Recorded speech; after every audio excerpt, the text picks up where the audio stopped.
Welcome, ladies and gentlemen. Hope you're all doing well. We are back with a small tournament today. It's going to be 4 players playing in the showcase event. It shall be Anticity versus Platypus and a Random Nix versus Puggington. So this is going to be a fun one because you guys really enjoyed the auto gen we did yesterday. So today we are going to be randomly rolling the factions for the players, and they were actually quite excited to do that as well. So it should be quite a bit of fun. Welcome, welcome. How's everyone doing? Yeah, that is the Empire soundtrack. Correct. So I say let's not waste any time. Let's get down to business. Let's roll some factions for these players. We, of course, have that nice tool that we had yesterday, which I believe has all the new factions on it. It does. 1, 2. Yep, it looks like it does. All right. So, for player 1, for the Kraken King himself, we are going to be rolling his faction. So here we go. Let's see what he's going to be getting. The faction picker is here. And I know, it's a good time, right? We're starting pretty early. And Bretonia for Anticity. Okay, that's pretty exciting. And it is on Black Ark as well, which I think is one of the better maps. They don't have to play the Lords. They only have to play the faction that is selected. So it's going to be Bretonia facing off against, let's see here, what is going to be the jam? Give it to us, Precious. Do not give us a mirror match. Oh, Bretonia versus the Empire. Okay, that's actually a really cool matchup. Very hyped for that one. So let's go ahead and tell the players we have Anticity on Bretonia, and then we have his opponent, the Platypus, on Empire. Let me know if either wants to use a reroll. See, you probably wouldn't see this in like a super sweaty tournament, so this is pretty cool. Yeah, for the lady. I know, Anticity is pretty good at Bretonia too. I don't know how much Platypus plays Empire, but how it works is these players will have one reroll in the entire match, essentially. So in the series between Anticity and the Platypus, either of them can use one reroll at any given time to get a different faction if they want to. So it gives them a little bit of hope. But I mean, it could get worse, right? You could get a faction you're even worse at, or it could be better. It's part of the fun. Anticity going to reroll so he can get his masked dogs, maybe some Vampire Coast. It could perhaps be the case. Hey, Poncho, big thank you for the excellent content. Perfect for the background wall painting. I know. I do the same thing. I always watch like battle reports from like mini wargaming and whatnot. Yeah, it's fun. It is fun. So some people I know were asking, some of you guys may be in chat, when we're going to be doing Age of Empires again. It's going to be tomorrow. So we'll have an Age stream tomorrow. And we'll have some Total War videos going up. I have a really cool land battle actually for anybody who's waiting for them land battles. We have some going up tomorrow. We're going to be having Village versus the Greenskins, which was a super cool matchup in land battle. So very excited for that. Should offer them the ability to reroll the other player. That would be kind of interesting. Yeah, that's certainly adding some layers. Yeah, this is best of 3. So let me go ahead and get the scorecards up. Thank you. Yeah, I gotta get the old gears turning. So let me pull up these scorecards for everything now that we are here. And it is going to be Anticity versus... Hey, Platypus's name is already here from yesterday. Perfect. So it's 2 best of 3s and a best of 5. It'll be a relatively short event, but tomorrow or later, a little bit later in the stream, not tomorrow, we will we'll play some games ourselves, maybe jump on, have some fun, experiment, do some 2v2s. Who knows? We'll do something neat. All right, there you go. Perfect. And we are all set. We are all set. Just double check everything, making sure the settings are fine on the old stream. All right. Perfect. And there we go. I hope we get to see some some Dowie today. I want to see one of these top players make the dwarves work. Now, Bretonia versus the Empire, one of the best ways to really do well as an Empire player is these war wagons. War wagons are an excellent tool. They can shoot at all the Bretonian knights pretty effectively. They can snipe the characters. They are also not terrible against like foot squires, but any of the other infantry they're going to be mediocre against. Granted, rear charging like a crappy peasant mob with a wagon, can potentially remove those units from the battlefield. I think the Empire needs a faction-wide passive like Cathay or Kislev. So I don't know. Like I would love that. Like I honestly think in terms of like design direction that every faction should have some army abilities. I think it's really fun and really immersive. So I wouldn't be opposed to Creative Assembly going through all the older factions and giving them all army abilities, right? So they get a tier 1 army ability, a tier 2 army ability, and they all sort of, do that. So I think that'd be super fun. Like it'd be fun to theory craft that too. For the Empire, it would probably be, I'm trying to think what you would do. I think what you could do for the Empire that would be flavorful would be like an AoE leadership buff. So something like Hold the Line or like Disciplined or like, you know, state discipline or something. So you have like a discipline buff that can like be an AoE leadership buff and a pretty big aura. Maybe it's like an army-wide leadership buff. You know, kind of like when Karl Franz flies in on Deathclaw and rallies all the troops. So you could have an army-wide leadership buff. You could have one that is like a focus fire, you know, because the whole thing about the Empire troops and handgunners is they're like disciplined and, you know, rank and file kind of. So you could also have the second tier Empire buff could be a missile debuff. So you can click on an enemy unit and it will lower their missile resist by like 25% or something. And then you can focus fire it. I think that'd be super cool.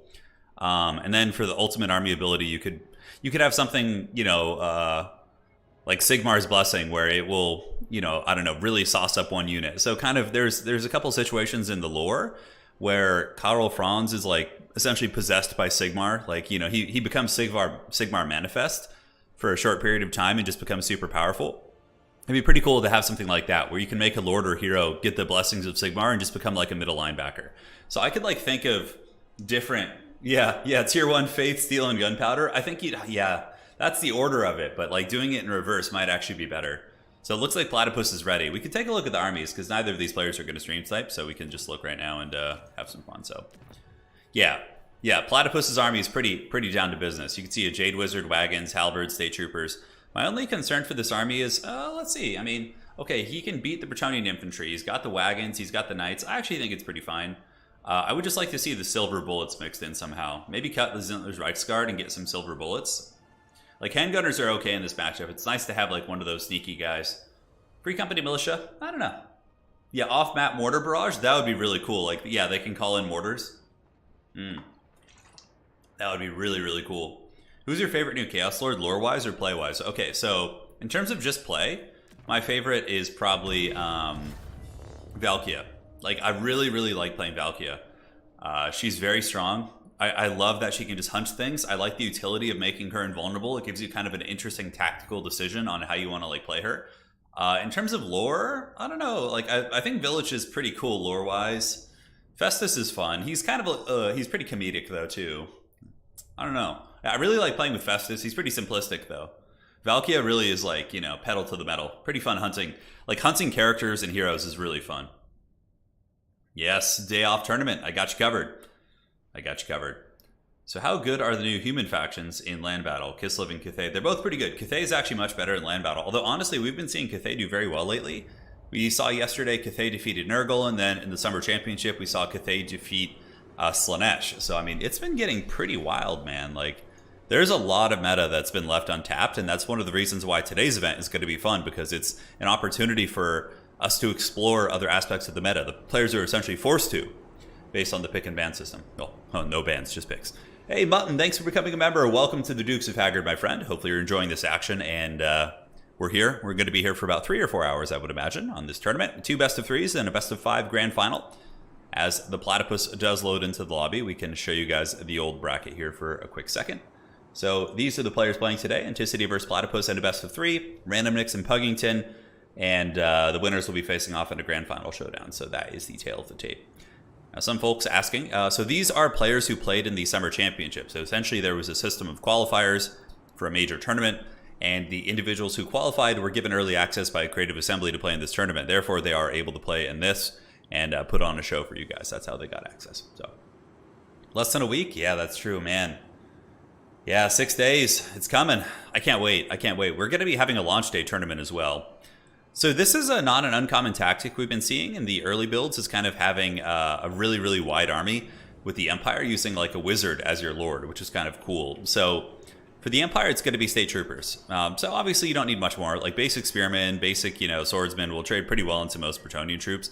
I mean, battle pilgrims will defeat, like basic spearmen, but honestly, if you look at the stat line of like swordsmen and battle pilgrims, it's not that different. I do like this play a lot. Coming in from Platypus down here, he is going to be grabbing some halberds and looking to secure the bottom objective from the Bretonnian mass, from the companions and some of the heavy calves. So that's kind of a cool inclusion. I do like that. The only vulnerability that you have with this formation is that some peasant archers could spawn over here from Anticity, and they could come in and just absolutely eviscerate this formation. So you got to be a little bit careful about that. But State Troopers, Jade Wizard, which is kind of an interesting choice. Like, I don't know if I really like the Jade Wizard pick here. Although, okay, he just went Dwellers Below, so he just went for pure damage. Okay, that makes more sense. I was going to say, like, healing isn't really good in this type of an army. There's not really much to heal here.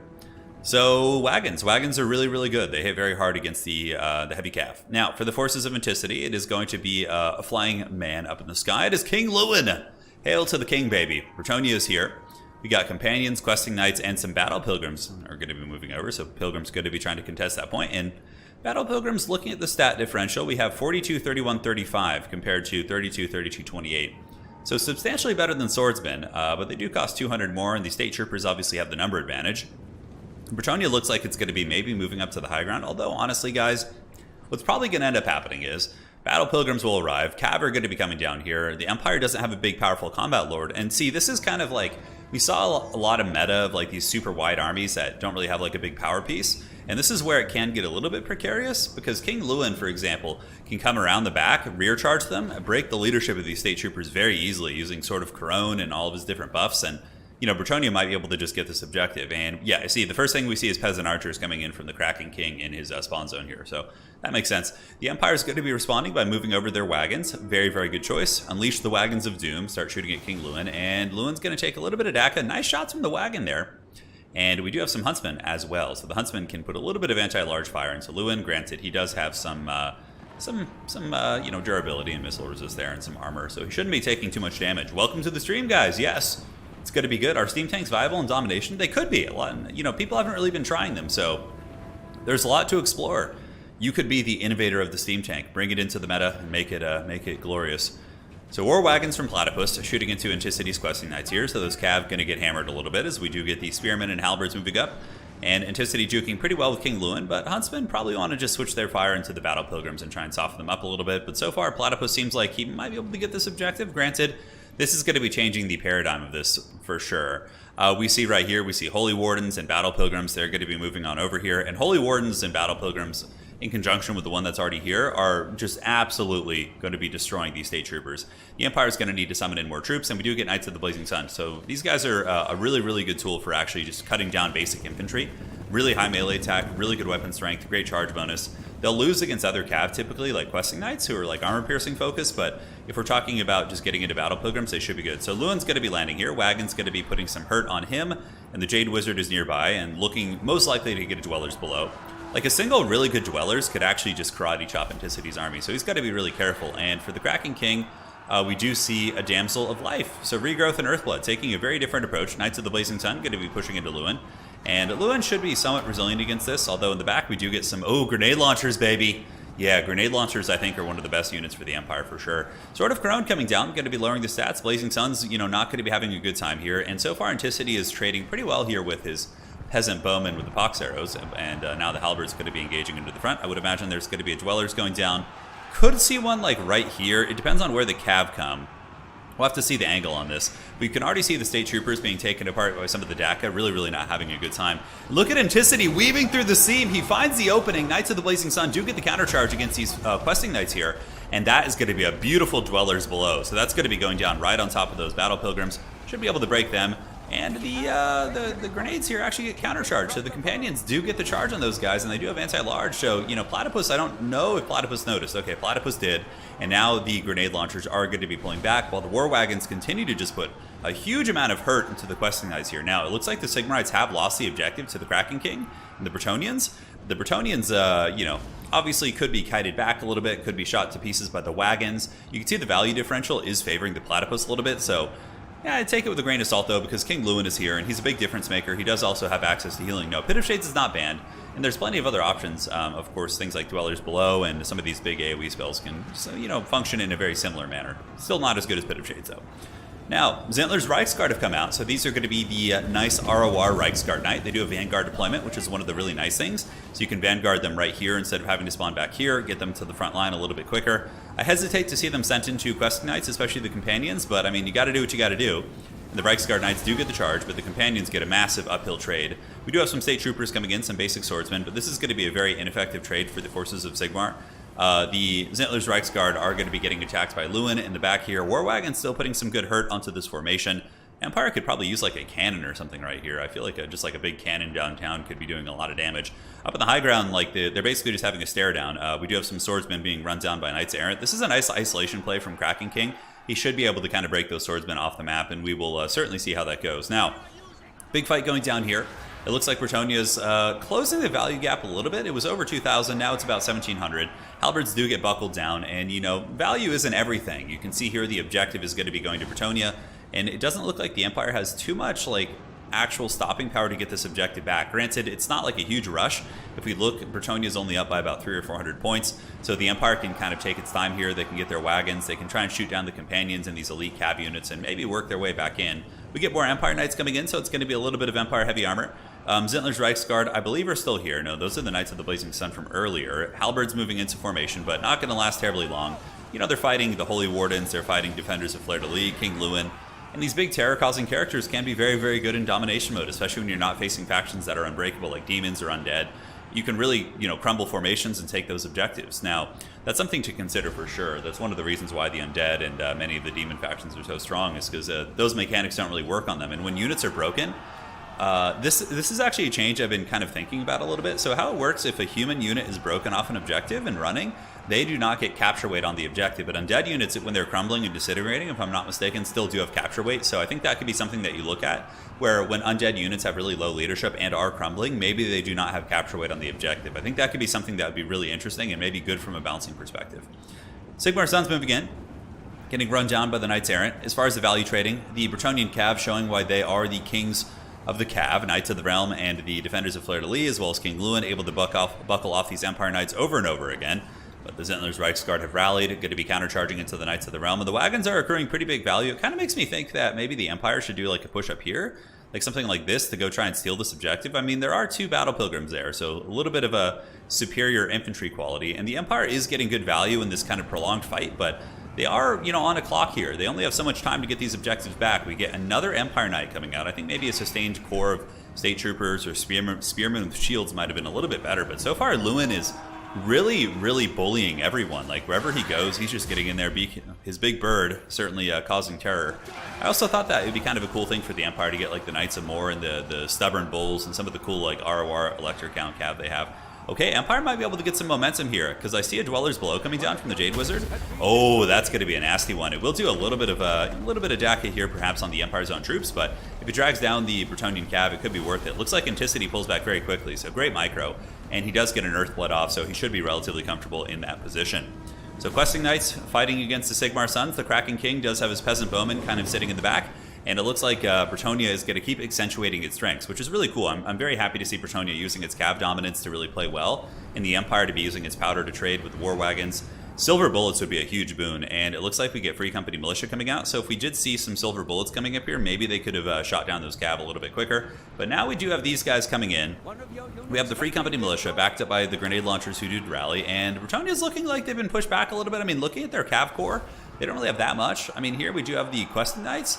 I think Empire's going to have to move up. Like, at this point, you go for the triple cap. Empire has a massive advantage up on the high ground. We do get some grenade launchers coming in, so they're going to come over here and just drop the righteous hammer of Sigmar here on these noble battle pilgrims. And the war wagons continuing to shoot in, trying to buckle off the Bretonian Knights. So we have Questing Knights and more Questing Knights here. Very, very tough units to remove. 17 Sigmar Suns are going to be fighting right here, and it is getting very heated. King Lewin.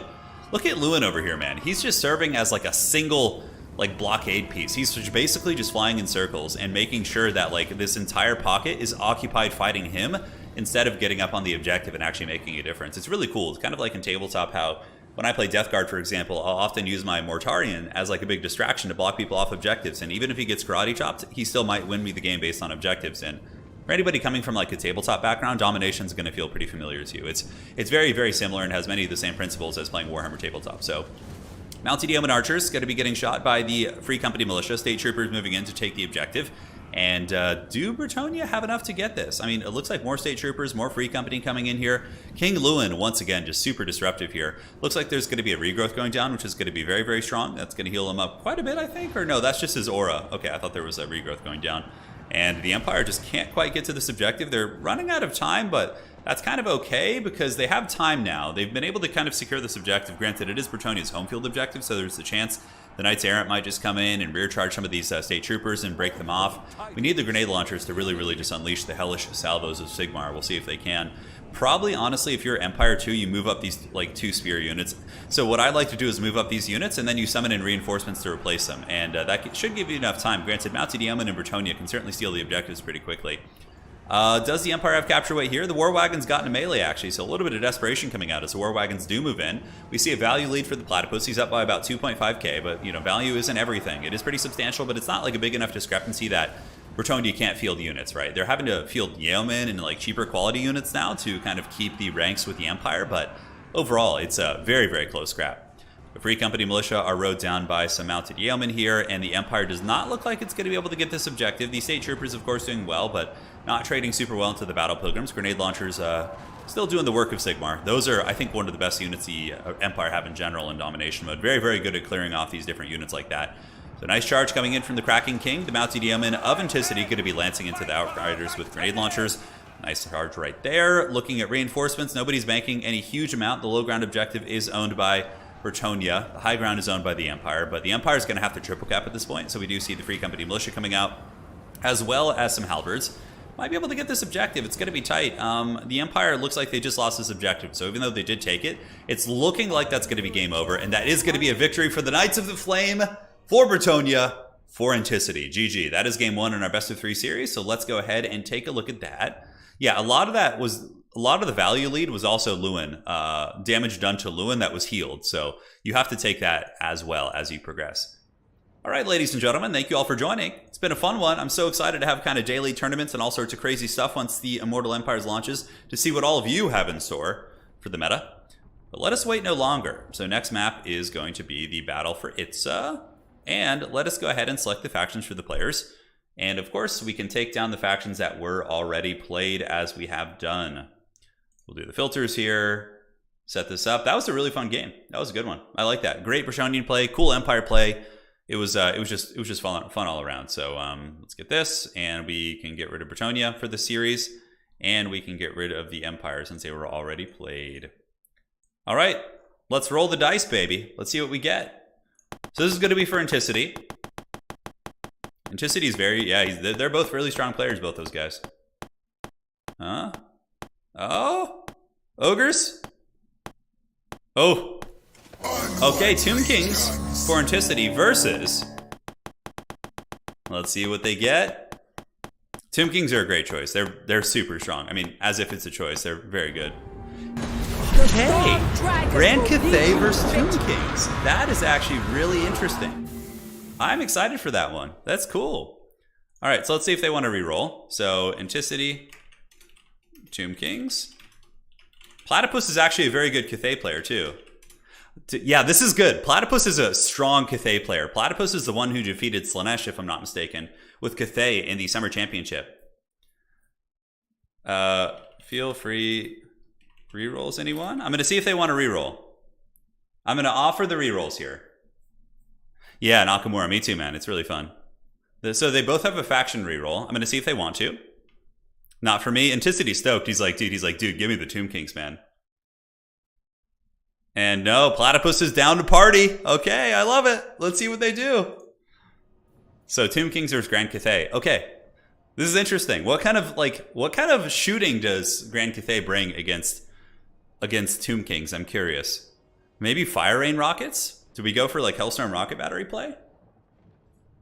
Yeah, Tomb King Infantry Swarm is very good, but I mean, Tomb Kings can play many different ways. You know what my favorite way to play Tomb Kings is in domination mode, which is actually viable and pretty good, is using Screaming Skull catapults. You like 3 of them and just nuking. I mean, that would be really good against the Cathay army for sure. Yeah, but Platypus was able to defeat... Cathay has been making a bit of a comeback, so for any of you guys who are Cathay enjoyers, they're hard to play, but we've been having Cathay. They defeated Slanesh in the Summer Championships. They defeated Nurgle in yesterday's show matches. Like, pretty well. And they were not, like, casual builds. They were, like, sweaty builds. So, I mean... Whoa, he's ready already? Platypus is good to go? Oh, my goodness. Look at this. 4 Iron Hails, 4 Peasant Archers. We got Jade Warriors. We got a Yangcaster. Cannons. Righteous Lances of Wei Jin. I love it. Anticity is going to be going for Katep. It looks like Katep, Nehakar Warriors, Tomb Guard, some Horsemen. Dude, Platypus is super stoked on this. Wow, this is super fun, man. This is really good. Crane Gunners, yeah, Crane Gunners could be a good choice. You could also use Cannons. Cannons or Crane Gunners will both deal with... I would probably go Crane Gunners on this map, though, in Battle for Itza, because you're in range, like, right away. Triple Crane Gunners. Yeah, Crane Gunners are very viable because they kill infantry super quick. They have shield breakers, so they might actually be a better choice against some of the Tomb Guards, if you think about it. Anticity does have Screaming Skull catapults in reserve. It looks like we have one in his side army right now, so we can kind of hang tight and see what he's going to be building here. I've seen people practicing a gun line. Iron Hails are really good. Yeah, they are. They're good. They're hard to use, though. They're very squishy, very flimsy. Ooh, man, Anticity coming in with the triple Ushapti Great Bows. That could really, really destroy the Cathay gun line. And that's why we kind of maybe need Crane Gunners. But I don't know. It is a pretty close quarters map. He'll probably summon in cannons immediately. Like, the first summons will be cannons. Yeah. Katsep kind of looks like Giga Chad a little bit. He's kind of got that like side profile look if we're talking about the meme, yeah. It's pretty fun. Oh yeah, Jade Warriors are a very good unit. Incredibly cost effective. Like a Jade Warrior will be able to hold the Tomb Guard for a long time. One of the reasons why they appeared so bad in Warhammer 3 launch is because demonic infantry were just so good against them. Like Bloodletters just karate chop them, right? Demonettes have armor piercing, Bloodletters have armor piercing. You know, Tzeentch of course has Spawn that have armor sundering. So that's why Jade Warriors have struggled. But against Old World, like, they're really not bad. They're really not bad. Any Beastmen? We could get them today. So the factions are randomly generated. So here's hoping the Dwarves get something juicy. They feel pretty weak. Dwarves can win. This is a really good Dwarf map, actually. It says great for them because it's small and the objectives are close together. So they can have, like, their entire gun line between two objectives and cover both bases. Dwarves just really don't like big maps. Like Black Ark is terrible for them. Any map where they have to, like Arnheim sucks too, I think. Like any map that is big and they have to move across is rough. What do you think the first DLC will be? I would probably wager we're going to get some Chaos Dwarves at some point. Like, it's got to be. Like, the Chaos Dwarves are such a staple, especially in terms of, like, chaos. Yeah, so I bet you it's going to be Chaos Dwarves. That would be my guess. Yeah, Tomb Kings are really good. Tomb Kings, I think, are a top-tier faction. Tons of utility, really good units. Now that, like, some of the wind spells aren't quite as strong, they're a much happier faction. Grand Cathay, though, still has some of the best wind spells in the game via, or I guess breath spell via the Dragon's Breath. It's so good. That's going to be really good against those Tomb Guard, depending on how well the dreaded Platypus is able to get that out. So we do have a clan duel here. We have ODM versus RTK, which is very exciting. And then after this, we have Random Nicks facing off against Puggington. So it should be fun. Do you think some 2v2 would work on larger maps? Yeah, it could work. I think 2v2 domination is pretty fun, actually. Hey, Turin, was just checking out your OG videos. You've come a really long way. Hey, thank you, man. I appreciate it. It's very true. It just goes to show, man, if you go back and watch my early videos that, you know, if you put enough time into something, you're eventually going to improve. Yeah. Just barely, though. What new Lord style / unit roles do you think Kislev and Cathay should get in there in their Lord packs? So for Cathay, I think they should get like an aggressive infantry unit. I think that would solve a lot of their problems. Like if they had some sort of an anti-infantry unit that was like DPS focused, like a dual wielding like monk warrior or something would be really cool. For Kislev, what would we like to see? I think, Kislev has got like a pretty decent roster. I'm trying to think of so that Kislev has good anti-infantry via their sleds. They have decent anti-large via their, I think Kislev getting some more like supernatural kind of monsters type units would be cool. So getting like a witch type character with a different lore of magic, like I think would be really, really cool for Kislev. Yeah. Because Kislev, you know, their magic is, I guess, one of their weak points. Their magic isn't very good. Granted, you know, they shouldn't be good at everything. Like factions need to have their weaknesses. If every faction's just good at everything, it's kind of, it takes away the, you know, unique experience there. So to gain experience, you must gain experience. Hockey commentator, I know. Nobody beats John Madden's old drawings back in the day. He's like, all right, if, you know, they're down by 6 points, and if they want to win the game, they're going to need to get the football in the end zone. It's just like the most generic commentary you can ever think of. I love it. Who do you think the Chaos Legendary Lord will be? Yeah, you have Zatan, and then you have Drazhoath the Ashen. I think he's one of the main ones, right? Dude, there's a lot. I mean, I would imagine the pack will probably come with 2 Chaos Dwarf Lords, and then there will be like a third one as like a DLC later on. Oh, yeah, baby. Oh, yeah. You guys see what that is? It is Grand Hierophant Kotep. And he's actually not a meme. He's pretty good against Cathay. I mean, Caskets are going to be excellent at shooting against Cathay gunline. And he does have the Neru's Incantation and the Djaf's Cursed Blades. Now, you might be wondering, how are these going to be applying against Cathay? Well, the answer is the Lich Staff. So every time he casts a spell, it's going to be adding a 15-second cooldown to the spells of Platypus. So with constant focus, you can actually make it so your opponent like can barely cast spells at all, which is very, very funny. So we'll see how it goes. It's going to be Tomb Guard backed up by the Ushabti Greatbow. This almost looks like a land battle build, basically. And the Ushabti Greatbow should be good at ranging down the Cathay forces. Granted, Cathay could summon in cannons and do well. And Platypus, this is the Platypus formation, as we should start calling it. So you have the Iron Hails who have line of sight in these shooting galleries like this. It's so cool. And this is how he beats Slanesh. And then he, of course, has the Peasant Archers. Ushabti Greatbow are spotted right away. Grand Cathay is going to be pulling back, probably waiting to get a cannon. The Ushabti Greatbows are going to be really nasty here, and Grand Hierophant Kotep's going to be dropping some big blows. Cathay might have to just advance into this. I think there's going to be a cannon coming out very soon. Platypus, you can see right now, is just banking resources. It looks like the Tomb Kings have already summoned some chaff. So we see some Skeleton Spearmen moving up to the high ground, and the Skeleton Spearmen are going to be moving up to Objective 1 to secure that. And we do get a cannon coming out. So the cannon might need to be positioned for line of sight. You have to be a little bit careful with that, although here it should be okay. Let's see what the cannon's going to be shooting. So going downtown, has it fired yet? And there it goes. All right. So now that Cathay has its cannons, it is going to be going after the Ushabti Greatbow. And if I'm Grand Cathay here, yeah, you can see Nero's Incantation of Protection is active. Pretty good usage right there for sure.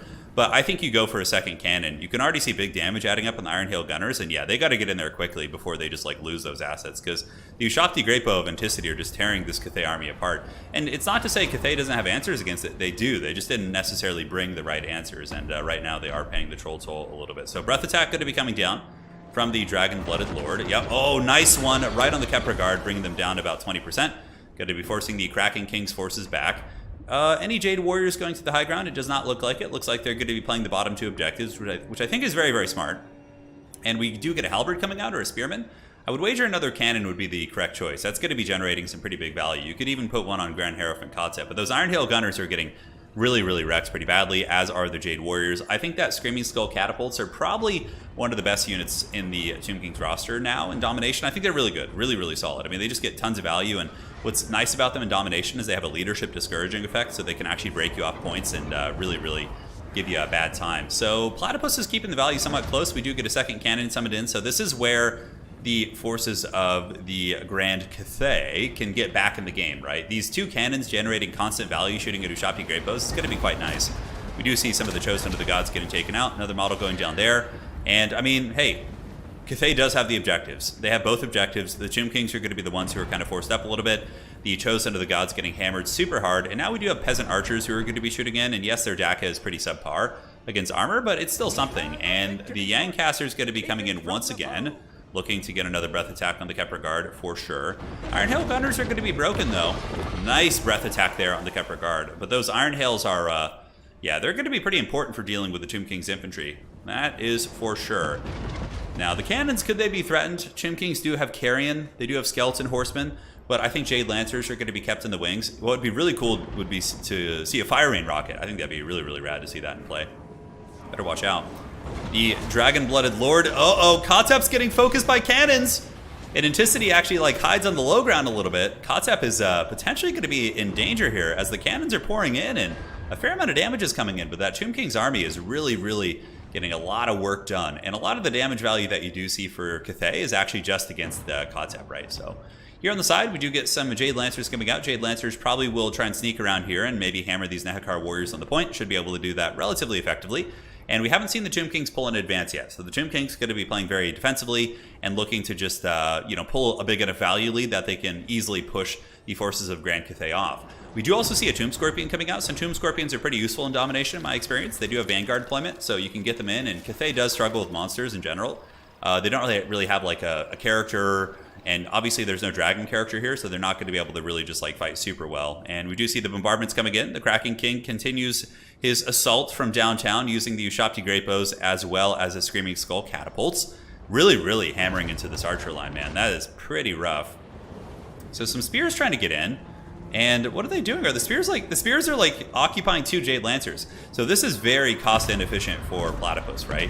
Like there's two cav units just fighting one Haggard spear unit on the back of the map. Although I guess they might eventually kill it with good micro. The spear unit of course can fight cav well, but with good cycle charging like this and just surrounding it, it's probably just going to be crumbling anyway. So yeah, I guess it's okay. I thought maybe just summoning a Jade Warrior would be better. So one of the Iron Hail Gunners is back. So some of them have routed off and been unsummoned, and they are now being returned to the battle. Tomb Scorpion is up on the objective. He does have the capture weight, and Cathay is actually not holding the capture weight here. I think they need to move up a little bit. And yeah, you can see Grand Cathay is going to be moving up some of their units to contest that objective. They don't want to just let the Tomb Kings take that. The cannons, though, have caught the Tomb Kings up, or excuse me, Grand Cathay in value. The Ushabti Great Bow are really, really getting melted, and you can see they're starting to lose some models here. Yeah, these ones only have 2, and for some reason they're not crumbling. I would imagine the cannons will probably switch on to the other Ushabti Great Bows here. Iron Hail Gunners going to be shooting, but somewhat obstructed. You can see they don't really have the greatest positioning here. Kepler Guard moving in, and despite a couple Dragon Breaths, Kepler Guard is in relatively good shape for sure. Objective 3 owned by Cathay, 2 owned by Grand Cathay, and honestly, guys, this little Cathay mobility game here is looking pretty sweet, because Jade Lancers will defeat any of the Tomb King's cav, really, with the exception of the elite ones, like these Sepulchral Stalkers and the Necropolis Knights, right? So that's pretty nice. Might be able to get that top objective for the Dragon Emperor. Iron Hail Gunner shooting in, and it looks like they're finally able to get some good value. Big bombardments coming in from DJ Kotep. And the Iron Hails are, yeah, pouring into those Kepler Guard. Jade Warriors fighting Tomb Guard here, a little bit of a nasty fight. Dragon Blooded Lord is basically sitting in position to get those breath attacks. And the cannons are, again, just going into the Ushabti. Might be able to eventually wear them down. We do get some Nehekara Horsemen piling into the Peasant Archers, but there are Spearmen nearby, so the Spearmen should be able to kind of handle that. And are the Iron Hails shooting? We will see. Does not look like it. They look a little bit obstructed right now. We have some Spears moving up. And in the back, we do have some skeleton spearmen that made it all the way to the cannons, but it looks like the horsemen should be able to dispatch them. Nice breath attack coming in from the Dragon Blooded Lord, who's actually kind of beat up. And yeah, the Tomb Scorpions are proven to be pretty tough to handle, and it's really, really cool. I mean, we've obviously seen in some of the Summer Championship, and this is a point I kind of wanted to articulate, is we've been seeing many people just spamming mass infantry and trying to swarm the objectives, but Inticity, just seeing him play yesterday and today, he uses a lot of SEMs, he uses a lot of these kind of monstrous units like Ushabti Great Bows, and plays very differently, and he's shown us that it's very effective to play that way also. Like, both ways are, you know, viable playing. So Platypus is up by a fair amount of value right now. Cannons have started to generate some serious work, but the Tomb Kings are getting some nice momentum. They've taken the middle objective. Granted, up here we do see the Horsemen, so the Jade Lancers have been having a fun party against these poor Nehekar warriors, and it looks like they should be able to eventually get that point. Tomb Kings might have to send some Tomb Guard Halberds up there or something a little bit more elite. But Cathay's back line is in a little bit of danger. We do get Iron Hail Gunners, which are able to shoot, shooting into the Kepler Guard right here. That damn Tomb Scorpion, though, I don't really know how they effectively deal with that. Like, the Tomb Scorpion is causing a lot of problems. Oh, big shot right there. Might be able to break the Cathay Lord. Oh, that's really unfortunate. Losing that Yang Caster here is going to hurt. So here you can see the Dragon Blooded Lord does take the stab from the Scorpion and is going to be forced back, while the high ground objective does go to Grand Cathay. And down here, it looks like Cathay is holding on to this point a little bit, but we do get some Chariots being summoned in by the Kraken King, and they are going to be running through these Peasant Spearmen. And that, again, is the strength of the Screaming Meme Catapults, right? The Screaming Meme Catapults here do discourage the leadership of these Peasant Long Spearmen, and they're going to be broken off here. So another thing here, Nakamura, while we have you in chat, you can also see it looks like Kotep might have infinite ammo, because he's been shooting for a long time, and he doesn't seem to have lost any ammo. So just something to take. He hasn't probably used all of his like base ammo yet, but something to consider. I know Queen Bess had that same problem, so Nakamura, if you're still here, that is something to look at right there, brother. Now, back in the middle, we do see the Tomb Scorpion here. It's going to be getting shot by the Iron Hills, but again, nothing that Cathay has is really able to kind of wrestle this. And I think Cathay is just going to have to kind of hold the side points and try and get to a Helm's Deep position, which isn't going to be easy. Jade Lancers with the downhill charge. Tomb Guard will take this very well, but the Jade Lancers, of course, with some of their recent buffs are much better. So they get a nice charge on those guys. For the Dragon Emperor, and what kind of work did we see? Yeah, Tomb Guard very, very resilient. Good melee defense, but still, it does a fair amount of HP damage. Oh, Kotep replenishes his ammo when he casts? Okay, so that's news to me. Let me go ahead and look at his abilities. Well, we'll look after the game, but thank you. Like, his ammo doubles every time he casts. That's pretty crazy. It's a bug? Yeah. It seems like it's, like, that doesn't seem like it's, I don't know, maybe that's a buff that Kotep got, which is fine. I mean, it's not, like, super broken, but it's something to look at for sure. Now, catapults are still going from downtown. Tomb Kings, Grand Cathay holding 3, but not for much longer. It looks like some of the Cathay Spearmen are going to be moving back on. Tomb Kings do have a good capture weight here. The Spearmen are expendable. They might give enough for Cathay to hold this, but no, it looks like the forces of the Tomb Kings are going to be grabbing this one. Grand Cathay holding on to the top objective, but they are being pushed back a little bit. And the real big reason why or one of the main reasons, I should say, why Cathay is being pushed back is they can't deal with this Tomb Scorpion. The Tomb Scorpion is just kind of having a field day, running through all the Cathay forces, and Cathay is just trying to figure out how to deal with it. We do get the dreaded Wujing War Compass. Look at this. So the Wujing is here. Check this bad boy out. And he is going to be dropping some Celestial Magic on the very slow static Tomb Guard, I would imagine. I do like that quite a bit. Iron Hail Gunners are moving out here, and we do get some more DACA here on the side point. So Peasant Archers as well as Peasant Long Spearmen. Some Jade Warriors fighting against Tomb Guard. And did Cathay manage to hold that point? It does not look like it. Cathay has a pretty big value lead, mind you, but they are starting to lose all of the points. And really, just no answer for the Tomb Scorpion has been the trick. I mean, Iron Hills can shoot it, kind of, but like Tomb Scorpions have a really low center of gravity, so typically you need something that can get in there and like dig them out. Unless they're just like purely an open field and you could just like shoot them to pieces. It's very, very tough. So here, Wujing War Compass is going to be fighting here. Turn, it's a bug he found for the Mounts of Kotzeb. Okay, got it. Thank you. Thank you, thank you. Yeah, I figured it was a bug, but, you know, it's all good. So, big bombardment going down right here. Looks like that was going to be the Comet of Cassandora from the Wujing War Compass. I like this play. Cathay sneaks past a lot of the Tomb Kings and actually gets some capture weight on the objective. Okay, they have enough of a lead, too, where they could get pretty threatening. Tomb King's going to be moving on with some Tomb Guard here, but what's nice about this is that the Iron Hail Gunners are able to kind of lock up their shotguns and shoot the Tomb Guard in the back as they're going to be retreating here. And you can see the Nekar Warriors and the Tomb Guard are very critical in terms of binding. And the capture weight is pretty massively in Cathay's favor right now, maybe, although some of the Peasant Horsemen breaking off is going to be changing that dynamic. Jade Lancer is going to be running down the Kepler Guard right here. Is there any way to threaten the top objective? Oh my goodness, big fire cast coming in from Grand Cathay on the high ground, but they're running out of time right now. If we look, the Tomb Kings are only down by 300 points, and they do have a triple cap on Grand Cathay right now. So Cathay is going to need to wrestle a point somewhere. Looks like we have some heavy fighting over here, but maybe not going to be enough. Tomb Kings are able to respond pretty well. Oh, that's going to be a Wu Jing timing, so it looks like that's going to be the Ron and Thunderbolt. I don't know if it'll get there in time. I think the timing was a little bit off, and it looks like those warriors are able to get by. And Grand Cathay does wrestle the middle objective back, so using the Horseman timing, they were able to get that with the Wu Jing War Compass. Very, very nice right there. And the Iron Hails are doing good work. So Cathay is going to have to somehow get a bunch of these objectives. Like, if they can get, like, one more. So, yeah, now this is crunch time right here. This is absolute crunch time. You can see the objectives or the score is very, very even. But, you know, the Tomb Kings have taken over the advantage a little bit. We do get some Peasant Horsemen, Peasant Archers moving in, some of these other units. And man, oh man, is Cathay going to be able to pull this one back? Another beautiful breath attack there, melting so many of those Tomb Guard units. Certainly going to be giving Grand Cathay the capture weight. But can Cathay hold the middle? Wujing War Compass is here. We got some Jade Warriors and other, you know, cav units moving in, but really, I don't think it's going to be enough. Ooh, Cathay actually threatening the side point as well. It's getting a little bit dicey here. I mean, I think the Tomb Kings probably have this one, but it's actually a very, very close game, showing that this appears to be a pretty even matchup if we're talking Cathay versus Tomb Kings. The only factor being, of course, is that the forces of Cathay didn't really have a good answer to deal with the Tomb Scorpion and some of the SEMs and some of the heavy pressure that was coming in here. So a lot of troops getting on here. Skeleton, Spearmen, and okay, so now the capture weight should be going for the Menacing Platypus, which it is. The Peasant Spearmen are expendable, so they don't really have good capture weight, and also the Peasant Archers are expendable. That's why the capture rate was so crappy there. But now that the Iron Hails are getting onto the point, they're not expendable, so the Iron Hail Gunners should be able to kind of get this, and yeah, Platypus is just parking everything up on this point. But it looks like the Tomb Kings were able to get the middle objective. The Wujing War Compass not able to do quite enough, and that is going to be a victory for the Bone Daddies, as their points are now within 75 points of victory. GG, well played. That was so the Cathay units, peasant units have the expendable trait, which means they have crappy capture weight, whereas the skeleton Tomb Guard here do not have expendable. So they have 5 capture weight, whereas the expendable have 2 capture weight.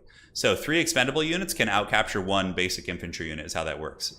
So GG, well played. Great showcase from both players. Really fun. Ushapti Grapos did pretty good. Kotzeb got 2100 value. Yeah, that's about how much he cost. So yeah, pretty cool. Screaming Skull Catapult's obviously super strong. So really, yeah, the couple elements of the Cathay build were, you know, unfortunate in that he was probably expecting Tomb Guard spam, and he ended up running into Ushapti Grapos. So his missile line got focused super heavily by the Ushapti Grapos, by some of the range, and if he had Crane Gunners earlier on, I think it could have been a much different fight. So yeah, Kotzeb, he got about 2100, so certainly not bad. The Yangcaster got 1800 too, so yeah, GG, well played. It was fun. It was a fun one. See, obviously there's some bugs in the game. Like that, the bug there, like Kotzeb might have ran out of ammo at the end, but you know, today's a very casual showcase. There's not like prize money on the line or anything, so we're just gonna keep moving through it. Yeah, we're gonna keep moving. It was a good game. It was still a really, really fun game. And perfect. So that is gonna be Anticity claiming victory, and now we will go to the 4-man bracket. The Kraken King will be advancing on to the grand finals to face the winner of Random Nicks and Reginald Puggington here. Expendable is not awful, I mean, because they still are very cheap, but yeah, like, it's tricky because some cheap units, like, don't have expendable and some do, so I think there needs to be kind of a sweeping look at all of that for sure. All right, so going to be setting up the next lobby right now. GG, well played. So, GG, next up, Random versus Reginald. So I had Random and Reginald play each other because they're both EU based, so I figured that would be a little bit of an easier jam. Does anybody know if Anticity is streaming, by the way, if he is?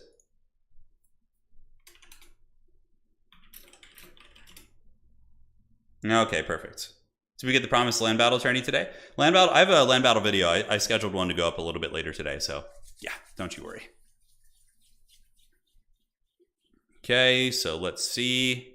If Anticity's streaming, he could jump in as a caster too if he wants to. Let me see what the maps are.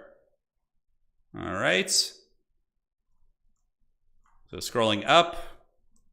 Where art thou for the maps? We have Arnheim, Death Pass, and Itza. So the maps are a little bit different for the series. And let's get the Limp Bizkit rolling. A rematch from the championships. Yeah, it is actually, but with random factions. Michael, just hopping on. Can't believe I missed the Anticity games. Don't worry. You can rewind back on my streams. I have that setting all set.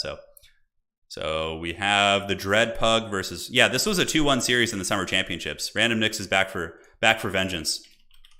Reginald versus Random. Got to get his name right. Alrighty, so let's go ahead and head to the main faction rolling tool. Here we go. So this is going to be for the top player, and we can add the other factions back in now that we took out before. So the Empire, and I believe the first game was Bretonia. Empire versus Bretonia. And again, players have one reroll in the entire series. So if there's something they don't like, they can reroll it once. But it could get worse, which we've seen many times in this format. Okay. What do we got? Full deals! Hey, well, you know, Bretonia fans rejoice. They're getting more play. Yeah, Anticity is a magician for sure when it comes to, like, breaking down the meta. Yeah. Bretonia versus High Elves. Huh. All right. So let's see if they want to use their rerolls. So Bretonia, who's player one here? For Pug. High Elves for Random. All right, let's see if they want to reroll.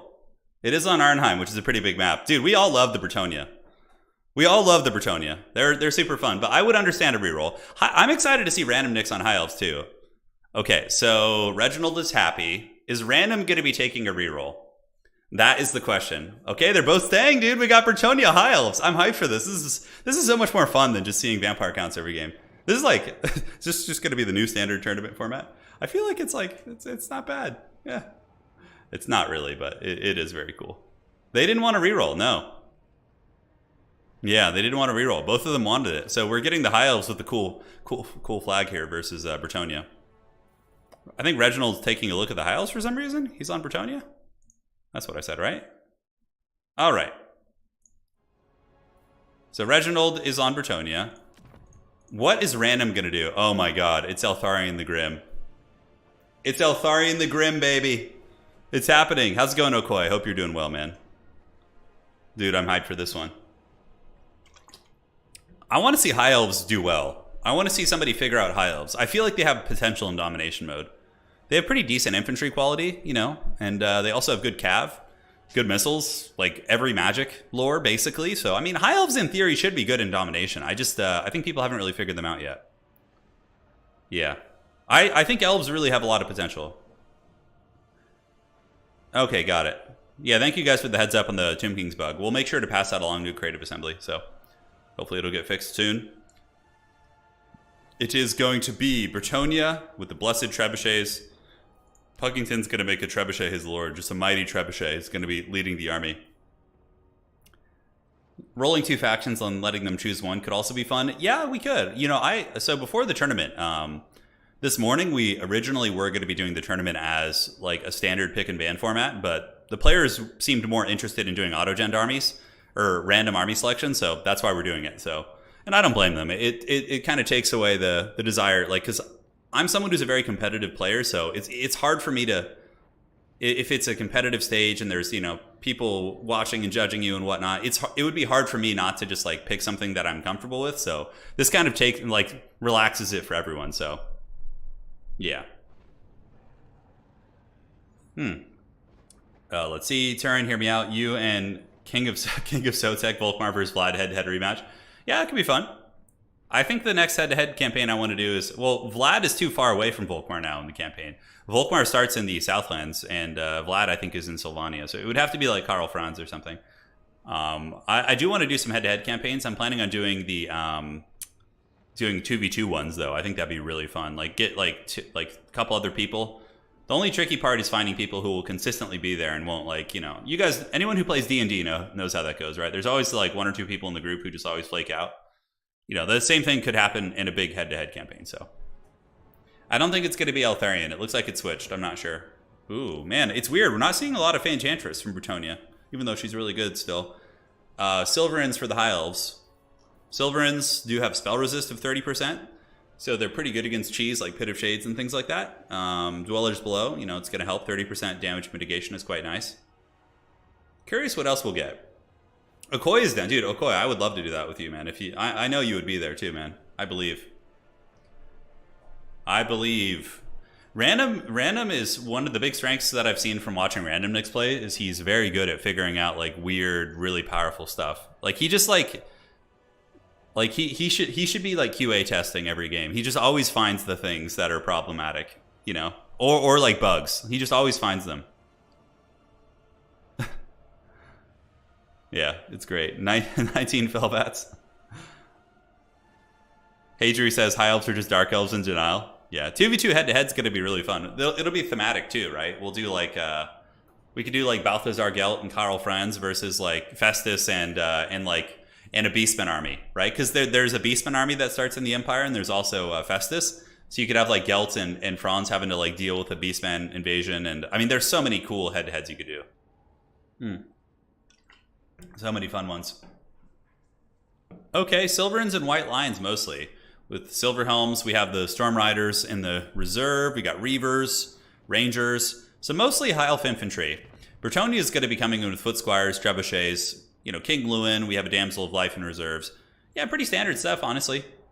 You know, High Elves in this matchup in land battles, you know, often would probably just lose to Enchantress, but you would often see boxes. So you would just see like a mouth-breathing box, where the High Elves would just sit with like some Phoenix Guard and like some sort of magic and SEM cheese, and that was usually how you would play this one. It was very Bretonian favored in land battles, though. I don't know about here. I think it's very different here. Very, very different. The fact that you have to play objectives changes a lot of the dynamics of things. Although Skaven still annihilate dwarves, right? So there still is that element of things.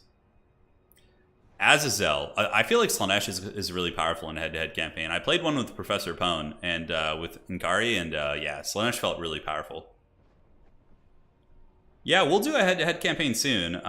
When the game launches, for sure. By the way, if you guys are looking, we have I haven't announced it yet, but it's up on the website. So let me show you guys real quick. So over on Total Tavern. If you guys are looking, we have a launch tournament already set up, so you can come join it here. It's the Immortal Empire Season 2 launch tournament, so this is going to be on launch day on the 23rd. If any of you guys want to participate, you can see the picks and ban system here, all the different rules. So we have a $100 cash prize for first place and $50 for second, and yeah, a fair amount. I haven't even announced it yet. We already have 30 people signed up, so I would wager this is going to be probably a pretty big event. It'll probably be like 100 plus people, which will be pretty cool after we announce it. And the leaderboard's going to be getting reset. So leaderboard's getting reset, and the individuals who placed in top 16 here. So this is locked in now. The top 16 players are going to be playing in the Season 2 Grand Finals, or Season 1 Grand Finals, which is going to happen in the beginning of September. And how it will work is the number 1 seed here, Houseplant, will play against Zyphos. Anticity will play against Random Nicks. Platypus will play against Subutai, and so on and so forth.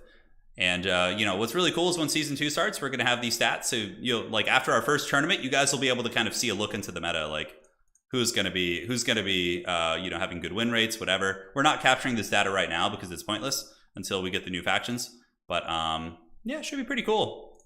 Gonna go unlock my Empire avatars here. So I want to get the dreaded Steam Tank as my profile picture. It's going to be pretty cool. So once you unlock these avatars, they get assigned to your leaderboard position and whatnot. So. All right, let's see if the players are ready. It looks like they are good to go. So let's switch in, have some fun. Thank you all for joining. And yeah, that's going to be that. Oh, yeah, buddy. Taking a look at the army here of the noble Bretonnians, it's going to be peasant mobs, foot squires, and some peasant archers in the back line. And yeah, man, we got a lot of these peasant bowmen. They are all over the place, using the peasant mobs, King Lewin, a blessed trebuchet, which I think is a very good choice against high elves, and foot squires. So peasant mobs, foot squires, archers, and Lewin. No cav yet. It's very normal in domination mode to start with an infantry-based army and then summon in the cav a little bit after that. So the tourney doesn't say which mode it is. It's good. So that tournament is domination. Yeah, it should say on there, but thank you, Loopy, for the heads up. But Loopy, shortly after that, probably the following weekend, not the first launch weekend, but after that, we're going to have a faction war. So I'm going to have a land battle tournament during the week, the following week, to qualify for the faction wars. Faction war will stay land battle, and so yeah, I hope to see you there, Loopy, trying to qualify as your beloved high elves. It'll be quite a bit of fun. So, taking a look here at the armies of random nicks, it's going to be White Lions and Silver Guard, so very staunch elite high elf infantry, including the Pyramid Company, and it's going to be Larry. Larry's going to be dropping some fat heals, and that appears to be it. That appears to be it. Oh, yeah, it's going to be fun. I want to see a Cathay Bretonnian peasant brawl. Yeah, that would actually be really funny. I think the Cathay peasants are slightly better fed, and they have a little bit better equipment as well, so it's going to be cool. It's been a long time, I know. The Bretonnians went super wide, and they did, but we're going to be seeing some cav coming in as well. Probably see some questing knights. Questing knights are pretty good against, you know, White Lion, things like that. So we could perhaps have it. Yeah, it's got to be great. Up in the sky, a little bit of a duel. Does Larry have Tempest? Does not look like Larry brought Tempest. No, she just brought, I think, Foz Protection and Earthblood just to heal up the troops a little bit. And in the back, we got Rangers coming in. Rangers are a pretty cost-effective unit against some of the Bretonnian chaff, like Men-at-Arms, you know, these cheaper units. They should be able to cut through them with relatively solid effectiveness. We'll have to see.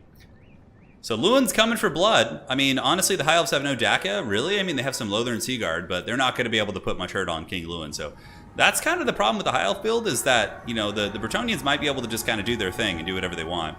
Lewin does attack spears at least, so that's going to be somewhat nice for the forces of the High Elves, at least their spear units. Although I guess most of these High Elf units are pretty resilient on their own. You know, White Lions, Spearmen, all that kind of good stuff. So Silver Shields beat nearly all the Bretonnian peasants. Yeah, for sure. High Elves are going to be securing the high ground objective. So what's probably going to be happening here is Bretonnia is really probably going to struggle to wrestle this objective from these type of units. So I would probably leave like a White Lion and a Silver Guard here. So park them right here, and then everybody else just crashes down this way. And you just like go for the middle objective. And then what you could do is summon some Reavers on the side to try and threaten the side objective once Bretonnia overcommits to the middle. Lots of fun tactics. Lots of fun tactics for sure.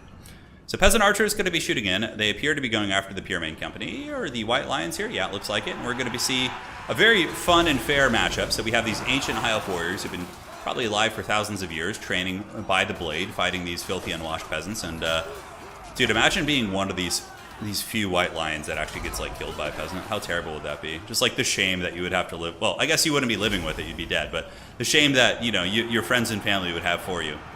So Foz Protection going down, giving armor as well as melee defense here to the Silver Guard. And now we do get the Elves up on the objective, and they did crash down from the high ground. Bretonnia does have a bit of a response. We have some haggard peasant mobs hiding in the bushes, and some archers as well, looking to come out and try and steal this. But the Elvish infantry proving to be pretty resilient here as they move up, and now we have Silverins versus Foot Squires. Foot Squires, in theory, should win this fight. It would take a long time. But here we do get the Pyramid Company coming down from the hills, intercepting Knights of the Realm. Knights of the Realm don't feel like they're going to be terribly useful. And a lot of the Bretonnian infantry here, I think, are expendable. Not a lot. Okay, maybe just the Peasant Archers. And some sort of magic is going down. Nice Dwellers below coming in. That is going to be hitting a lot of the High Elf army. So the Silverins and the White Lions, the Pyramid Company, do get caught in that. And it does a fair amount of damage. They're able to get away, but still take a lot of HP damage. That is for sure. So Puggington up a little bit on value. And just like we talked about, Prophetic, we have Reavers coming in, Reavers waiting to kind of sweep that objective. So as soon as Bretonnia overcommits to the middle, the Reavers will probably pop out and try and take that side objective. We'll have to see. But big heals coming down from Larry. It's going to be the Star of Avalorn. So Star of Avalorn is going to be healing up those Foot Squires. Not Foot Squires, excuse me. The Pyramid Company and the Silver Guard. So very cost-effective healing those two relatively elite units. Larry's pulling back. Sword of Crone is active. And the Elves seem to be very comfortable up on the high ground. White Lions are a very resilient unit. Like Bretonnia is not going to have a good time removing those. Like, Questing Knights probably wouldn't even trade cost-effectively into White Lions. Like, they would take big damage from the Great Weapons themselves. So right now, we do see the Elves kind of with a solid double objective, and I feel like Puggington is probably wishing that he had the Fey Enchantress right now. Because if you had the Fey Enchantress parked, like, right here in the middle, just Mortis Engineering down all this stuff, it would just be huge value city. Lothar and Seaguard also have moved up. Pretty cool unit against Bretonnia. They, of course, do have anti-large spears, so they can fight against Bretonnian Cav. And now we get some Elvish infantry maneuvering over, so it is going to be white lines of Krace chasing down some peasants, and they actually have the capture weight because all these crappy peasants are expendable, right? So they're not going to be able to hold objectives super well, which makes sense. I think the expendable change was good to an extent. I think that like if, you know, a Bretonnian peasant had the same capture weight as like a Chosen, that would be kind of strange. And that's kind of something that people have discussed as well, is like elite units having like even better capture weight, which I actually kind of like. Like, because elite units are just such a high risk sit unit that often just get killed by magic before they can do anything. I think it'd be kind of cool if units that cost over like 1050 had elite capture weight, so they had even better capture weight than standard troops. That would kind of make the risk reward a little bit more of an efficient thing, because often elite infantry just get nuked by magic nowadays, which makes me really sad because I want to bring Chosen. Dwellers below coming. The sacrificial foot squires are paying the price, being sacrificed to Zaladi. Silver and Guard do get caught, but they do have that 30% spell resist, which is going to make them very, very resilient. And now on the side objective, is there any contesting on it? It doesn't look like it. We do have Reavers fighting against Knights of the Realm, so that's going to be a relatively inefficient matchup for the Elves. But the Elves seem to be holding on to the objectives pretty well. Granted, Bretonnia is slightly value trading them, but not by that much. I mean, it's pretty negligible. Here comes a nice charge from Bretonnia. Going to be getting the Grail Knights. Oh, baby. We got the big Grail Knights out here. Yeah, that is very, very cool. So check it out. Grail Knights, of course, do magic damage, which surpasses some of the Elvish resist, but in general, they're just a nice dual-purpose shot cav, much like Blood Knights. Like, Blood Knights are good against infantry and large, and Grail Knights are kind of the same thing. So Grail Knights come in and just flatten those guys, man. Beautiful stuff. And now we are going to be seeing the Grail Knights moving on over, and they're going to be hammering into the Reavers, and honestly, the Grail Knights could be the saving grace here. The Elves do have the two objectives, but it's getting a little bit dicey. You know, King Lewin's really, really good combat prowess is starting to make a difference over the course of this long battle. And the Foot Squires aren't doing terribly at cutting through some of the frontline High Elf troops. Granted, you can see the Silverans here are able to poke back and get a little bit of DPS right there. 56 of you against 62. Lewin retreating now. Perhaps looking to go after Larry. We'll have to see. Foot Squires still fighting on the point. Silver and Guard holding really, really well. And for those of you who are High Elf fans, there was a buff to the Martial Prowess. So Martial Prowess got a pretty substantial buff. I believe it holds for a longer threshold, which is nice. So High Elves are going to be having better stats for longer periods of time. It was just a faction-wide buff, which was very, very cool. But the Grail Knights swept very well, and now the Grail Knights are just kind of chasing the High Elves back to their spawn a little bit here. You can see they're going after the Illyrian Reavers, and the other Bretonnian Cav might be coming back here as well. Bretonnia needs to get a second objective very soon, though, and it would appear some Mounted Yeomen have come in to try and jack this one, but the High Elves do have some Silver Helms coming in, and the White Lines of Krace who overchased are on their way back. But Knights of the Realm, Peasant Mobs, you know, all these kind of heavy Cav units should be able to take down the White Lines with effective cycle charging, and it looks like the Elves may be in position to, or they might be in a position that they're going to be losing the objective here. Bretonnia getting a big surround here, guys. Mounted Yeomen moving in, Knights of the Realm moving in. We will see and test the mettle of these High Elf Spears and see if they're going to be able to survive a big, big Alpha Strike coming in from the Bretonnian Cav units up on the high ground. So, yeah, very, very scrappy fight so far. This has been an incredibly good one. Looking at Objective 1, it is owned by Bretonnia, Objective 2 by the Elves, and 3 is being contested, but it looks like the contesting is going to be pushed off by the White Lines of Krace, who have now returned to the point. So the Elves do have a pretty substantial point lead. It could get to the position where Bretonnia perhaps needs a triple cap. Not Bretonnia, yes, where Bretonnia needs a triple cap, and these are going to be the Grail Knights. So the Grail Knights chase the High Elves back to the Shadow Realm, and this is going to be where it gets real. For the lady, here they come, big charge in the back, going to be hammering into the Elf position, brutal stuff, as the Grail Knights get a huge, huge flank right there. And you can see the High Elf position does buckle under the pressure of the Bretonnian heavy Cav. Yeah, and the Terror Route in conjunction with that. Dude, beautiful play from those Grail Knights. Instantly breaks several High Elf units. Lothar and Seaguard running, Silver and Guard on the Terror Route here. These ones are holding, these ones are holding, a couple Reavers, but it is getting very precarious. As the Bretonnians have, pulled a nice little value lead here of about 600, 700. They've had a lead for most of the game. Objective 3, looks like the Elves should be able to hold this one. I would imagine if they just send some Rangers over there, yeah, they got Rangers on their way, they should be fine, but the double cap, there's still plenty of time. If Bretonnia does get the double cap and the High Elves aren't able to kind of scrap their way back, we could see, just a victory on 2 points. That could be for sure the case. So Larry the Radiant going to be running about. Looks like the Bretonnian Cav going to be heading up to the high ground here, so the Knights of the Realm shall be intercepting the Silver Helms. That's a pretty advantageous engagement for them. They do have anti-large, and Silver Helms, though they are a decent Cav unit, the anti-large bonus is going to be the big deciding factor. So this High Elf objective actually potentially going to be taken by Bretonnia. The Bretonnian Cav is just so impactful in these bigger maps, right?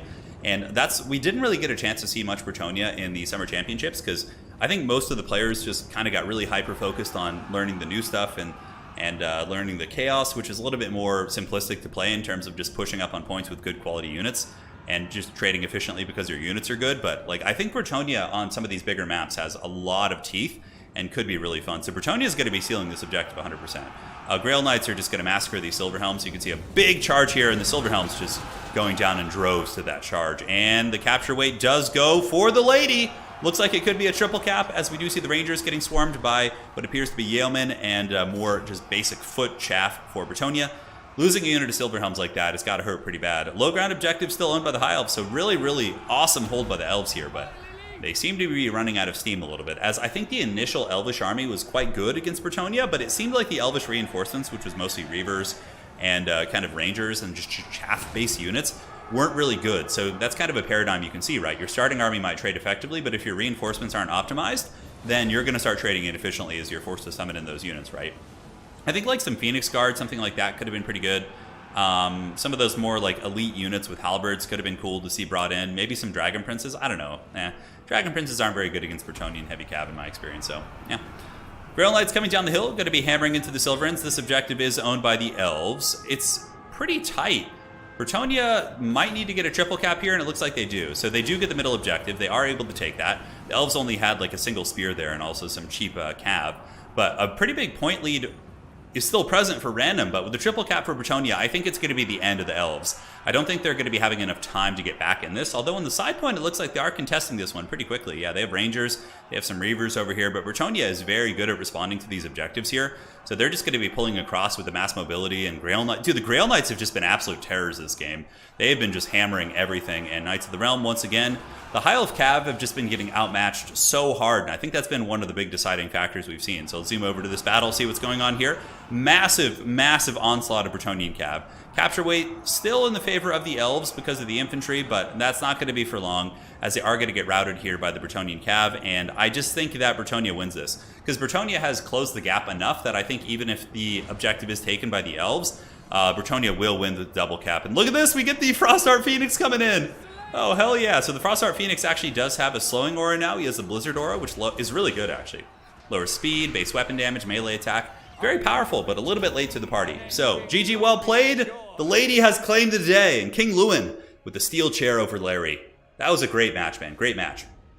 Really fun stuff. Excellent showcase of Cav Micro from the Pug. The Grail Knights just unstoppable. Look at that. 2,000 value on those bad boys. Knights of the Realm all traded super well. And that really was the name of the game. I think in terms of starting armies, we saw that Random Nix was trading better. Like, he was getting the objectives, he was having efficient trades. But looking at the reinforcements, like the reinforcing army, like Lothar and Seaguard were kind of useless. Rangers didn't do that hot. The Silver Helms just got out-traded. Whereas the reinforcements from the Puggington, like, did well. And that really was the straw that broke the Elvish pack there. So Reginald Puggington's going to be taking game one. As we load on to the second map, let me go ahead and double check what that bad boy is. So scrolling up here, where art thou? Maps, it's going to be Death Pass. Death Pass is the next map, so let's get that. The map all set. Let's roll the dice, baby. Let's see what we got. Should be good. All right, all right. Where are we at? And outstanding. Who is ready? The god of luck be with these players. Bretonnia was played, and so too were the High Elves, so we will unselect those two factions. And let's do it, man. What are your top 3 Dom maps at the moment? It's a Black Ark and I can't. There's a 3-way tie with the third, but Itza and Black Ark are my favorite, hands down. Yeah. All right. This is for player 1. It is going to be.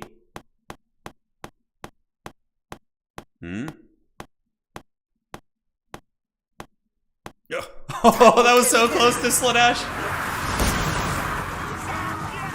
The Rats. Okay, we got Skaven versus. That was so close to Slanesh. I was sweating bullets there, dude. Cathay. Okay, so Rats versus Cathay. Let's see what they want to do. All right, so player 1, we have Reginald Puggington. So Puggington. And then Random is going to be Cathay. We'll see if they want to use any of their rerolls, which is totally fair. All right. I would probably reroll Cathay here, honestly. I would reroll Cathay. Okay, let's see. So Puckington gets the rats. I wonder if Random's gonna random rerolls. He's like, okay, I'm done with that. All right, so we'll take Cathay out of the mix here, and let's go back and reroll that. I don't blame Random. That's a terrible matchup. The Skaven will mortar and Giselle you into the Shadow Realm. All right, so this is for Random with the Skaven removed. All right. Here we go. Time to kill. Yeah, so we're not doing mirrors because we want to show you guys faction diversity. So let me go ahead and remove the Skaven. I should have done that before, sorry. Yeah, because, you know, mirror matches, we see enough of those in sweaty tournaments. We're not doing mirror matches today. Ooh. What else? Okay, what else for Skaven is a fun one. All right. What else? At random. Very cool. Let's see what happens. All right. No, we're not doing a mirror match, dude. We don't need that. Dude, are you guys not entertained with the whole weekend of mirror matches we got? Yeah, the computer wants Skaven. I know there's a rat in my computer right now just pulling little cables. Mirror matches, it's too hard to tell what's going on in this game, honestly. It really is. We have the Twisted and the Twilight. Yeah, this is fun. This is a good matchup. Yeah, and they're using... Dude, look how cool the Skaven banner is right here. It's so rad.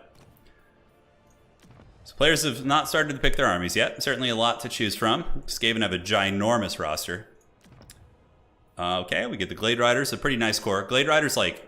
I know how this matchup plays out in land battles, and honestly, it's not that much different, Domination. Like, the same type of units are used, typically. It was very close to Warriors of Chaos, it was. Yeah, it really was. Are the mirror match banner colors still bugged? Only for the factions with army abilities. Yeah, so like, but it shouldn't be a problem in these kind of matchups, yeah. Oh my god. Vampire counts mirror Gorstoff? Dude, don't put that evil on me, dude. Why would you want us to suffer like that? Like, even though the Gorst memes are funny, like, dude, it's such suffering. It's so brutal to watch. I actually think Wood Elves can do very well here. Wood Elves can really, really punish the Skaven with their cheap cav. Like, Skaven struggled to deal with, like, Glade Riders and Wild Riders and things like that. Especially when the battle gets, like, late and like, wild. And there's just stuff all over the place. Just 19 zombies. We should just have a Helm and Gorst duel. Yeah, that would be fun. Slanesh versus Vampire counts 6 times each? I know. Can you give a quick breakdown of what to expect from this matchup based on land battles? Yeah, sure. So typically what you would see is, I mean, okay, there's a couple schools of thought. One style that the Wood Elves used to do against Skaven, which I don't think is as viable in Domination, is a Bum Rush. So they would just get like Dryads, followed up by Masked Glade Riders and Wild Riders, and they would just like envelop the Skaven army and swarm them, because the Wood Elf infantry will outtrade the Skaven infantry typically, especially Dryads. You can also go with... you know, missile play if you want to. You can go with like Deepwood Scouts and, you know, Glade Rider spam or Glade Guard spam is okay, but Skaven mortars can really punish them pretty hard. Skaven are usually like boxed up in a really defensive formation with mortars and some sort of weapon teams as their core. So like one or two weapon teams in a box, and Skaven would then have a Mortis Engine Rat, so they would have a Plague Furnace would be really, really good. Also, the Lost Sylvan Knights were pretty good here, but Skaven learned how to tech against it and bring like, you know, direct magic damage and the Dreaded 13 spell and things like that. So there's like... It's a pretty dynamic matchup, actually. Yeah, we see a Plague Priest being brought, so probably going to be a Mortis Engine Rat like we talked about with a couple mortars. Yeah, should be fun, man. Really, the Skaven just need to be able to defend their weapon teams against the Wood Elves, because, man, Wood Elf cheap cav is actually very good. The Glade Riders here, good stats. You can see 28, 32, and 28 with a good charge bonus of 40, so if they're charging, like, little crappy Skaven slaves and clan rats, they can buckle them pretty quickly, actually. So, yeah, it's wild. Are Giselle still the same, or do they have the same buff with Crane Gunners got? I'm not sure, actually. They feel good. I played a couple games with them. They seem pretty strong. Skaven are going to go for a Plague Priest Lord. Rattling Gunners, Night Runners, all that sort of good stuff, yeah. So a lot of Skirmish Rats, wow. Did Night Runners get a cost reduction? I remember them being more expensive. They're only $450. Well, anyways, yeah, a lot of Skirmish Rats who are not expendable, and they have stock. They should have stock, I think. Let's check. No, they actually don't. Oh, the basic Night Runners don't have stock? That's weird. I would have thought they would have had stock, but I guess not. Yeah, I actually made that mistake before. They don't have stock. Yeah, the more expensive ones do. I think as you get a little bit higher up in the Skaven echelon, get to gutter runners, they then have stock, but night runners don't. But yeah, they still have decent poke. You know, they have their little ninja stars. They're pretty quick with 54 speed, so they can move over to side points and steal things. Sisters of Twilight, I dig it. Yeah, Sisters are good. You could just sit them on a Skaven Lord and just, you know, pop that character. Skaven are going to be going with... Oh, they're going for the Twisted in the Twilight. Yeah, look, they have Throt versus Sisters. Oh, that's great. That's great. And yeah, I looked into chat to see if they were like coordinating that, but they're not. They're not. Oh my goodness, that's pretty fun. Ethan gets you so hyped to play Warhammer. Dude, I know, man. I'm hyped. I want to play too. I'm so happy that the tournament scene is growing. Like, we have... In Warhammer 2, there weren't that many tournament hosts, I don't think. I mean, in LAN battles, there was a handful of people, but now there's so many players who are hosting tournaments that you're going to have so many options. Like, there's a group of gentlemen who host tournaments on Fridays, which is for people in the US time zone. Like, I'll be having, you know, tournaments throughout the week. There's just going to... There's so many new tournament hosts. So it's going to be a great time to get into it. By the way, I wanted to ask you guys, for any of you guys, just put yourself in the shoes of a tournament player.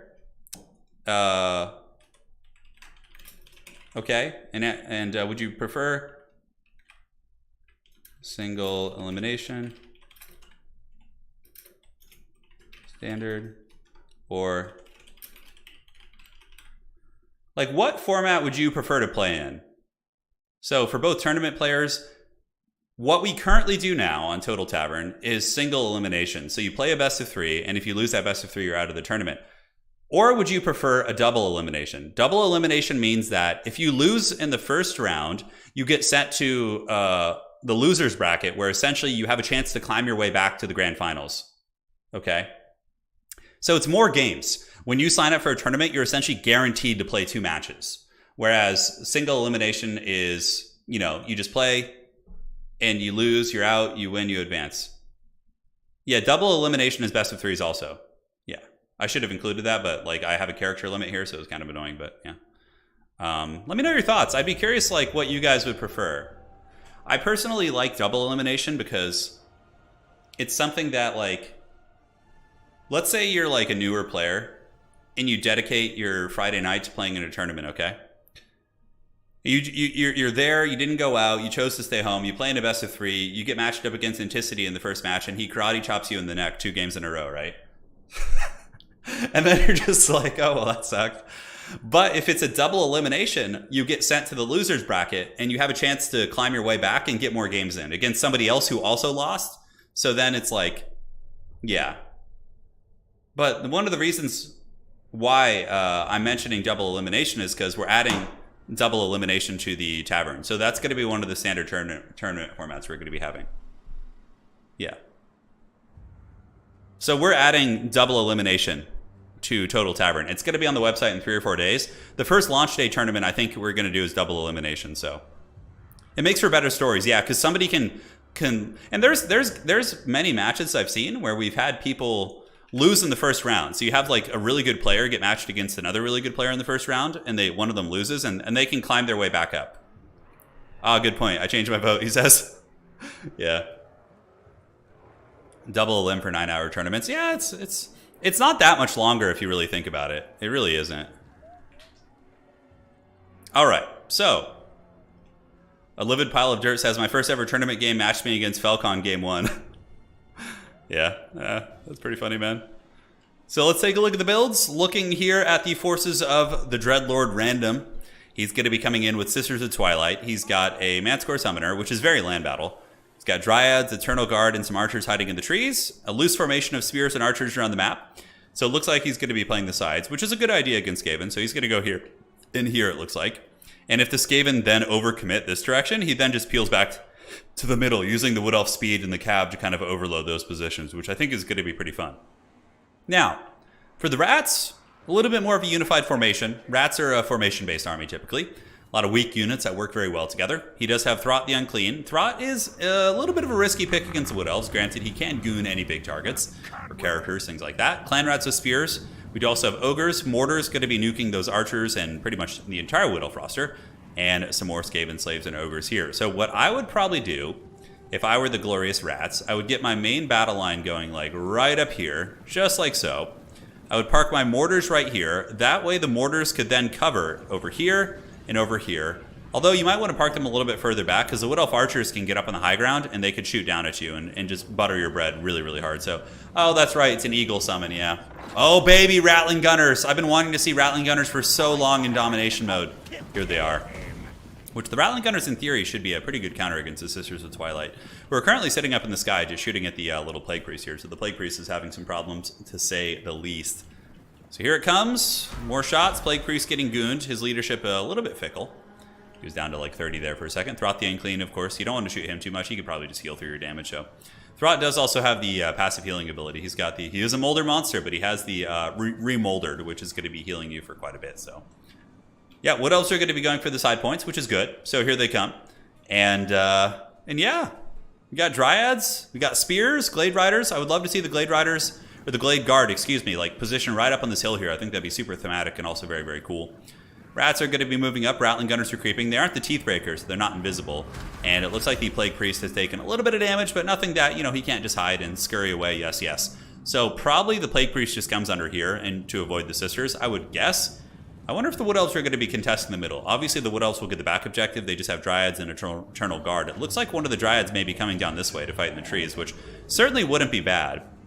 But this is going to be a tough one for the Wood Elves, for sure. Getting mortared here is not going to feel good at all. Ah, the Great Eagle has descended from the heavens. So the Eagle's going to be coming in, and immediately the Poison Wind Mortars are going to be on the run. Rattling Gunner's going to be turning about face, but the Great Eagle is there, and the Ogres are going to be attacking that bad boy. As, yeah, it's a fake Eagle, so, it taking damage isn't really that big of a deal, but it did stop the Mortars for a moment. But those Mortars should be back online and should be able to start nuking that side position pretty effectively. Rats do take the middle objective. Throt the Unclean kind of getting buttered up pretty good. Okay, so maybe shooting him is worth it. But he's getting nuked by these Sisters of Twilight, who I've always speculated will be very, very good in this game mode. So there they go. Sisters shooting over here at Throt, ye old Unclean. Mortars are back, man. And yeah, Skaven Mortars are very, very good in domination mode. So they're able to shoot here, blast into the Dryads. Poison Wind doing a bit of work. So it's similar damage profile to Mortis Engines if you're just looking at the damage it does over time. So there you go. Big shots into the Dryads right there. Rats are just going to be chilling out. And you don't have to take the objectives right away. I mean, you can try and get enough of a value lead. But man, the Sisters are not messing around. And it looks like the Skaven could be in a little bit of danger as they're getting pushed pretty heavily. You see the Firebark Elders coming in and the Treekin. I love the Treekin pick. They're very resilient, very, very tough to remove off objectives. And Firebark Elders are especially cool. They do have the Wildfire Aura, so that's going to give you some flame resist. Skaven don't really have any fire damage that I can think of, except the Warp Flames, the Warp Fire Throwers, which I think do fire damage. So Archer shooting in. They are shielded Clan Rats, so should be somewhat resilient. Very much like Skaven in land battles here. Kind of push back a little bit, but, slowly dragging many of the Elvish units through the mud. And a lot of the value you've seen from Random, the value lead that he does have, which is very substantial, has been the damage he's gotten on Throt as well as the Plague Priest. So it really isn't that significant of a value lead that he truly has in terms of combat effectiveness. Now, Poison Wind Mortar is going to be nuking the archers up on the high ground. Very, very good call. Ogres breaking through Dryads here. And we do see a Plague Monk summon, if I'm not mistaken. No, actually just normal Plague Monks coming out. Plague Monks can definitely cut through Dryads. Yeah, they're going to be able to trade pretty well there. But the Wood Elves are going for the middle, and we do see an Eagle summon. So the Eagle summon is going to be going after the Plague Priest. Just imagine how good this would be if it was a Manticore, but alas, it is not. And here comes the Treekin, baby. It's time. Treekin are moving in. Eternal Guard also. Throt the Unclean going to be rushing in to fight these guys. Very risky. Throt could potentially get trapped in a bunch of spears here, but it looks like he gets kind of lucky. And some of the archers in the back are now going to be focusing Throt. And Puggington could be in a little bit of danger. It seems like Random Nyx is really executing this this kind of alpha strike very, very effectively. Back objective also being threatened by the Rats. Okay, never mind. The Skaven got their tricks up their sleeve. And they do get some, they get a Plague Priest here, a second Plague Priest it looks like. They have Clan Rats, more Ogres. Ogres will counter Treekin very effectively. And the Skaven are just stealing the back objectives. Okay, man. I really, really like these tactics. This has been great so far. Throt the Unclean in a little bit of trouble. The Unholy Daka from the Rattling Gunners getting into the Treekin here. If they're a little bit closer, it would do more damage. But overall, the Rattling Gunners should be able to kind of wear those guys down over the course of a long battle. Poison Wind Mortar still proving to be very effective as it does continue to kill the archers. And it looks like the Rats are going to be able to get this objective back. So Clan Rats from Puggington moving in from all sides. Plague Monks, of course, a nice sustainable infantry unit for the Rats. And this has been great so far, dude. The dreaded Skaven backdoor, dude. Who would have thought? Have they been able to get the objective? We'll take a look. It looks like these Skaven have wrestled the back objective, so they have. The Night Runners with the Pit Fighters of Helm's Deep and the Clan Rat Spears, they do manage to maneuver back here and get this objective. So sneaky, sneaky rat tactics, man, causing all kinds of problems. This is incredibly nasty. Now, looking at Objective 2, we do see the forces of the Wood Elves trying to hold on to this, but the Rattling Gunners are just pouring on a torrent of fire into these Elves. And though the Elves do push back the Rats, they're going to be taking a lot of value punishment. Plague Priest has come back, probably worth an unsummon at this point, but dude, the Rattling Gunners are just doing so much damage. Hey, Lithin, thank you for the donation. Really do appreciate that, my friend. Thank you for supporting the channel. Night Runners throwing their Ninja Stars in. Wood Elves do hold the middle, but at a bit of a cost. The Skaven weapons teams are doing very, very well. And the Skaven also seem to have secured their back objective. They have Ogres, they have Clan Rats, they have Plague Monks back here. Wood Elves probably won't be able to get this one. I would say for the Wood Elves, what I would do is probably abandon this point, say, screw the shit, I'm going home. I would maneuver back to the middle and try and get my home objective. We do see the Sisters of Twilight coming over here. And, yeah, trying to goon the Plague Priest. The Ogres are a little bit problematic. We do get some Glade Rider actual cav units. Interesting. So they're going to have those archers there. And I think the Skaven should eventually lose this position. And the Wood Elves really do need to just play the middle and play the side. I think overextending against the Skaven at this point in the battle is going to be a little bit tricky. Granted, Random Nix does have a value lead, but the value lead, like I said, is because of the damage done to the lords and characters and things like that. Rattling Gunners, what are they going to be shooting? Dude, I love the Rattling Gunners, just mowing down these Treekin, and they've actually managed to kill them over the course of a long grind. I don't know where Throt the Unclean went. He might have actually died. Looking around, I don't see Throt around the battlefield. Okay, so I think Throt the Unclean might have actually just been broken off the battlefield. I don't see him anywhere. I see a Plague Priest. I think he might have just gotten gooned earlier. So, yeah, Throt was kind of in the Archer line a little bit, so he was in the Wood Elf, side of things, and I think that ended up costing him quite a bit. We also see a Waystalker, really interesting. So a lot of land battle elements are coming in here, as the Waystalker was often used for the Arrows of Kurnus to snipe Skaven artillery and weapons teams and all that sort of good stuff like that. But the Sisters of Twilight, they still ride an Eagle. Treekin are moving in, Glade Rider's moving in as well. If we're looking at the score, we can see the Skaven are currently up a little bit on score, but the Wood Elves are going to capture this point back for sure. The Skaven are just running out of steam, and obviously it's pretty far away from home. Dryads and Archers coming up to support, but will the Wood Elves be able to hold the center? Throt the Unclean is back. Oh, it looks like Throt was resummoned, or maybe, yeah, no, he was resummoned. He only has 2 kills right now. Okay, so Throt the Unclean was killed, but the Rats did resummon him. Okay, interesting. Or maybe he was unsummoned. I don't think he was actually killed. So now, I know a lot of people have like pretty strong feelings about Lords being resummoned, and I think it is an issue when you have a cheap Lord like Helman Gorst, who only costs like 600 and is a little bit overpowered. But honestly, in my experience, resummoning Lords has not been very strong, because you're giving up so much battlefield momentum just to get a single character back that might not be able to swing the momentum for you. It hasn't been very strong for me. Usually, if my Lord dies, I almost never resummon it, unless it's like a really overpowered like Helman Gorst or like a Festus, who only costs like 1400 with his Mortis, things like that, right? So he's back. The Rat Man is seeking vengeance for what has been done to him. Going to be attacking the Treekin, and I have to say, my favorite unit of this game is hands down been these Rattling Gunners. I don't know how much value they've gotten, but they've been pretty cool, and we do see the Wood Elves manage to re-secure the side objective. They're going to be leaving some Treekin and some Dryads back there, and then we do see the rest of the Wood Elf forces that were over here capturing the side objective on 3. They're now going to be moving back to the middle to try and secure that. So we'll see if they're going to be able to. The back objective, of course, firmly owned by the Skaven. A little bit of contesting going on, but the Skaven should be able to control that. So Random is certainly back in this game, and he seems to have a pretty good value lead. Sisters of Twilight, of course, doing work. The Rattling Gunners just kind of fleeing on the objective, being chased. These guys probably not long for this world. They just about paid for themselves, and they removed a very tough unit to remove, which for Skaven is a big accomplishment. Mortar teams being unsummoned, but not before they get 1600 value, so very, very nice usage on the Mortar teams right there. Throt the Unclean giving a little bit of anti-large poke against the, well, not anti-large, but armor-piercing poke against the Firebark Elders. But dude, Firebark Elders are such a heavy metal unit. Not only do they just look super badass, but they just do not. They're so hard to kill. They are so difficult to remove. And this is where Skaven start to struggle, is the late game.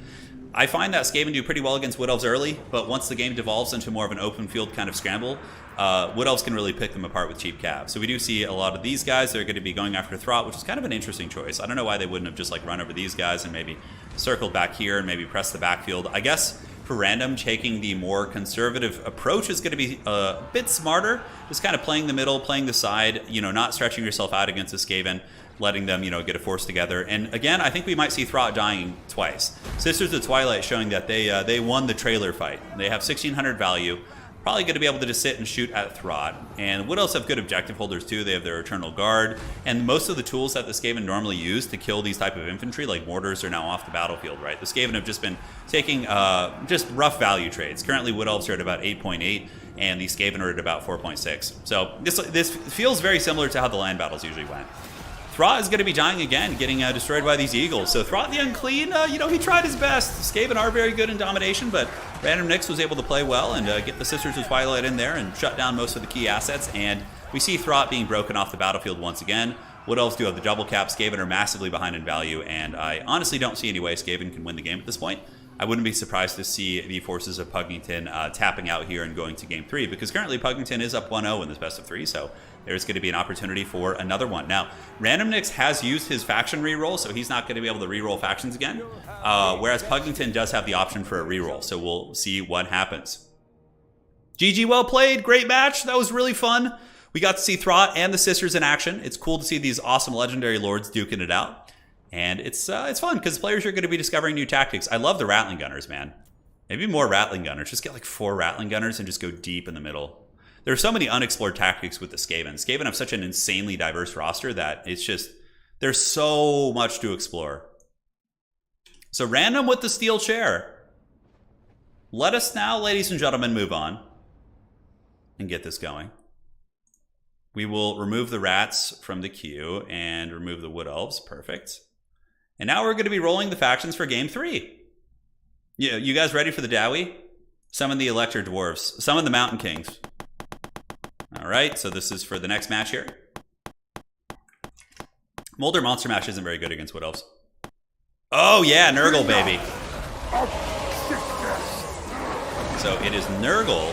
Nurgle is one of the more balanced Chaos factions. I would say they're a little bit easier to fight. They're very vulnerable to like speed and shooting and focus fire. So I like Nurgle a lot for that reason. So don't give me Nurgle again. Don't do it. Don't make me reroll here. Yeah, Throt was a little bit awkward in that matchup. He didn't really have a place. Okay, Nurgle versus Tzeentch. I haven't seen this one yet. Okay. Oh my god, there's like all these scary sounds playing. So Pugnington gets Nurgle. Pugnington, Nurgle. And Random is going to be Tzeentch. It's Nurgle time. So Pug can reroll. Pugnington can reroll. We'll see. We will see. I think new Nurgle can fight Tzeentch fine. Like, honestly, it used to be a terrible matchup for Nurgle, but now Nurgle has shielded Marauders. They have Horsemen. It's really not as bad as it used to be. Yeah. All right. Any tier change? Yeah, for sure, Robert. I'm gonna so after a couple weeks of launch, I'm gonna re-review the points we made. Yeah, I gotta turn off the sound effects on that. So Pugnington is gonna be re-rolling. Okay, so can I turn the sound effects here? Okay, I can. Great. So we're gonna turn off the sound effects there. So Pugnington is gonna re-roll. He doesn't want to play Nurgle. So we for sure will be seeing Tzeentch. Where are we at? And perfect. So we will deselect Nurgle from the pool. So this is the reroll here for Pugnington.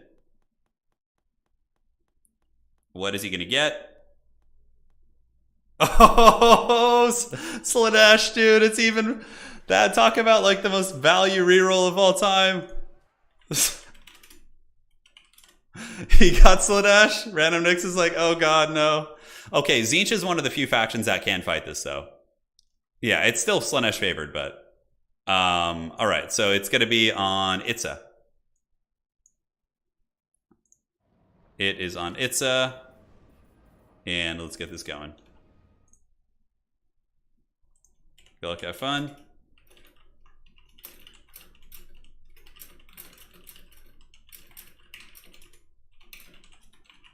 Let's see what they do, man. Here's your sweaty matchup of the day. Here's your very you should have kept Nurgle, right? Yeah, this will be fun. This will be fun. Let's see what happens. Rigged, I know. It is rigged. The cheat codes have come. So looking here. Let's look. Yeah. It's hard. It's hard, random. Let's see what you can come up with. You need the dreaded chosen. Yeah, let's see what he does. I think it's winnable for sure. I'm curious how he's going to be approaching it. Okay, so we see good units coming out. This is the big sweat time. Today is the day. Yeah, random. This is the time of heroes, man. This is where you make your mark on eternity. It will echo. Let's see. Slaanesh is very overpowered. Yeah, Slaanesh is very overpowered. Yeah, their Marauders are just insanely gross. I honestly think Tzeentch has some good, okay chances against Slaanesh, especially on Battle for Itza, where it's like a smaller map. I believe. So what kind of characters are we going to see? So he's going to go for a little Discmaster character. Yeah, dude. Oh, Azazel is coming. So for those of you guys who wanted to see the new Slaanesh stuff in action, I'm happy we got a Slaanesh game today. We needed at least one. Yeah, we needed at least one. Because he's pretty good. I mean, he hits like a truck. He's a great duelist. 100 speed. Really squishy, though. Only 5 armor. He dies super quick to any sort of focus fire. Like, if Azazel gets, like, caught in a net and focused by something, dude, he just dies, like, instantly. It's very, very quick. So, I played this matchup in the early build with some of these guys. I didn't play it with random, but I played it with, it might have been against Pug. I can't remember. Houseplant. Inticity. We found success with Tzeentch by using Chosen, actually. So, using Chosen of Tzeentch with Halberds. It wasn't terrible. And then Warriors of Tzeentch, because they just massively outtrade the Marauders. So, okay, so taking a look at the build here of Slaanesh, he's actually not even using the really OP Marauders. The Devoted Marauders, the 425 ones, are the ones that are super overpowered. So it seems like Puggington is taking a slightly more friendly build. You might also not see Azazel here. I'm not sure. I don't like the blue and the pink style. I don't. I feel like Slaanesh just swarms you and you just die, but. Maybe random will prove me wrong. I personally think using the Mortal Warriors of Tzeentch is really good. Like the Chosen Halberds will outtrade most of the Slaaneshi stuff. Although Slaanesh does have Pit of Shades, but they're actually pretty resilient against Pit of Shades. He didn't even bring Pit of Shades. He brought Azazel. So this Slaanesh build is not that OP. Like, he didn't bring Pit of Shades, which is a staple. He's not spamming the undercosted Marauders. He only has 2 of them. So yeah, this Slaanesh build is actually very, very like it's still really strong, but it's not like a degenerate build, right? So I think that Tzeentch should have a good chance of winning for sure. Like, especially with random playing well. Yes, should be good. Should be good. Yeah, I don't know if I'm a huge fan of the blue spam. I really think you need some warriors. Like, I love the Warriors of Tzeentch. They're so solid. Like, Silver Shields, obviously doesn't matter too much against Slaanesh, but just great combat stats, magic damage. So if there's any Slaaneshi demons, they can get through their physical resist. And also, Devoted Marauders of Slaanesh have physical resist, so the magic damage is really, really pertinent. It's like an extra 10% damage buff, right? Which is great. And if there are demons. Looks like it's going to be Forsaken, which I guess the Forsaken accomplished something similar. But I really, really think the Chosen can catch people off guard in this matchup. I can't wait for the Skaven to get Thankful. Yeah, Thankful needs to come. He's super cool. I'm surprised by the Tzeentch approach too, but it can work. It can work. It really can. Is the main issue with the... Yeah, they're just too undercosted. So if you look at Slaaneshi Marauders, the 425 variant, they trade so cost effectively into everything. They could fight like a Saurus unit, which costs like almost twice what they cost, and they will like get the Saurus down pretty well. They just trade upwards into everything. So like the problem is, like, across the whole roster, Slaanesh will have a ton of them, and you just have a bad time because Slaanesh outtrades you everywhere for the price point. Yeah. It is not rough. Is there a game after this? Yeah, there is. We have a best of 5 grand finals. So if you take a look at the brackets, today is a miniature flash tournament. So it's like a showcase tournament with random factions to try and show you guys more of a range. But we do have a bracket, so let me go ahead and find that. We have Inticity, who had a great series with Platypus, and the winner of this series is going to go forth to face Inticity in a best of 5 grand final. So yeah, a lot more action today for anybody who's just joining. Just want to thank you guys for joining. It's been fun. Thankful will be pretty sweet, but yeah, he's got the double cultist with the Gates of Tzeentch, so he's going to be summoning in some pinks, it looks like. Forsaken and Marauders. Okay, he's got some Marauder Spirits and some Horsemen, Screamers. I mean, the build from Random isn't bad. It could work. Random is a stronger player than me, so especially with the new stuff. He really, really hammered the new stuff out. So I'm quite eager to see what he's going to be doing here. I would probably add 100 gold to their cost. If you made the basic Marauders cost 100 gold more, like I would probably bump up the Slaneshi Hell Scourges by like 50, and then make the other ones cost 100 more, and then like if you do that, Slanesh is going to be strong, but they won't be as overpowered for sure. The big problem with Slanesh is how cost effective their chaff are. That is why they like own everybody, because not only do they have the best like core chaff infantry in the game, but they also have the best cav. So they just dominated every aspect of the game. If you make their infantry like equal to other factions in terms of cost effectiveness, then you know they'll have the cav advantage, but at least it'll be equal in other regards, right? Melanin says, I love watching these multiplayer games. I'm so bad at multiplayer. It's nice to see competent play. Yeah, that's I do the same thing. I watch professional StarCraft, and I watch Age of Empires professionally, and you know I just like love to watch players like who are just way better than myself, because I can like just enjoy it without having to like put in the time to learn it, right? Yeah, it's fun. Yeah, I'm excited to see how Random plays this. I mean, I know how he's going to play. He's going to put everything in guard mode and just shoot, because what you do is you put your some people they'll put their units in like a longer, more pencil-shaped formation so they can like get more surface area to shoot, which even if they're in melee, which is kind of cool. Yeah, and there's no Pit of Shades here, so that like if Tzeentch had brought like a warrior build, they probably would be in super strong shape. Like look at this Slanesh build. Nothing in this Slaneshi build would be good against Chosen with halberds. Nothing. Like nothing. But, you know, Random was probably like, oh, he's just going to bring Pit of Shades and kill my Chosen. So that's the problem of it, right? So we get blues and pinks, just like a big shooting box. We get the double cultists who are going to be summoning stuff. And up in the sky, we get a Herald of Tzeentch. And the Herald of Tzeentch is going to be really good at shooting Azazel, but Azazel might catch him and kill him too. With Narcissism and some of the snares, it's very, very scary. And yeah, that's another problem. All these Slaneshi infantry have the mark of, like, they should really just cost way more. Like, they all have ITP, every Slanesh chaff unit, so you can't terror out them. It's just insane. So yeah, like 100 cost increase on like all those guys would probably be fair. Yeah, should be good. So Spawn, Devoted Marauders, that's pretty much it. It's a classic combo. It's very cost effective. How are they going to hold up against the Daka though? We'll see. Azazel is going to be coming in for the hunt.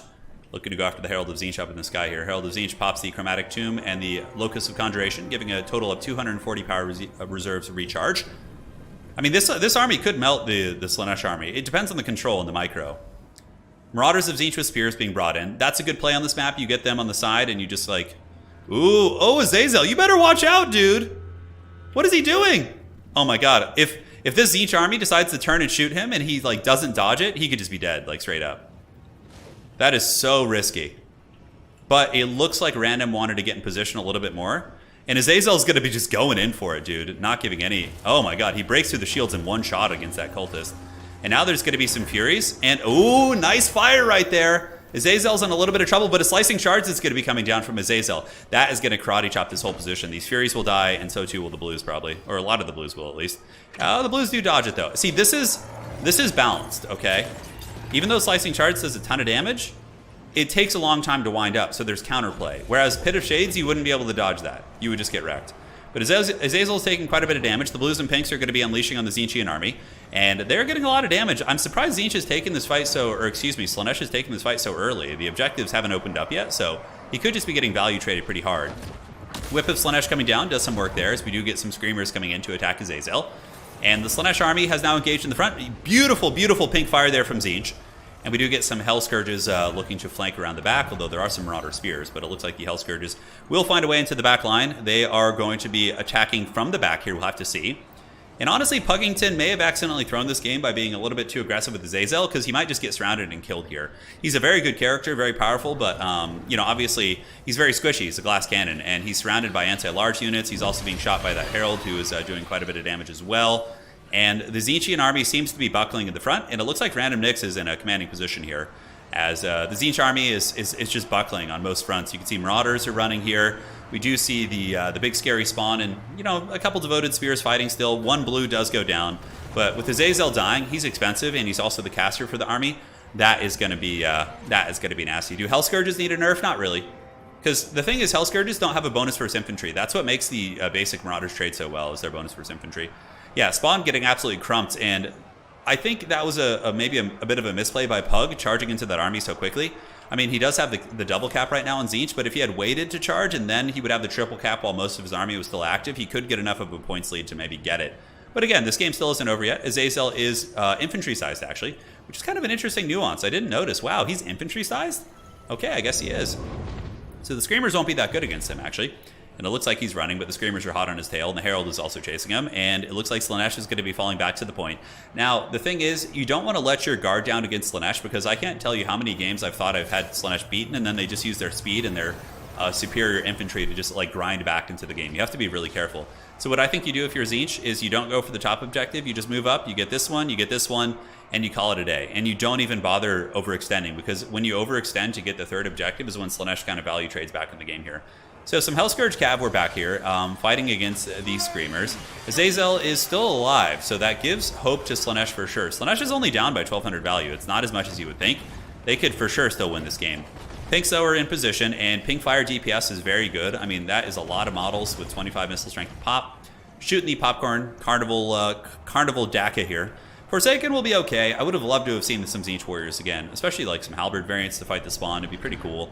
But yeah, now that the Tzeentch shooting is getting in position and moving up, it's going to be very problematic.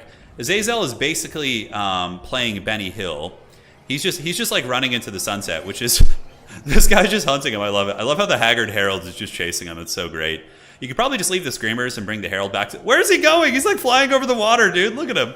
Azazel's like, screw this shit. I'm going home. I'm flying back to the Chaos Wastes.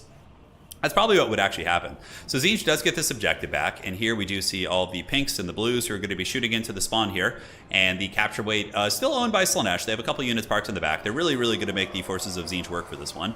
And now we get the double Hellscourge push with Hellstriders as well. So the pink army is going to be assaulted here by a lot of the Slaaneshi Cav, but there's layers, right? So you have layers back here, and they should be able to crossfire and cover. And what's really cool about pinks is they can shoot like up and over. They have very good arcs similar to archers, so they can like shoot in even if like something's in melee with them in guard mode, they can put some damage on, right? So side objective is owned. Hellscourges are all over the place looking to dive onto these points. Azazel ran to the edge of the map and it looks like, okay. Guys, look. Oh my god, it's Azazel. He's in the water. Look. Oh no, is he sinking? Guys, Azazel was in the water and he sunk to the depths. He got taken out by the Herald. That's so funny. Dude, Azazel just sinking into the depths. Like, help me. I'm too weak. That's actually really, really funny. Holy shit. I don't think I've ever seen that before. We just see the feathered wings in the depth. Just sinking into the abyss. Oh, that's so funny. Holy shit, dude. Oh my god. And he was actually sinking too. Oh man, I gotta get my bearings. Sorry guys, the commentary's slipping a little bit as I'm just laughing at that. That was really funny. I've never seen that. He went down like the Titanic. Oh god, Azazel just reaching up, just hoping one of his Slaaneshi heretics will rub his hand gently as he sinks into the depths. But no, that's not gonna happen. Oh my god, that's so good, man. Oh, okay, hold on. I'm like crying tears of laughter right now. Just give me a second to get my bearings. So, Objective 2 is owned by the forces of Tzeentch. Objective 3 is owned, and it looks like Tzeentch is in a position to win this game. You know, Random was talking that scared talk, but sometimes you just got to go into that game with a, you know, just an attitude that you're going to win this one. You're going to get it, right? But Slaanesh could still win it, for sure. I mean, again, they still have a lot of good units, and the big value lead that Random has is pertaining to Azazel being dead. And, dude, I can't get my bearings. I'm sorry. Just him, like, floating down. His heart will go on. I know. It truly will.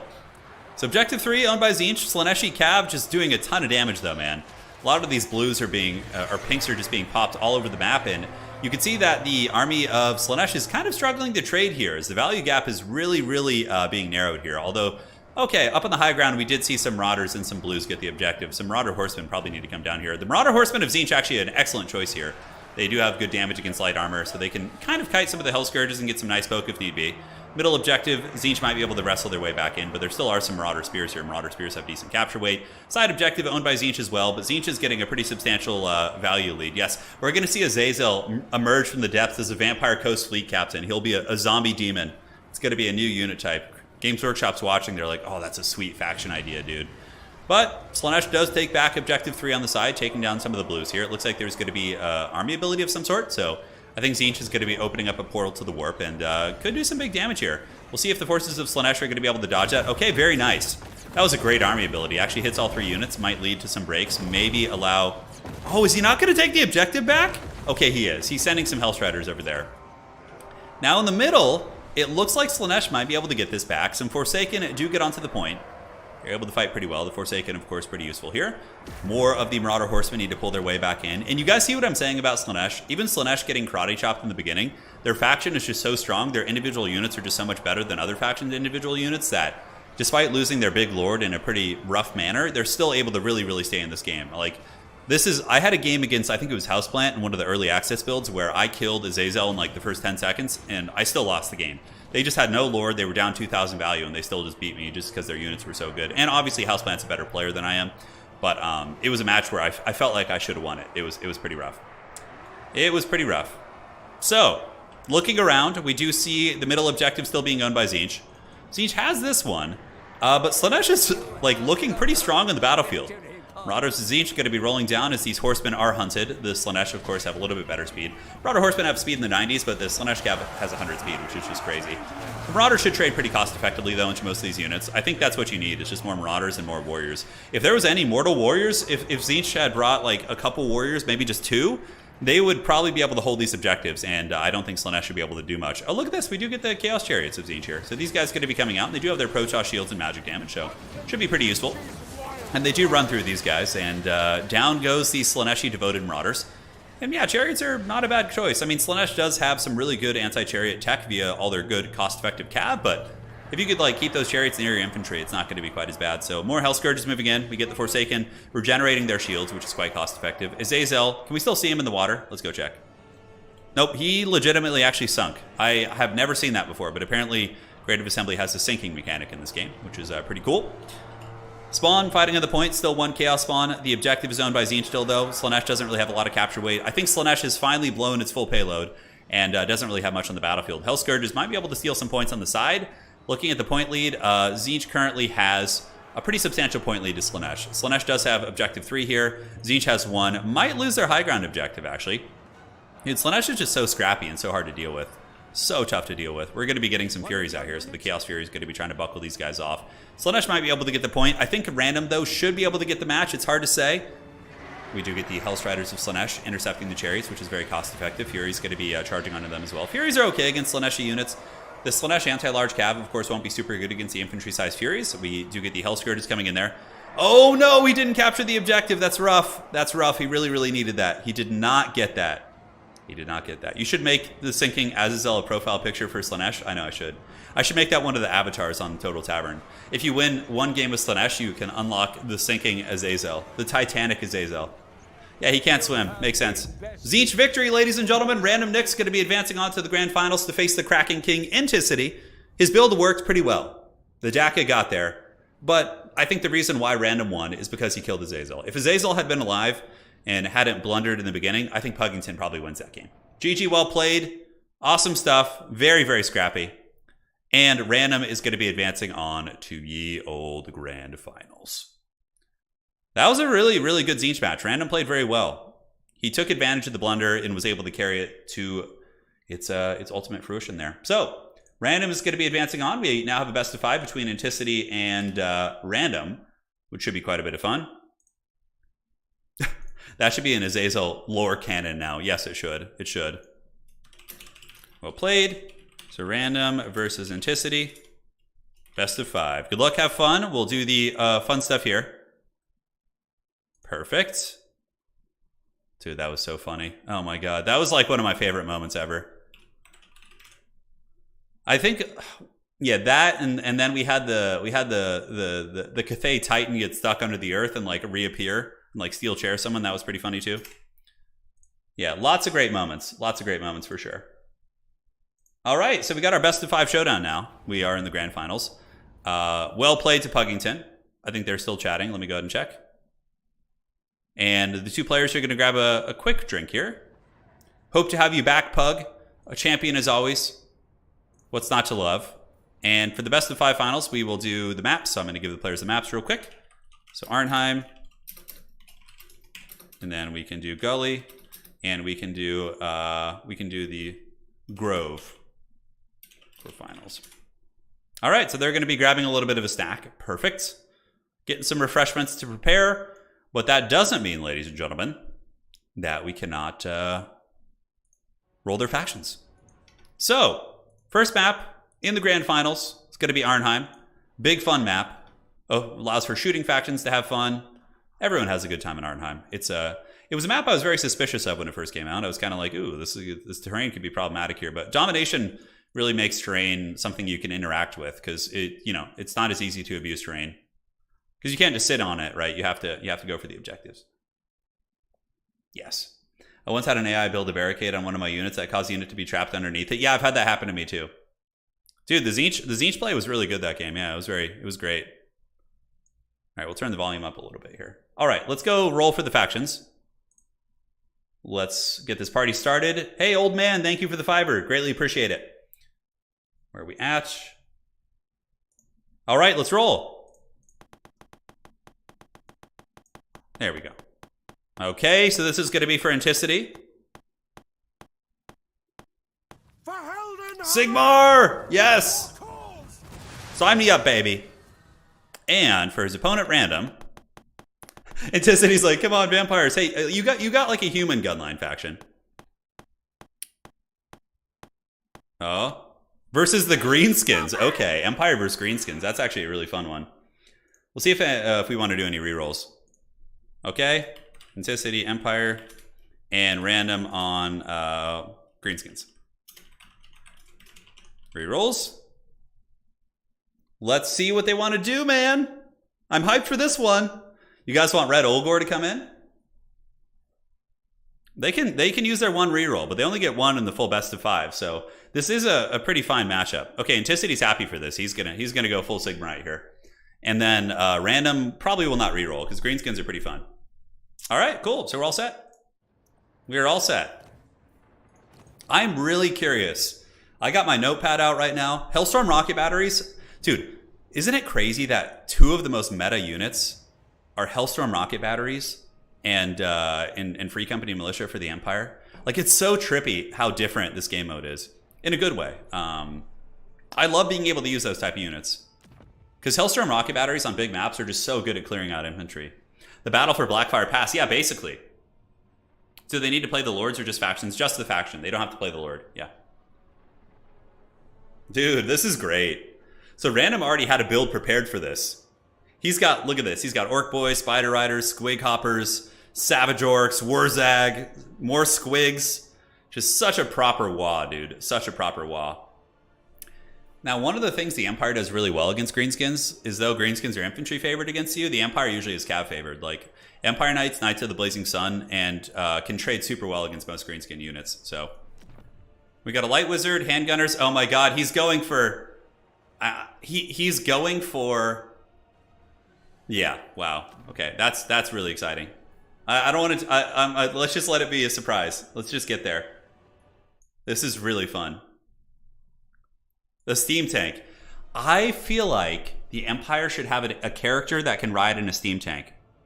Like a Lord. Do you know how cool that would be? Like, imagine if you could have like a Master Engineer with a Steam Tank mount for the Empire. God, I would have such a full chub. The Empire should get Knights of More. They should get all their knightly orders as units they can bring. Because, like, if the Empire had a cheap Empire Knight that could cause terror, imagine how useful that would be. Because that's what Knights of More do in the campaign. They cause terror. Yeah, Free Company Militia are really cool. Yeah, they're a solid unit. The Squigs are coming. I know. They are. They are indeed. A Steam Tank Lord. Yeah, because in Tabletop they had one, I think, right? Didn't they? They could have a commander in the Steam Tank. There's like a guy sticking out of the top on the model. Gelt in a golden tank. Yeah, Balthazar Gelt should be able to drive a tank. Dude, if there was a mod for Balthazar Gelt with a tank, oh, that'd be so good. Ulrich DLC, I agree with you, Jorn. 100%. Gelt driving a tank, dude. He's just like sitting on it, like shooting magic out of the top of a tank. Oh, that'd be so cool. And Demogryph mounts, I agree. I think Empire captains should get Demogryph mounts. That would actually be really nice. Oh my god. Oh, look at this build. Holy shit. Yeah, he's stripping down the Empire Lord to just get a cheap Lord in a reserve, and then oh, he's going for Toddy. Okay, he's going for a bare bones Toddy, it looks like. Or maybe Toddy on a Griffin? Okay. He's thinking. Anticity's like switching back and forth. You can see the gears turning in his head. I don't know how this Empire build's going to work against such an aggressive WA, but I don't really care, honestly. I just want to see fireworks. So, you would never see a build like this in land battle. Ever. Ever. You would never see that. Only here. Welcome to Astalia, gentlemen. Yeah, that's going to be good. Yeah, this is so much fun. All right, let's get this started. Been having an absolute blast today. God, I just want next week to be here. I want to play with all of you guys. I want to just get the fat tournaments and just play in them with you. It's going to be so great. There's going to be so many fun matches. Balthazar Gelt should get a gold tank. Yeah, like, that'd be pretty rad. So double Hellstorm will be very devastating. I just, it's going to be hard to protect this Empire army from the mass mobility, like the Squigs and the Cav and all that. I'm not really sure. Anticity with a... Yeah, that's like a campaign army. It is. It's just like mass missiles with like a little bit of magic. Yeah, that's really funny. Except in campaign, you would have like a really overpowered lord too, so... There is a mod where Boris Todbringer can like ride around in a tank. Yeah.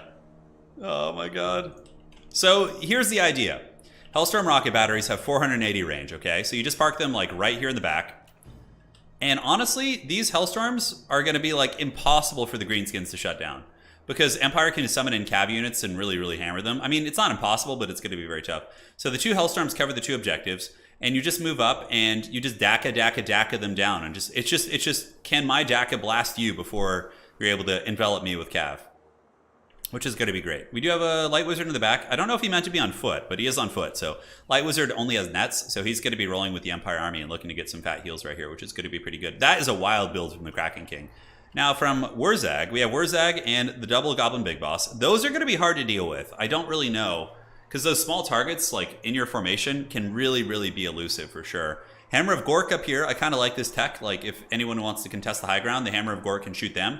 Or you move the Hammer of Gork right here, and it shoots up and over down into the low ground. There's a lot of cool positional play you can have on this map for sure. Now, for the rest of the army here, it is going to be Orc Boys backed up by Squig Herds. We got more Orc Boys at the back, and that's it. So yeah, it's just like a huge wah. There's not much else to it. 3 Spearman units. Dude, I love this formation. Anticity, of course, one of the people who made Vampire Coast great in Game 2, and he, of course, is looking to do the same thing here with this glorious Empire gunline build. Is Random Days facing Legend? No, I don't think Legend plays multiplayer. I don't think you would be able to face off against these guys, that's for sure. So, Turin had to immortalize Azazel swim in the memes channel. Thank you. I'll go take a look. Hold on. Let's see. Let's go see the meme that you made while they set up their armies. Let me look here. I can't swim. That's so good. That's really funny, dude. I like that meme. Thank you. Thank you. I'll show that on stream after this. Yeah, that was really good, man. Well played, Cole. Well played. It's Empire Coast. It is. Dude, these Sunmakers are going to be nasty. If Anticity had spawned on the other side, it'd be better.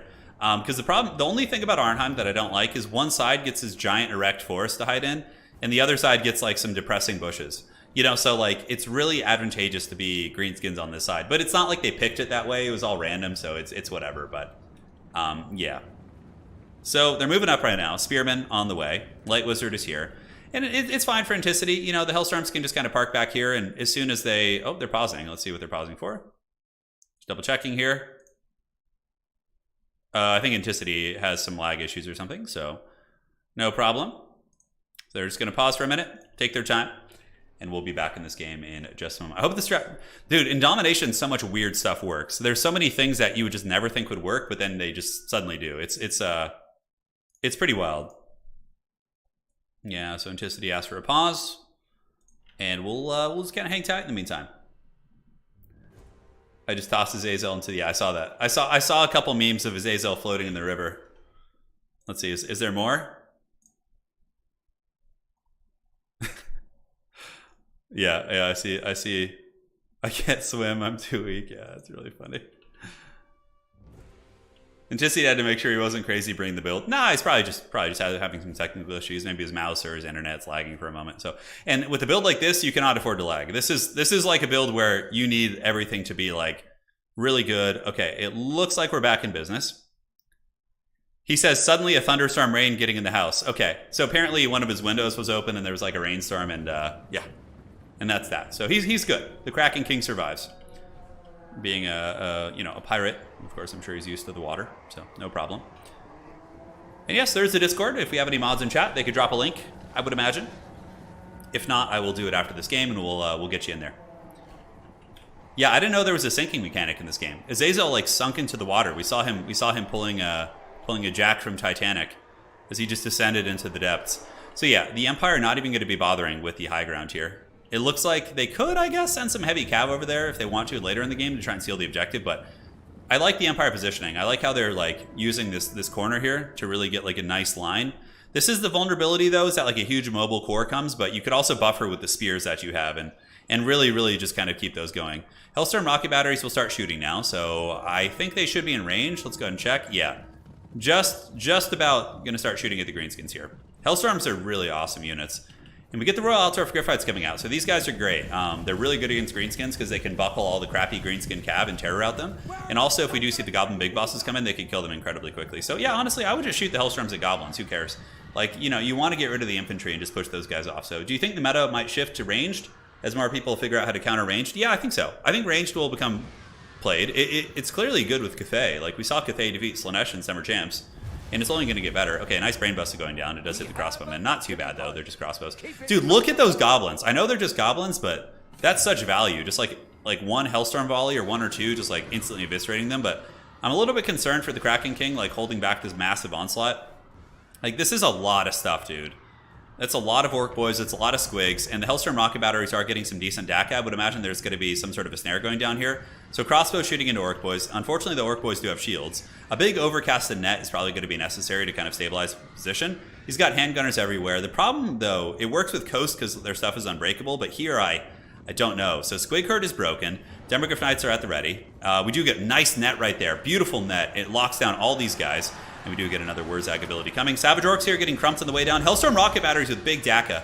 More Empire Knights are on the way in. And the handgunners seem to be having some obstruction. Oh no, Anticity.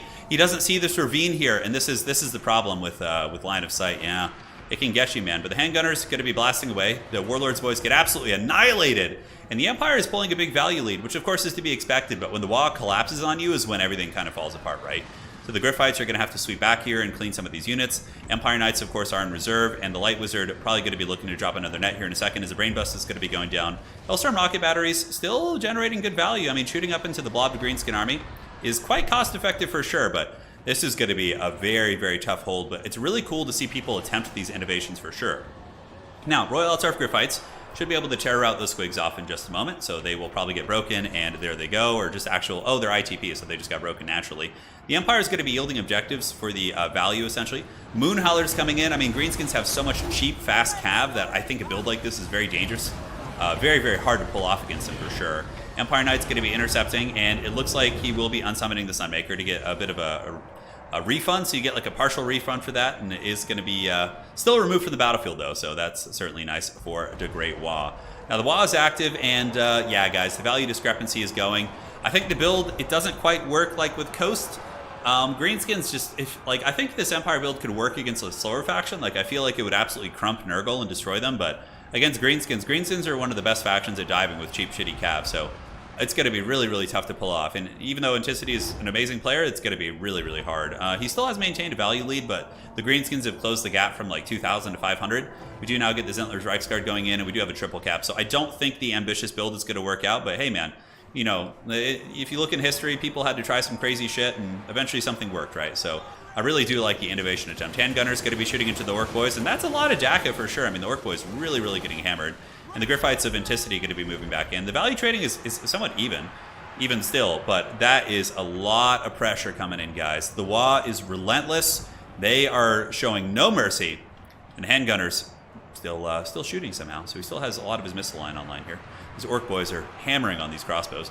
Empire Knight's going to be running in. Is there any chance for the Empire to maybe secure the high ground objective? Maybe like Zentler's Reichsguard up here? I think we did see the Reichsguard Knight summoned down here.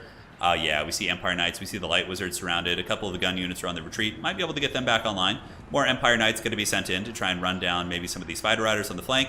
Royal Altdorf Griffites are doing well, but they're just being dragged down by a horde of crappy units, and that's very much the Greenskin way. Here we go, active, melee attack buff, going to be going to the Dirk and Squig Hoppers, putting them up to 88, and the Griffites not going to be holding on for much longer, and I think Anticity will probably tap out here in a minute. You know, he's triple capped, and I don't think he's going to be able to get his way back into this game. In my testing of this matchup, though, it actually is I would say in domination mode, it's slightly Greenskin favored, but like 45-55. Empire can for sure win this, but you have to play more traditional, like Flagellant, Sigmar Sons, You know, Empire Knights, Knights of the Blazing Sun. Really kind of play that game with a little bit of support coming in, maybe via Huntsman or Silver Bullets or things like that. So there you have it. I don't think the Empire is going to be able to get this one back. You know, they're down by 1,200 value, and they're also down in the objective. So clearly just a wild attempt from Anticity, which I love. You know, I love that he's an innovator and he's trying new things, because a lot of people are too afraid to do that, especially on a stage. But he knows he's a great player. He's secure with himself, and he's just going to be trying new stuff and seeing what works. And I love it. I love it so much, and it's one of the reasons why he's one of my favorite players to watch. So, Empire Knights moving in, getting run down by just hordes of Savage Orcs and Orc Boys. The Light Wizard is broken. The Empire has rallied a little bit of a position here as Knights of the Blazing Sun and Zentler's Reichsguard doing the work of the gods. And you can see how effective these Empire Heavy Cav are against Greenskins, right? They crush most of the Greenskin army, but that was just too much DACA. Like, way too much DACA with not enough, like, support there to really hold back the Greenskin tide. Greenskins are, like, uniquely well-suited to deal with this, too, right? Just, like, so many cheap, like, Squig Herds and Wolf Riders and Spider Riders. It's so much to defend against. It's so much. GG, well played. Quite a bit of fun. That's going to be game one of the best of 5. It was a very ambitious build. Hellstorm's 1,400 on the Sunmaker. Dude, Hellstorm rocket batteries are so good. Yeah, a lot of the handgunners kind of got caught. Crossbows, yeah, none of them really got their value. They just weren't able to shoot long enough. But the Cav did good. You know, Griffites came in and were able to get some value, I suppose. Not that much, yeah. GG, well played. So, game one in the series is going to go to random. And now we are going to roll the dice. That was a wild, wild build. Loved it. So, it's going to be Itza next. It's me. Itza. Let's go ahead and roll the dice. You guys ready for this one? So, we will switch over. We need to uncheck the Empire, which I believe is up here somewhere. And then the Greenskins. So this is going to be for Anticity. Here we come. What is it going to be? The Dowie. Ooh. Zinch, okay. He deserves that after that. I think Anticity deserves Zinch after that, for sure. And for random, just please don't be Slanesh or Vampire counts. Just don't put that evil on us. I should just remove them. Oh, Demons of Chaos. Oh.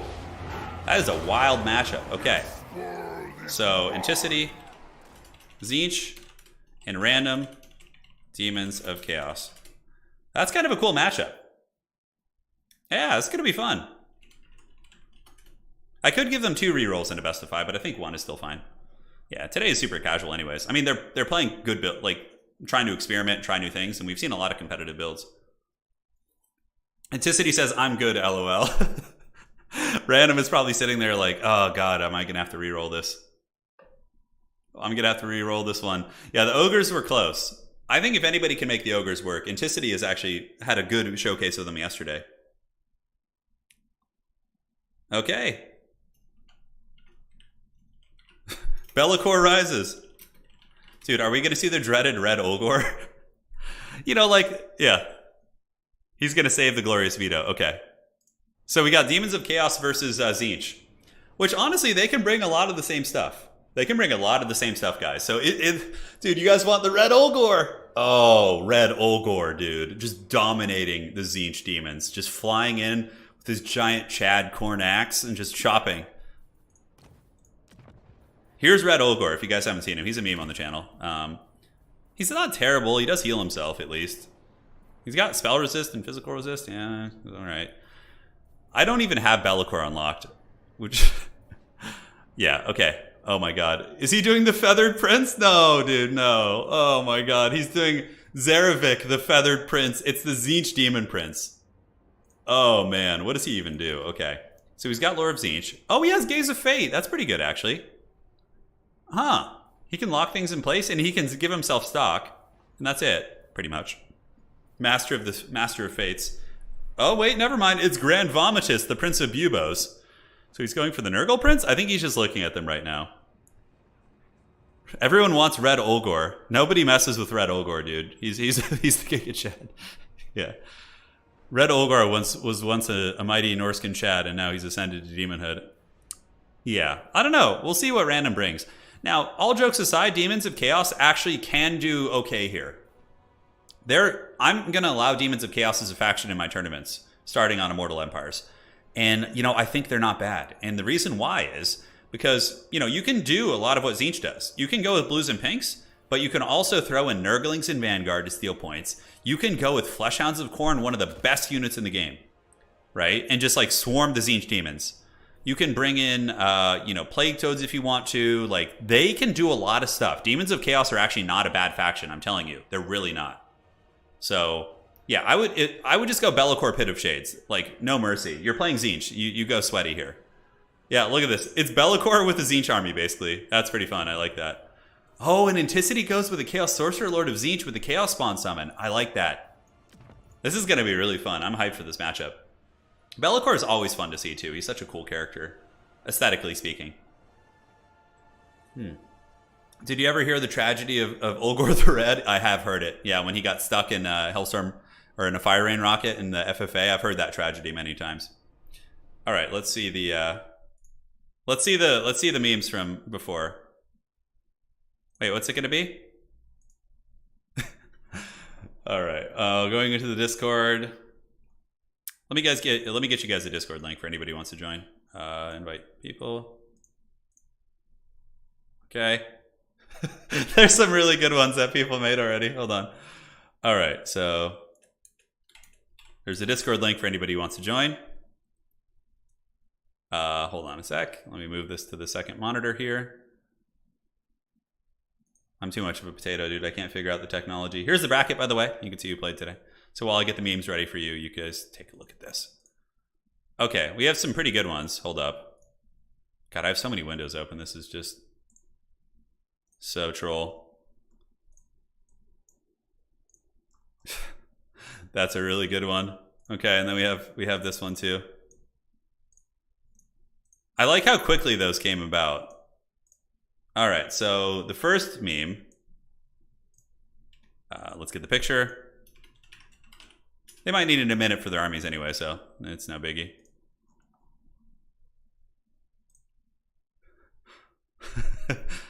Yeah, this one's pretty good. We got Azazel sinking to the bottom of the sea. Herald the Spawn, and then you have that one. Okay, let's get the other one up. I love how his lore on the channel for like the next year is going to be him just sinking to the bottom of the river. The next one I think has him actually sinking in the water. Yeah.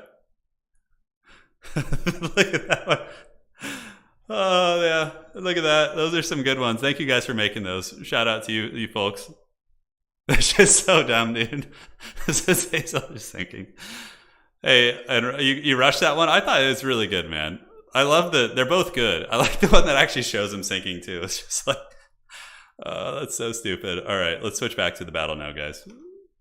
Thank you guys for making those. That certainly added some spice to our lives. All right, perfect. And let's switch back here. Right on. So armies are coming up. We're about ready. Faction picker stands ready for the next match in this best of 5. We got a Chaos Sorcerer Lord of Tzeentch coming in. So let's switch back to the right perspective. Okay, it looks like I did. Perfect. Yeah, Chaos Sorcerer Lord of Tzeentch is pretty cool. He's new. Obviously comes to the new DLC. He can summon Chaos Spawn with his staff. And he has a couple of good mount options. He can ride on a Warshrine, which is kind of cool. We get Forsaken, Horseman, and Blues with Spawn, Forsaken, and a couple Marauders. The Demons of Chaos army is, ooh, I like that. I really, really like this one. Check it out. So he's got the pinks with the blues. So a Tzeentchian shooting army with Be'lakor. But in reserve, he's got Nurglings for stealing points. And he also has Fleshhounds to flank the Tzeentch army. I love this. And also, in case Tzeentch goes for warriors, he's got some Bloodletters. I really, really like this. I like this Demons of Chaos army. And I hope Demons of Chaos gets played in tournaments. I actually think they have some teeth. Hey, Am, thank you for the kind words. Yeah, I would have to unlock Be'lakor if I want to start playing Demons of Chaos. I would have to, yeah. So for anybody just joining, in one of the previous matches, we had a game where on Itza there's water on the side of the map, and Azazel flew over the water. He was killed in the air, and he fell into the water, and he actually had a sinking animation where he sunk into the water. Like you could see him at the top, and then his just like rigid body just sunk into the water. It was hilarious. Well, we didn't even know that existed. Yeah. This is a solid Demons of Chaos army. I really like it. So Demons of Chaos only get undivided Furies. They can't bring the marked ones, which I think is kind of fair because that would make them. That might be too much. Like the Furies of Slaanesh are so good with their armor piercing. It's crazy. Yeah, he has a Sword of Change for Warhammer 1. Yeah, he does, Loopy. Yeah, he does. Pretty amazing. I didn't know that could happen. So a lot of Horsemen coming in. The Horsemen might not be that good here against all the pinks and blues. I wonder if Anticity is going to be expecting this, like a Tzeentchian army. I think this is probably the best way to play Demons of Chaos because Tzeentch has one of the best like cores of units, and then you come in with the good stuff from the other factions. So Nurglings for objectives and Cornhounds to like flank. A lot of good stuff. He wasn't T-posing, no. He was like just like laying down like a rigid board basically. Yeah, good. I got the right perspective. Okay, just wanted to make sure. Thank you guys for joining today. It's been a lot of fun. It's a pleasure hanging out with all of you. You should clip it. Yeah. I'll make a separate video of Azazel syncing. I'll have my video editor put something together. We'll reach out, which will be a lot of fun. And what the Titanic song is, he's like sinking into the water. Oh my god, I'd probably get copyright slammed for that, but I think it'd be worth every second. All right, so taking a look here at the army. Check it out. We have the Chaos Sorcerer, Lord of Tzeentch. And he's up. Dude, look how cool this guy looks. Oh, that's such a rad character. Badass. He's got a Sword of Change, so he's going to be able to summon spawn. We got Marauder Horsemen of Tzeentch. We got blues. We got pinks. Forsaken on the flanks. Pretty cool army. I like the new Horseman tech. It's fun. Might not be so good against this type of a build, though. Now, looking at Be'lakor, he's just up in the sky. Absolute beast. Pit of Shades. Makes sense. Blue horrors and pink horrors, so it's going to be a very Tzeentchian-based Demons of Chaos army. Cannot bring any of the mortals, like so none of the warriors, none of the Forsaken, but does have access to other demons. So yeah, these horsemen really aren't going to have much teeth. Like they have 80 range, the blues even outrange them, and yeah, they could just get poked down super hard. Be'lakor is going to be rotating over to the left. You want to check and see if Azazel's still in the water? No, it looks like he's not. He is fully submerged. He will be discovered many years later. If you use the recorder version, oh, that's true. Yeah, we could use the recorder version. There we go. That's a great idea. Yeah, the disc character looking very, very cool.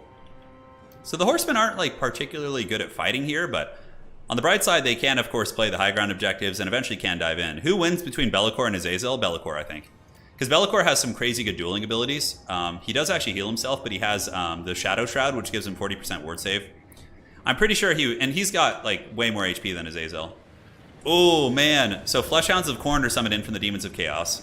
And you know what's really neat about this is, like, Random Nicks might discover, like, normally he wouldn't have done this matchup, right? But Random Nicks might discover after this game, he's like, you know what? Demons of Chaos actually seem like a good answer against Tzeentch, maybe. Like, this is the neat thing about this, like, random faction tournament, is that people are going to have the opportunity to kind of discover new things. A little bit of magic on those blues. Warp Flame coming in from the Chaos Sorcerer Lord. Nothing terribly devastating, as we do get the blues and pinks getting in position. And the Fleshhounds of Khorne are just going to be hiding in the bushes, which is a good idea. It's just going to kind of be making sure that, you know, these guys don't flank here. But the Demons of Chaos moving up, Be'lakor going to be causing problems. This point is going to be very solidly defended. I think just having a blue and a pink here is probably going to be enough. We do get Chaos Chariots of Tzeentch coming out for Anticity. So Anticity going to be using the new Chariots, which is, of course, a new unit, added in with the Champions of Chaos DLC. And the Marauder Horsemen are actually doing some good work. And what's really cool about the Marauder Horsemen is they imbue a fire weakness with the Warp Flame, and then that makes your other stuff do more damage. So really, really nice kind of poking there, but a lot of Jack is coming out. Oh my god, those Horsemen get melted. You get absolutely melted. So yeah, one blue does end up dying. Better watch out. These Fleshhounds are going to have to retreat here. So Random Nicks with a little bit of a misplay sending out his Fleshhounds. And another blue fire goes down. So one unit is down for the count. Fleshhound's going to stream across and attack into the side of the blues right here, which I think you probably want to keep the Fleshhounds in reserve. Oh, check it out. So the Chaos Sorcerer Lord dropped a spawn. He dropped a spawn in between the two pinks. Pretty nice. Pretty nice. Now, Be'lakor is attacking Forsaken over here. We do get Fleshhounds of Khorne coming out. So Fleshhounds of Khorne going to probably rip apart these Chaos Chariots pretty well, as we do get a little bit of Overwatch fire coming in. And Be'lakor himself, of course, probably going to use Pit of Shades and will help out in that fight there on the side. Now in the middle, Fleshhounds causing problems. Man, that Tzeentch army is getting melted by the Demons of Chaos. Absolutely melted in the middle. Random is up a little bit in value. Fleshhounds of Khorne proving to be a huge menace. I mean, they're a relatively durable unit, even though they have low melee defense, and they're able to hold back these horsemen and really, really blob these things up. And once the Chaos Spawn do disappear, it's really going to open up the portals for the Demons of Chaos army. Now, nice counterplay from Anticity. He does summon in Chaos Furies, which are very, very good against pinks. Over here, it looks like a pretty favorable matchup as Be'lakor, the Dark Prince, is going to be fighting with his Fleshhounds of Khorne. Dude, how cool is that sword he has, by the way? Man. But those Flesh Hounds, tearing it up. Although they do also move away, so it looks like they're going to be going for something else. More Flesh Hounds being summoned in from reserve. So Pinks are being attacked, but Flesh Hounds are going to attack. Be'lakor, not sure where he's going to go. At this point, Tzeentch does have a double cap, though. And looks like some Forsaken are able to get through, so they break through the front line of the Demons of Chaos, which was kind of weak to begin with. But as far as the balance goes, we do actually see Anticity pulling up here a little bit. So he has managed to accrue a decent value lead once he summoned out the Furies, and he does have a lot of Horsemen to move in. The Demons of Chaos didn't really have a sustainable infantry core. They just had a couple blues, which are very, very vulnerable. And Be'lakor just being a Chad as usual, just running around, just kind of taking out whatever he can. The Fleshhounds of Khorne, you know, they can only deal with so many threats. And now that the Demons of Chaos have been pressed back and their pink shooting line is being compromised by Chariots and Forsaken, it's getting a little bit rough. So we get some Bloodletters coming out from random. So the Bloodletters probably going to come over here and try and deal with some of the Forsaken, maybe. Be'lakor is going to be hunting that Chaos Sorcerer up in the sky. And it looks like the Demons of Chaos have fallen behind by about 11 or 1200 value. Certainly not game over at this point, but it's going to be a tough fight for them because Be'lakor is really expensive. He can only be so many places at once, but yeah, we'll see what kind of value he can accrue. He's taking those shots like champs, and there is a lot of focus fire in him, and a lot of the value that Anticity is getting is tied up in him, of course. Now, Fleshhounds of Khorne moving in, getting a nice charge on the Horsemen, but the Horsemen are going to be swarming in. This is a good opportunity for a Pit of Shades. Like a nice Pit of Shades right here on this Horseman blob could be very, very strong. We'll have to see. We get the Pinks of Random moving up, and we do get the Bloodletters. Bloodletters getting focused pretty heavily, so really good awareness by Anticity, seeing these expensive infantry coming in, and is going to be focusing them down. Ooh, the Chaos Sorcerer Lord actually jumping in to fight Be'lakor. What a brazen lad. He's certainly going to be trying. Bloodletters get cut to pieces by that shooting, of course, lightly armored. Nice Pit of Shades back there. Pit of Shades going to be hitting the blues. Some of the Marauders, as well as these guys, getting some nice HP damage. And Be'lakor still has not been able to get through the shield of that Chaos Sorcerer Lord, who is fleeing now, so all is good for him on that side. Over here, we do see Tzeentch take over the side objective. I believe the game is over. I just don't think Be'lakor is going to be able to carry all this. He is very strong, but in the end, the army comp, it seemed that when the front line buckled, the Tzeentchian Furies and the Chariots were really the difference makers because all those Pinks just got karate chopped. So GG, well played. The Tzeentch Skirmish Cav, I thought they would be the weak link. I was 100% wrong. They actually turned out to be very good. Their poke was very nice for applying Warp Flame, and they gave good dive as well, because they're really not bad fighters either. So that's the cool thing about like Chaos Skirmish Cavs, they can fight okay. So cool attempt by Be'lakor. I thought the build had some teeth, like it had some efficient things, but in retrospect, maybe you just go with blues and you bring like some other pressure pieces. Maybe you go blues backed up by like Fleshhounds. Like who knows? There's so much to be explored. So 1-1. I'm always happy to see that it go back and forth because that means we get more games. So taking a look here at the old faction selection. The next map, ladies and gentlemen, is going to be Bella No. Yeah. He's talking about how he's like not enjoying, he's like Be'lakor through. Yeah. All right, so we have the maps for the best of 5. Let me scroll down. Where are the maps? Next up we have the Black Ark, and then Gully, and then the Grove. All right, so let's get Black Ark set up. Let's roll them factions. Demons of Chaos are gone off the faction selection, and so too are the Oracles of Tzeentch. All right, let's roll it, man. Let's Limp Bizkit this. Rolling, rolling, rolling. So it begins. That was a quick game. Well, games can be quick in Domination too. It's not always long. Oh my God, Bretonnia again. Did we have Bretonnia in the series already? Wait, did we have Bretonnia in the first game? No, we had Empire versus Greenskins. Okay, so that's Bretonnia for Anticity. And now for his opponent here. Dude, all of you Bretonnia fans are probably so stoked today. They've been doing really well, too. Bretonnia seems pretty decent, actually. Ooh, Bretonnia versus Slanesh. Oh! All right, let's see how this goes. I actually have never seen this matchup, so I don't know how this one is going to play out. Let's see if Anticity wants to take it. He can reroll, too. Rerolls. The lady wills it. Who will take the reroll? Anticity says, oh boy. Hey, if anybody can figure this out, man, I believe in you. So no reroll? Random is like, okay.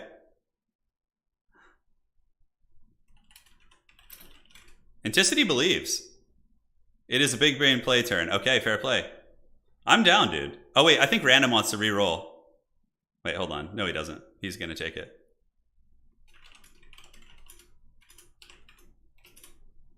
All right, very cool. So it is on. So we got Bertonia versus Slanesh. Dude, on Black Ark, this is going to be crazy. I'm really hyped to see what he comes up with. I hope Bertonia can at least put up a fight. Yeah, reroll risks landing on the Dowie. Says Hadries, dude. Imagine just rerolling into the dwarves and just getting steamrolled by Slanesh. Oh man. I think there's some play for Bertonia here. I think Fae Enchantress can be really strong. Like Fae with let's go ahead and take a look at the builds that they're kind of getting going here. Okay, nothing yet. The Green Knight needs to be summoned from the deep. No, all jokes aside, he probably wouldn't be very good, but I think you go Fae double Paladin, actually, like old school, and then you just get like a bunch of chaff infantry, and then just like maybe Knights of the Realm, I'm not sure. Battle Pilgrims, okay. I see that. I don't know how well they'll trade, I'm curious. It's not unwinnable. I think Bertonian Cav is pretty decent. Like, Knights of the Realm should flatten most Slaneshi Cav. For the cost, like, I think if anybody can do it, it's Kraken King. He could figure it out. And hey, maybe we'll find something here today. Maybe. Maybe we will. The Dowie. Dowie would just get steamrolled by Slanesh. Yeah, so Random is going really competitive too. He's bringing Devoted Marauders and Spawn. So this is basically like full sweat Slanesh. If he goes Pit of Shades, that's just like the icing on the cake. That would be like the most sweatiest build. But Anticity is going sweaty too. He's going Fae. But here's the thing about it. Like, Anticity likes playing against the most competitive stuff. He doesn't mind at all. In all my experiences playing with him, he's very much like bring the best stuff. Like, he likes to practice meta, like hard meta. Like, it's where he thrives. So I think I hope to see something competitive from Slanesh so we can actually see if it works. Because if Bertonia beats a suboptimal Slanesh build, we're not really learning anything. Whereas if it beats a really good one, then oh my god, look at the tide. Holy shit, that is a lot of Bretonians. That is a lot of chaff. Probably Knights of the Realm would be the Cav choices with like one Grail Knight, maybe? That is a massive horde of unwashed peasants. Jeez. So for Slanesh, it's going to be a Chaos Sorcerer of Shadows with Pit of Shades. Okay. Devoted Marauders, Spawn, Seekers, all that sort of good stuff. And yeah, looks like a good time, man. Thank you guys all for joining today. It's been a fun stream. How long have you been going? About 2.5 hours? Perfect. Yeah, so we should be having a nice one today. The Dowie have a couple matchups where they're okay. And a couple maps. It's very map dependent. Yeah, no, Peasant Tide with Fae is kind of an interesting choice. I like it. Oh, Grail Relics. What the hell? Look, he can't look at Anticity's army. He can't even fill it up because of the yeah, so Slanesh is just very standard. The Sibilant Slaughtercade. What do they even do? Vanguard, Devastating Flankers, Soul Hunters. No, that's pretty good. Certainly going to be great against... I would like to see like 1 or 2 Knights of the Realm. Like maybe cut those peasant mobs. Oh no. Anticity's power might have gone out. We'll have to see. We'll give him a minute to come back. He said he's having like thunderstorms and his power might go out, but I still see him online in Discord, so I think we're okay.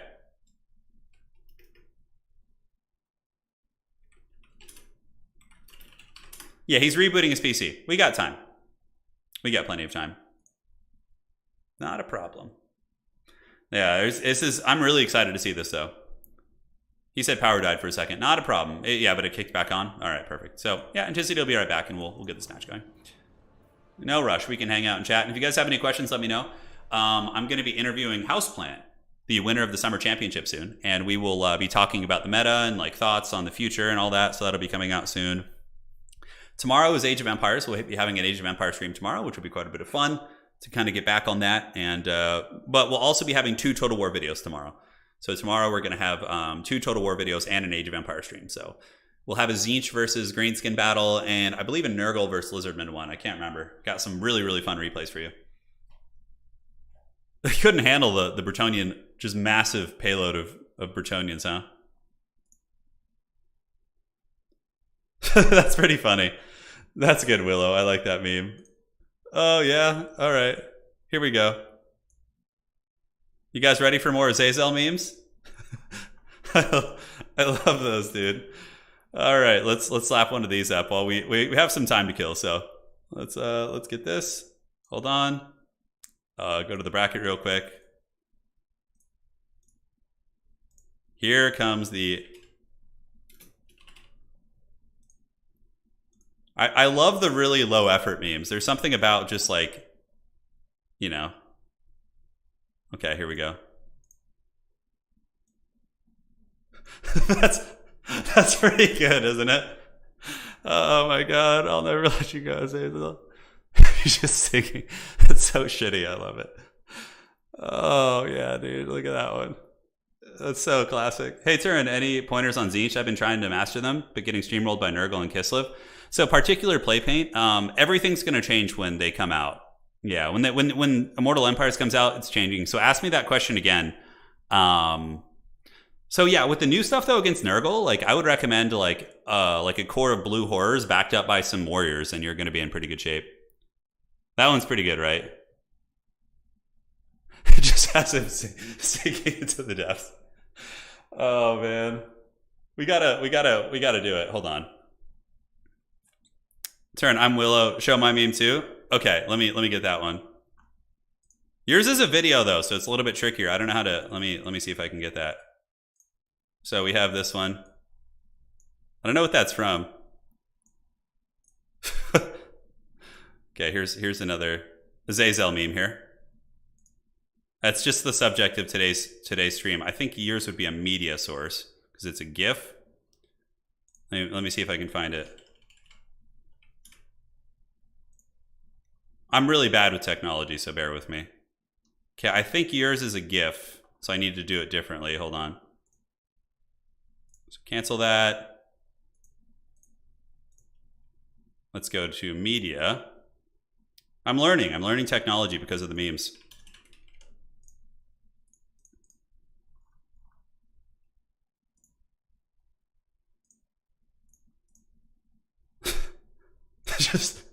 Yeah, that's pretty good. Oh no, where did it go? Hold on, do I have to play it again? How do I get it to play again? It's so stupid. Just my favorite part is the salute as it's going down. I love it. Hey Scott, thanks for becoming a member. Greatly appreciate it. Welcome to the Dukes of Haggard, my friend. Internet back, booting in. Hey, no rush, Anticity. Take your time, brother. You're good. We're just having a good time in chat. Thank you guys for sharing those. Those are really fun. You know what I could do too on stream is we could do. I could show you guys how I make my shitty thumbnails. I could make an Azazel Titanic meme. Yeah, let's see. Let me go see if I can find like so Titanic, Jack sinking. Let's see if I can find like the best clip. Okay, this is pretty good. Yeah, no, this is super workable. Oh yeah, dude, we could totally do this. Oh, that's a pretty low quality one. So in between the next game, I'll make a Azazel sinking bit. Please don't play a loud sound on this website. Okay. All right. Yeah. So in the next one, I'll make it for you guys. We'll make a really good quality one. Hey Goku, thank you. Wonderful stream. Hey, I'm glad you're enjoying it. It's been a lot of fun, Goku. I hope you're still powering up. Nothing quite like yeah, no, it's fun, man. These tournaments are great. These tournaments are great. It only plays once. You have to enable loop, yeah. Hey, we got there. Don't worry, the meme has been shown. So yeah, revisiting the armies. We can head back now to the Anticity is reconnected. It's currently 1-1, if I'm not mistaken. Yeah, so it's 1-1 here. We do have Bretonia. And I mean, this is a big experiment. I like it. I like that he mixed in some Knights of the Realm, so he has a little bit of punch. The Slaanesh army is going to be much smaller, like much smaller. This is a big unwashed. If you don't understand the meme, it's because it happened in one of our games earlier. Azazel was he sunk into the water and just like, so it was like a Titanic moment. Yeah, there was room for 2 people on that door. I know that's the running joke. Okay, so can we open that? No, got to open it with paint first. Okay. So while they do this, I'm going to prepare the art station. Azazel templates.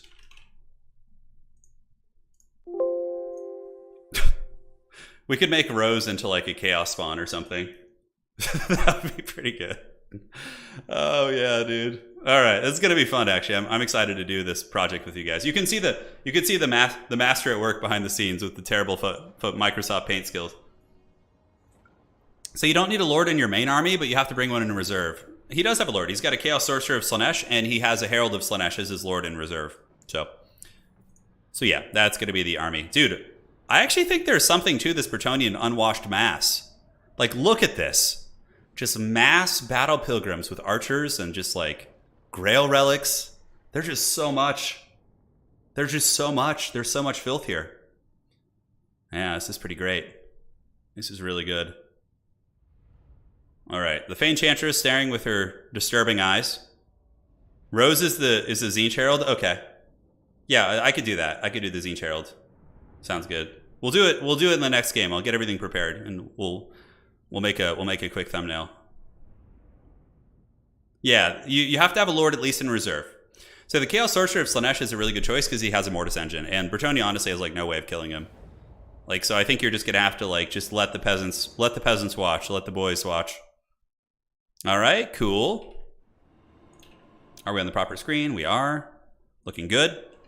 All right, ladies and gentlemen, welcome to this battle. It is Bretonnia facing off against the forces of Slaanesh. A matchup you'd probably never see in a million years in a normal tournament, but it is mass unwashed bodies. So just a filthy horde of Bretonnian peasants. But they actually have a core of Battle Pilgrims, so there are some good units here. Battle Pilgrims, Fey Enchantress is going to be mortising. We got a couple spears, maybe playing the low ground. No, it looks like they're going to try and stuff Slaanesh in the high ground. Maybe send some chaff to hold this objective, but I think you just got to stay together. It's just an unholy amount of Bretonnians. So looking at Slaanesh, it is going to be the spawn. It's going to be the big old Chaos Sorcerer of Shadows on the shrine. So this is like a meta Slaanesh build, like very, very meta, which is pretty cool. Pit of Shades obviously will wreck anything it hits, but you know, Bretonnia doesn't really have anything of quality, so it's not that bad.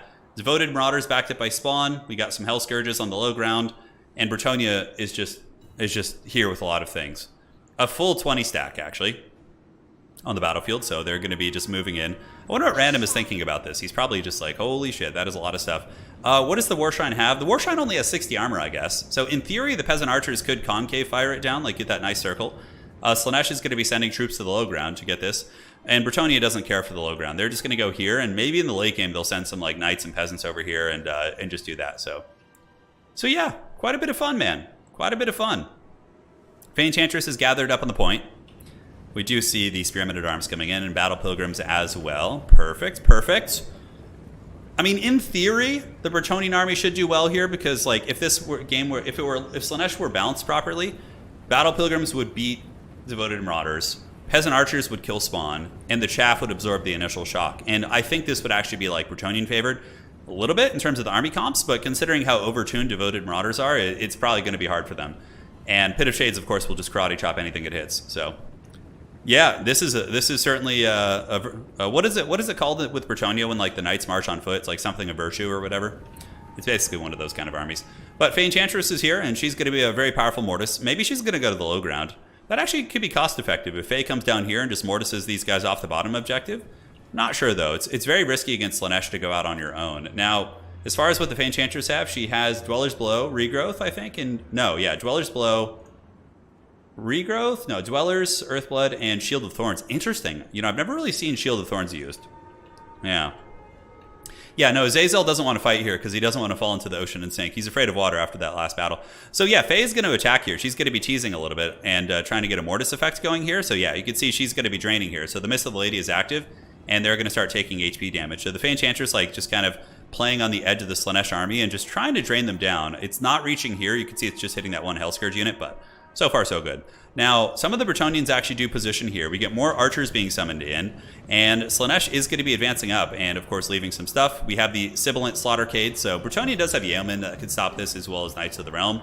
And wow, Slaanesh gets a Chariot with 110 armor. That's pretty crazy. So, and this thing does have, ward save, charge bonus based on kills. That seems like a pretty good piece of equipment. So, yeah, Pit of Shades, I think, is already getting nerfed.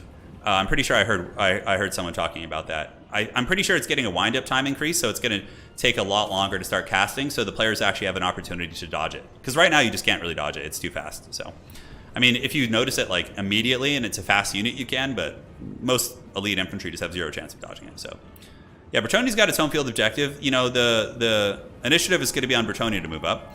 Battle Pilgrims are heading down to the low ground to start fighting against the Devoted Marauders with the Hell Scourges. I think Battle Pilgrims will trade well there. They have pretty good stats. And Fey Enchantress is watching the Sibilant Slaughtercade, and we do get Filthy Peasants moving up. Fey is probably going to move up and just try and Mortis Engine under the support of the Peasant mobs. It's hard to say. Do we see any Cav coming out? We don't. And the Peasant Archers are moving up slowly. Anticity looking to get pretty aggressive here. Dude, I love the Grail Relic. Oh, yeah, dude. Look at this bad boy. Those Bretonnians will fight for a long time. They'll be fighting for a long time. I think Helman Gorst might be getting looked at. I think he's getting some changes for sure. So Peasant Archer is going to start shooting into the Hell Scourges as the unwashed chaff is going to be moving up. The Archers overextend a little bit here, and you can see that, oh, look at this. So we get Shield of Thorns on these guys. So damage reflection on the Devoted Marauders in the spawn. Okay, interesting. Peasants getting run over on all fronts. Archers getting run over by chariots. Very, very unfortunate. Fey Enchantress for sure needs to get over here. Those archers were a little bit awkwardly placed.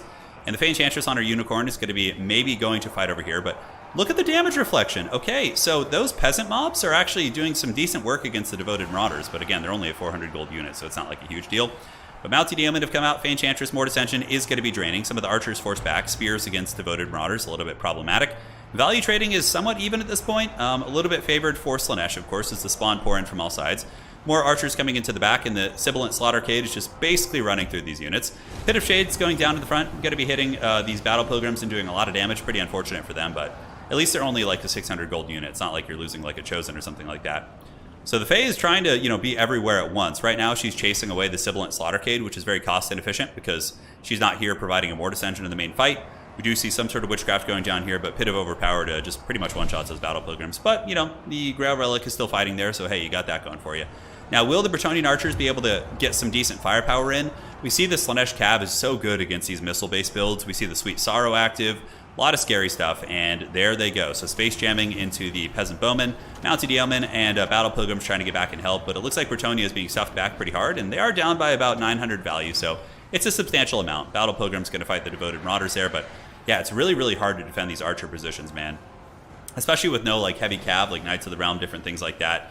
And Fey Enchantress dropped some sort of Witchcraft over there. I'm not sure what that was. I think it was like an Earthblood. Apologies for the lag. I know Anticity said there's like a big storm where he is, so his internet could be having some problems. So far, looking like it's going to be a Slaanesh dominant victory. The build was ambitious, but I think that the Marauder Infantry, not Marauder Infantry, but the Men-at-Arms and Bretonnian Infantry just get buckled a little bit too quickly by Slaanesh. I think maybe you would have to go for like a cavalry-based build, actually, and try and play that. I don't really know, though. It feels like it's very tough, and Slaanesh just has a lot of good answers. Now, Fey Enchantress is going to be moving in with the Mortis Engine. We have some Men-at-Arms with Polearms moving up. Spears fighting here, Devoted Marauders versus Battle Pilgrims. But Slaanesh does also have its own Mortis Engine, right? So they have the big Chaos Sorcerer on the War Shrine. Looking at the Giver of Torturous Glory, it's a pretty powerful Mortis, and it's going to be draining down these Battle Pilgrims, so they won't really get an opportunity to trade terribly well. Bretonnia does try and fight on the side, gets a little bit of decent work in. The Sibilant Slaughtercade still causing a lot of problems.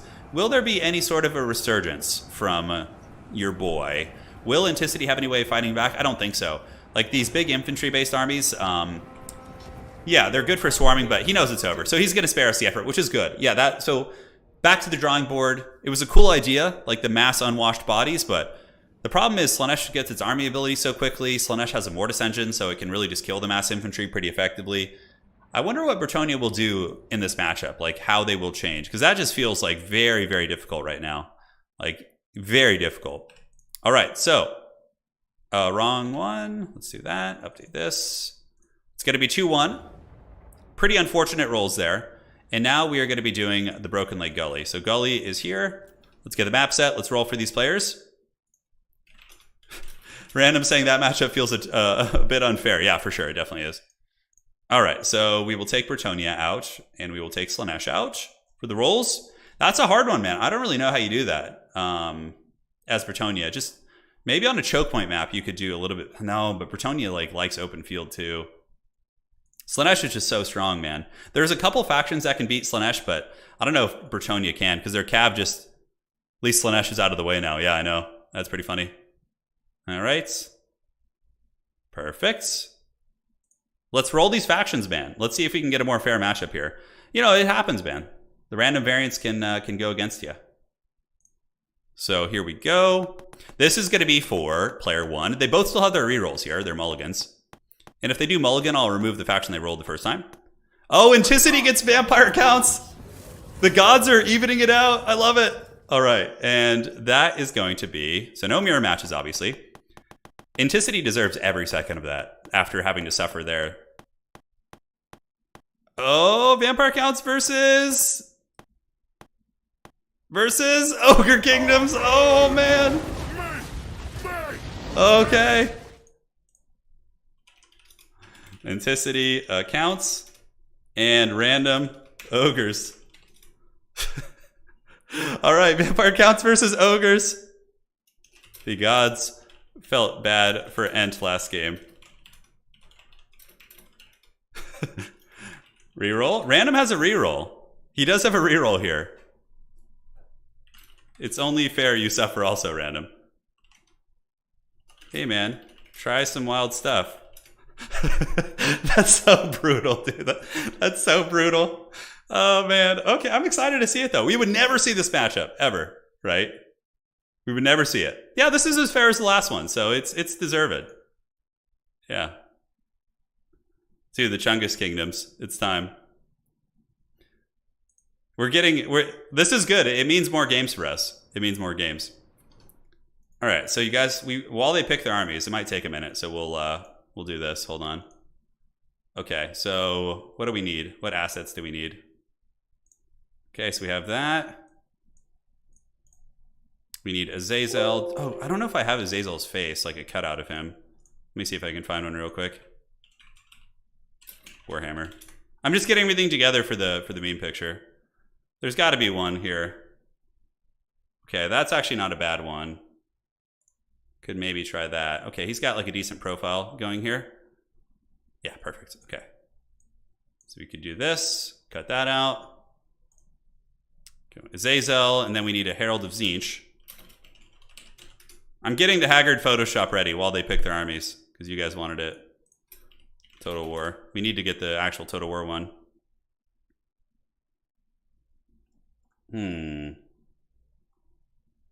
We have an actual face for the Herald of Tzeentch somewhere. Okay, there's a. It was very pixelated. Oh, that's so bad. Here's a nice one. I think that's one of Indie Pride's thumbnails, actually. All right, we could use one of these like gremlins though. Come on, where's the Herald of Tzeentch? He's got to be around here somewhere. Dude, this is gonna be rough. This is gonna be brutal. But you know, it's only fair after that last match, I think. Yeah, those guys will work. We could use the pinks here. Yeah, nice. That's actually perfect. Okay.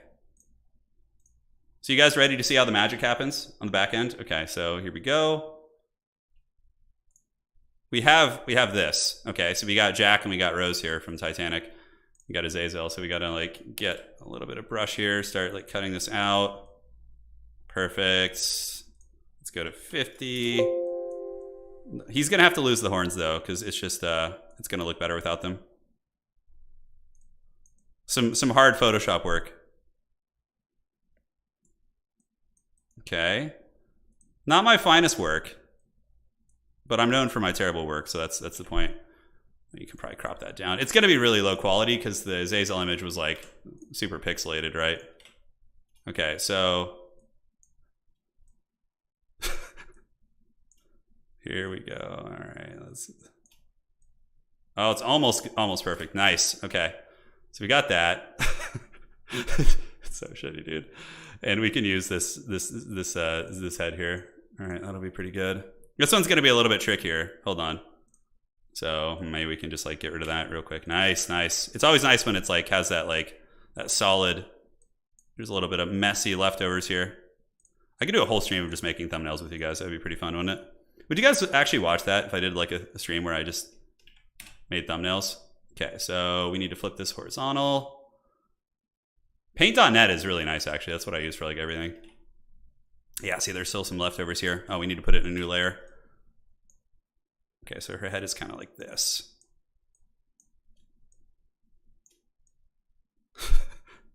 I like how it's like licking his face. All right.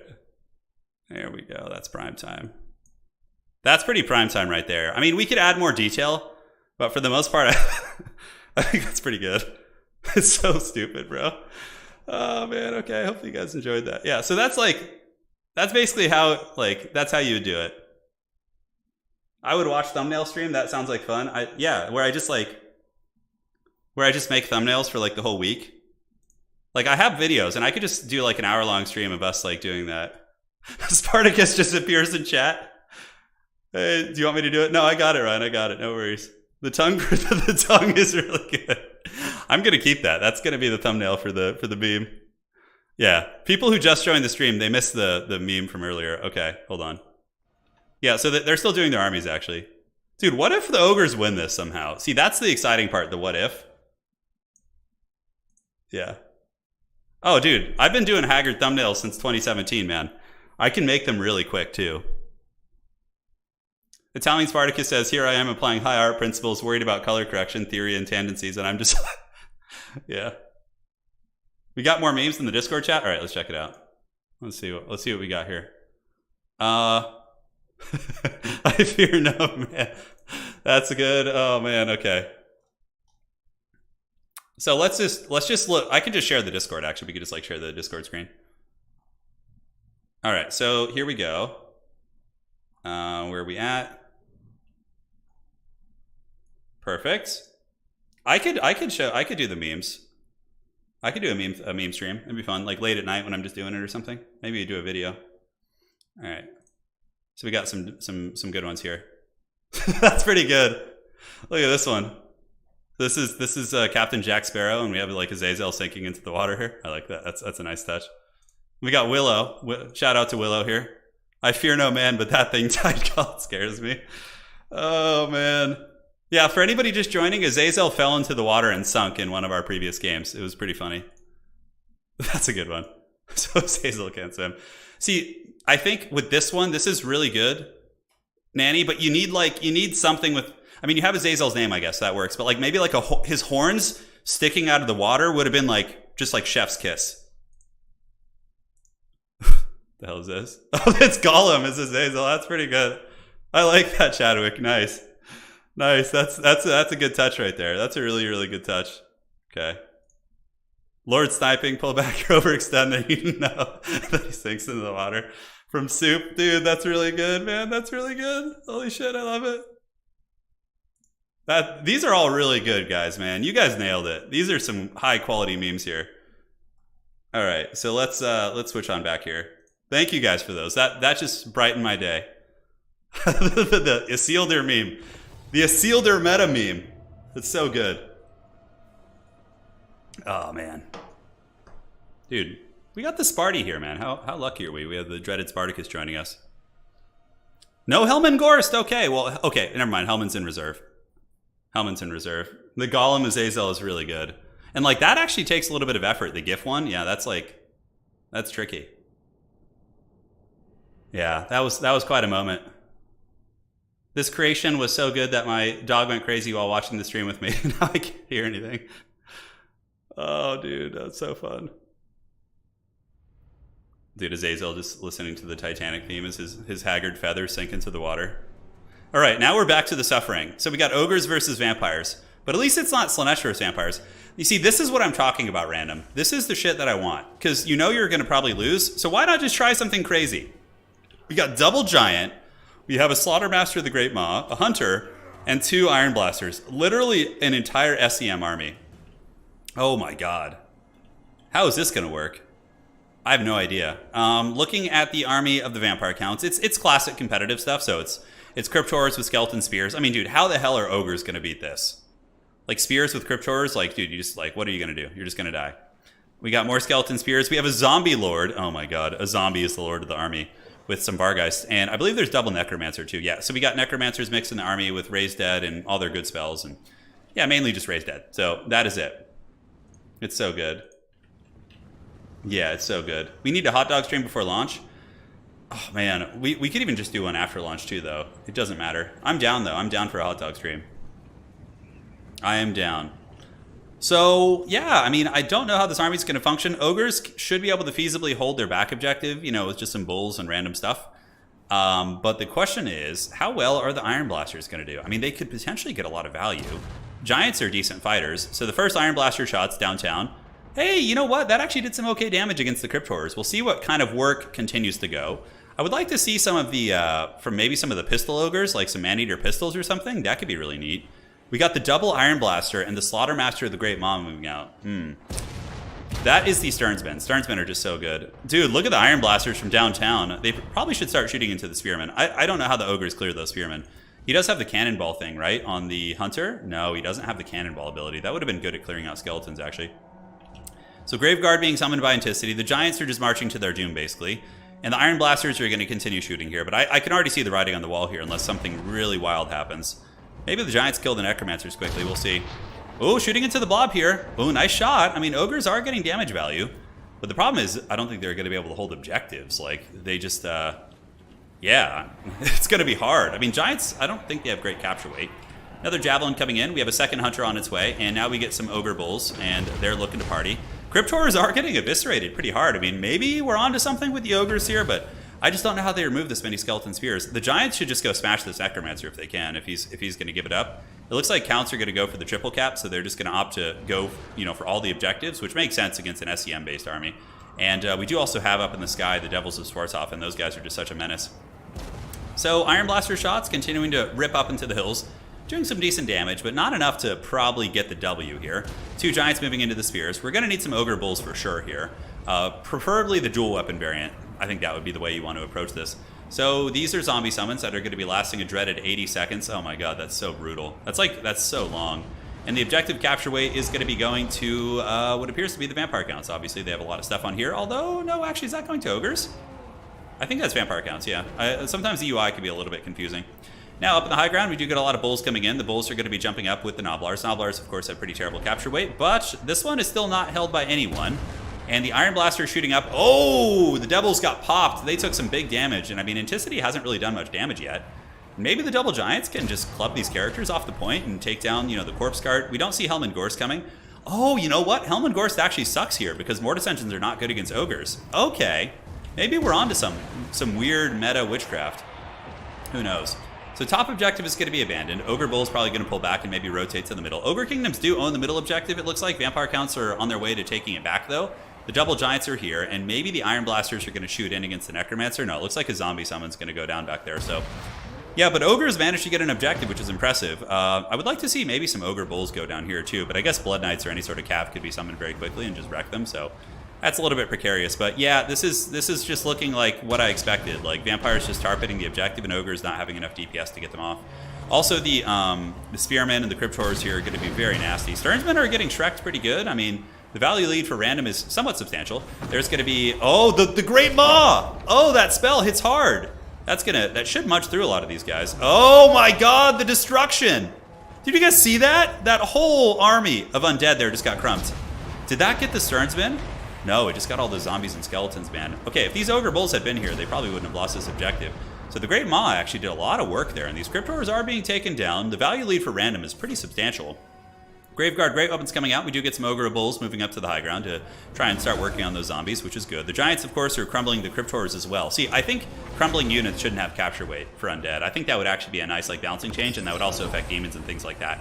So, even if the Ogres do lose this game, which they probably will, we're learning some tech, some things that could actually be useful. Like the Great Maw might be a really good spell. And look at that, the Devil's getting Iron Blasted, man. Absolutely Iron Blasted. So we have a 3,700 to 900 value. The Ogres really haven't taken that much damage yet. And the Crypt Horrors here getting hit with an Invo, certainly going to help them last a little bit longer. We have one Iron Blaster in melee. I don't know if it's shooting, but it should be. And the Giants able to kind of wear them down. More Ogre Bulls coming in from reserve. Ogres will fight pretty inefficiently against Crypt Horrors and... these vampiric infantry, especially the spear variant. But I would imagine the Great Maw is coming. Ogres do have the capture weight on this point. And yeah, we got triple Ogre Bull coming over here. Do the vampires have anything to send? Anticity is saving up for a Cav, it looks like. So he does have about 1,000, and the Devils are going to be attacking these Bulls here. Bulls might be able to fight them off. They hit pretty hard. Devils might just break them, though. Oh, Saber-Tusk backs coming in the back. I do like this dual-pronged pressure from the Ogre Kingdoms. The question is, are they going to be able to get it quick enough? Currently, we see 4.8 to 1.8, so pretty massive value discrepancy. Crypt Horrors are being crumped pretty good. And looking up on the high ground here, we do get the Saber-Tusk pack coming in and rear charging the Devils. So suddenly, Vampire counts might be losing their back objective. They most likely will. I mean, zombies will die pretty quick against Ogre Bulls. And more Saber-Tusks are coming up, while the single-entity model-based army of random here is able to grind pretty effectively. But the thing about the Ogres is they need to get the double objective before it's too late, because getting the Vampires off 3 objectives is one of the reasons why they're so strong. Also, Ogres need better capture weight. It's really dumb how they got nerfed. They should have a unique mechanic where they have better capture weight, even though they're monstrous infantry. So, Bulls being hunted, Hex Wraiths coming in. Ogres actually barely have any magic damage, so the Hex Wraiths are a very, very nice choice. we'll see what kind of work they can do. We get more saber tests coming in. Bulls are just going to be fighting hex wraiths. Hex wraiths won't kill bulls super quickly either, but still the vampire counts have good capture weight here. And you can see the problem with them is you just can't get them off the point. It's just really, really difficult. That's going to be the Maw. The Maw is going to do great work here. The Sternsman will not be able to dodge that, probably. So here it comes, and oh, the Sternsman and those zombies, and also some of the ones on the flank get wrecked pretty bad. They're going to be crumbling down. Value is 5.7 to 3,000, give or take. We get some Skeleton Spearmen on the way in, and the Ogre Bulls here are actually trading super well into the Hex Race. What the hell? Oh, Massacre is active on them. That's pretty cool. Yeah, they're getting some work in, and the Ogres are coming to get you. Well, they're certainly coming to get Objective 3 as they do swamp that, and that looks like they are down for the count. What the hell, are the Ogres going to have some secret tech? Yeah, he needs to get these Iron Blasters back online. He's got like a really powerful idle unit back here. That thing needs to be shooting into the massive units here. And it looks like vampires are moving in with Graveguard, and it's just so hard to get rid of those guys, man. It's so difficult. So the Ogres do get the back objective, which is very, very strong, and it looks like the Bulls are doing their job. I think it's time for some of the Saber Tusks to come crashing down here and start trying to help in this position. I do like this Ogre tech. Like, I feel like if Ogres had better capture weight, this might actually be a winnable matchup for them here. They're not vulnerable against the Mortis Engine, right? So maybe, just maybe, Ogres have some tech in this matchup that hasn't been discovered yet, but yeah, the capture weight problems with Ogres, Gnoblars being expendable and Ogre Bulls not having infantry capture weight, really just wrecks them. It makes it so hard for them to get the objectives from the counts, despite, you know, almost doubling their value, which is rough for sure. So looking over here, we do see the Skeleton Spearmen, and they are going to be battling the Ogre Bulls with dual weapons with the Hex Race, but those Ogre Bulls did very good, and the back objective is owned by the Ogres, so they're able to get an objective. And it looks like the Iron Blasters are back online, shooting into what appears to be the Sternsmen, crumbling their armor. Slaughtermaster fighting well. Ogre's a little bit tight on resources. We get some more Bulls with dual weapons coming, and yeah, at this point, it's just playing for the triple cap. That's really all there is. Dual weapon Bulls should be pretty good, and we'll cut through Skeleton Spearmen with a little bit of support. We get Trappers on the way in as well, but some Graveguard and Big Boys moving up here. Certainly would be very vulnerable against the Great Maw. Now, will the Ogres be able to hold this? I think abandoning this one all out was kind of a mistake. Maybe you should leave one Bull unit up here just to buffer it, because now you might lose the one objective that you're going to need to have a chance of getting back in the game. Iron Blasters have been doing big, big damage, and the Giants are actually performing well. Not like crazy value, but they're holding, and I think Giants have 3 capture weight. It's not that much. Infantry have 5, and Ogre Bulls also only have 3, which is a shame. They should have 5. And, you know, if that were the case, Ogres might have enough to wrestle this, although with Graveguard on there, probably not. It would still be very, very tough. So Saber Tusks up on the high ground, fighting the Hex Wraiths. I think we need to see a Bull unit sent over there. The Bulls are on parade here. We do see the Crypt Ghouls being taken down and the Skeleton Spearmen. Yeah. It's fair, though, in this tournament, because both players got one really bad matchup. Like, we got Counts versus Ogres, and then we got the Slaanesh versus Bretonnia. Although this matchup has been a lot better than the Slaanesh Bretonnia. It seems like the Ogres actually have some capabilities for fighting back against Vampire Counts. Like, if this was like... if there was more of a skill discrepancy in favor of the Ogres, I think it could be won by the Ogre Kingdoms, maybe. It's hard to say, though. Still very, very hard to do.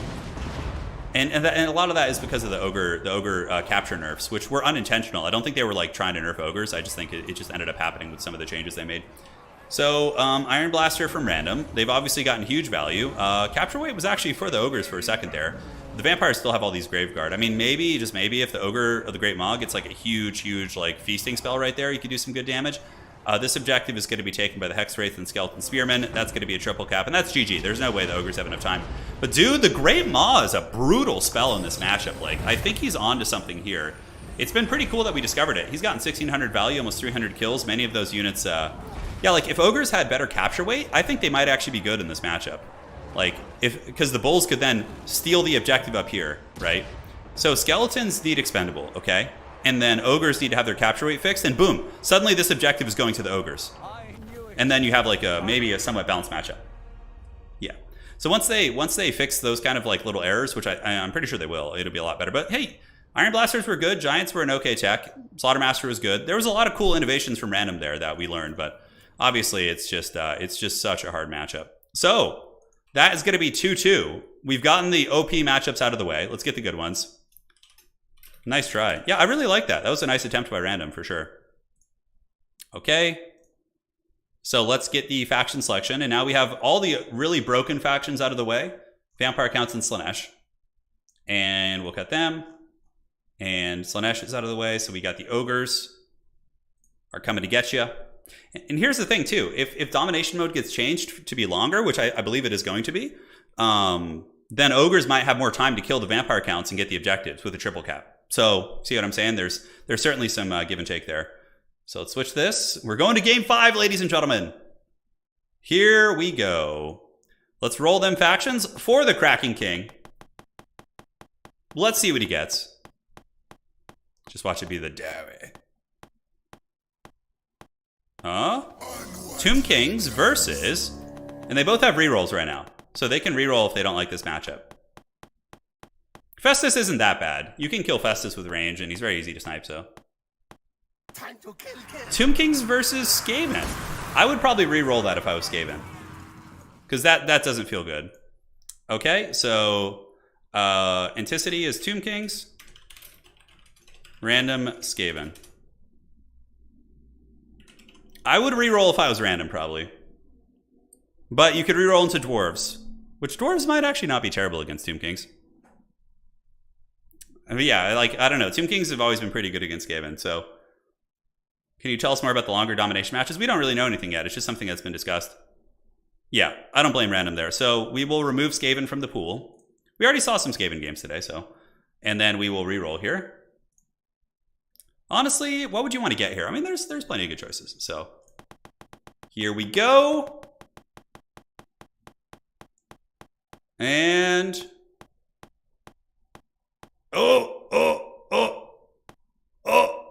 Oh, High Elves, okay. That's kind of fun.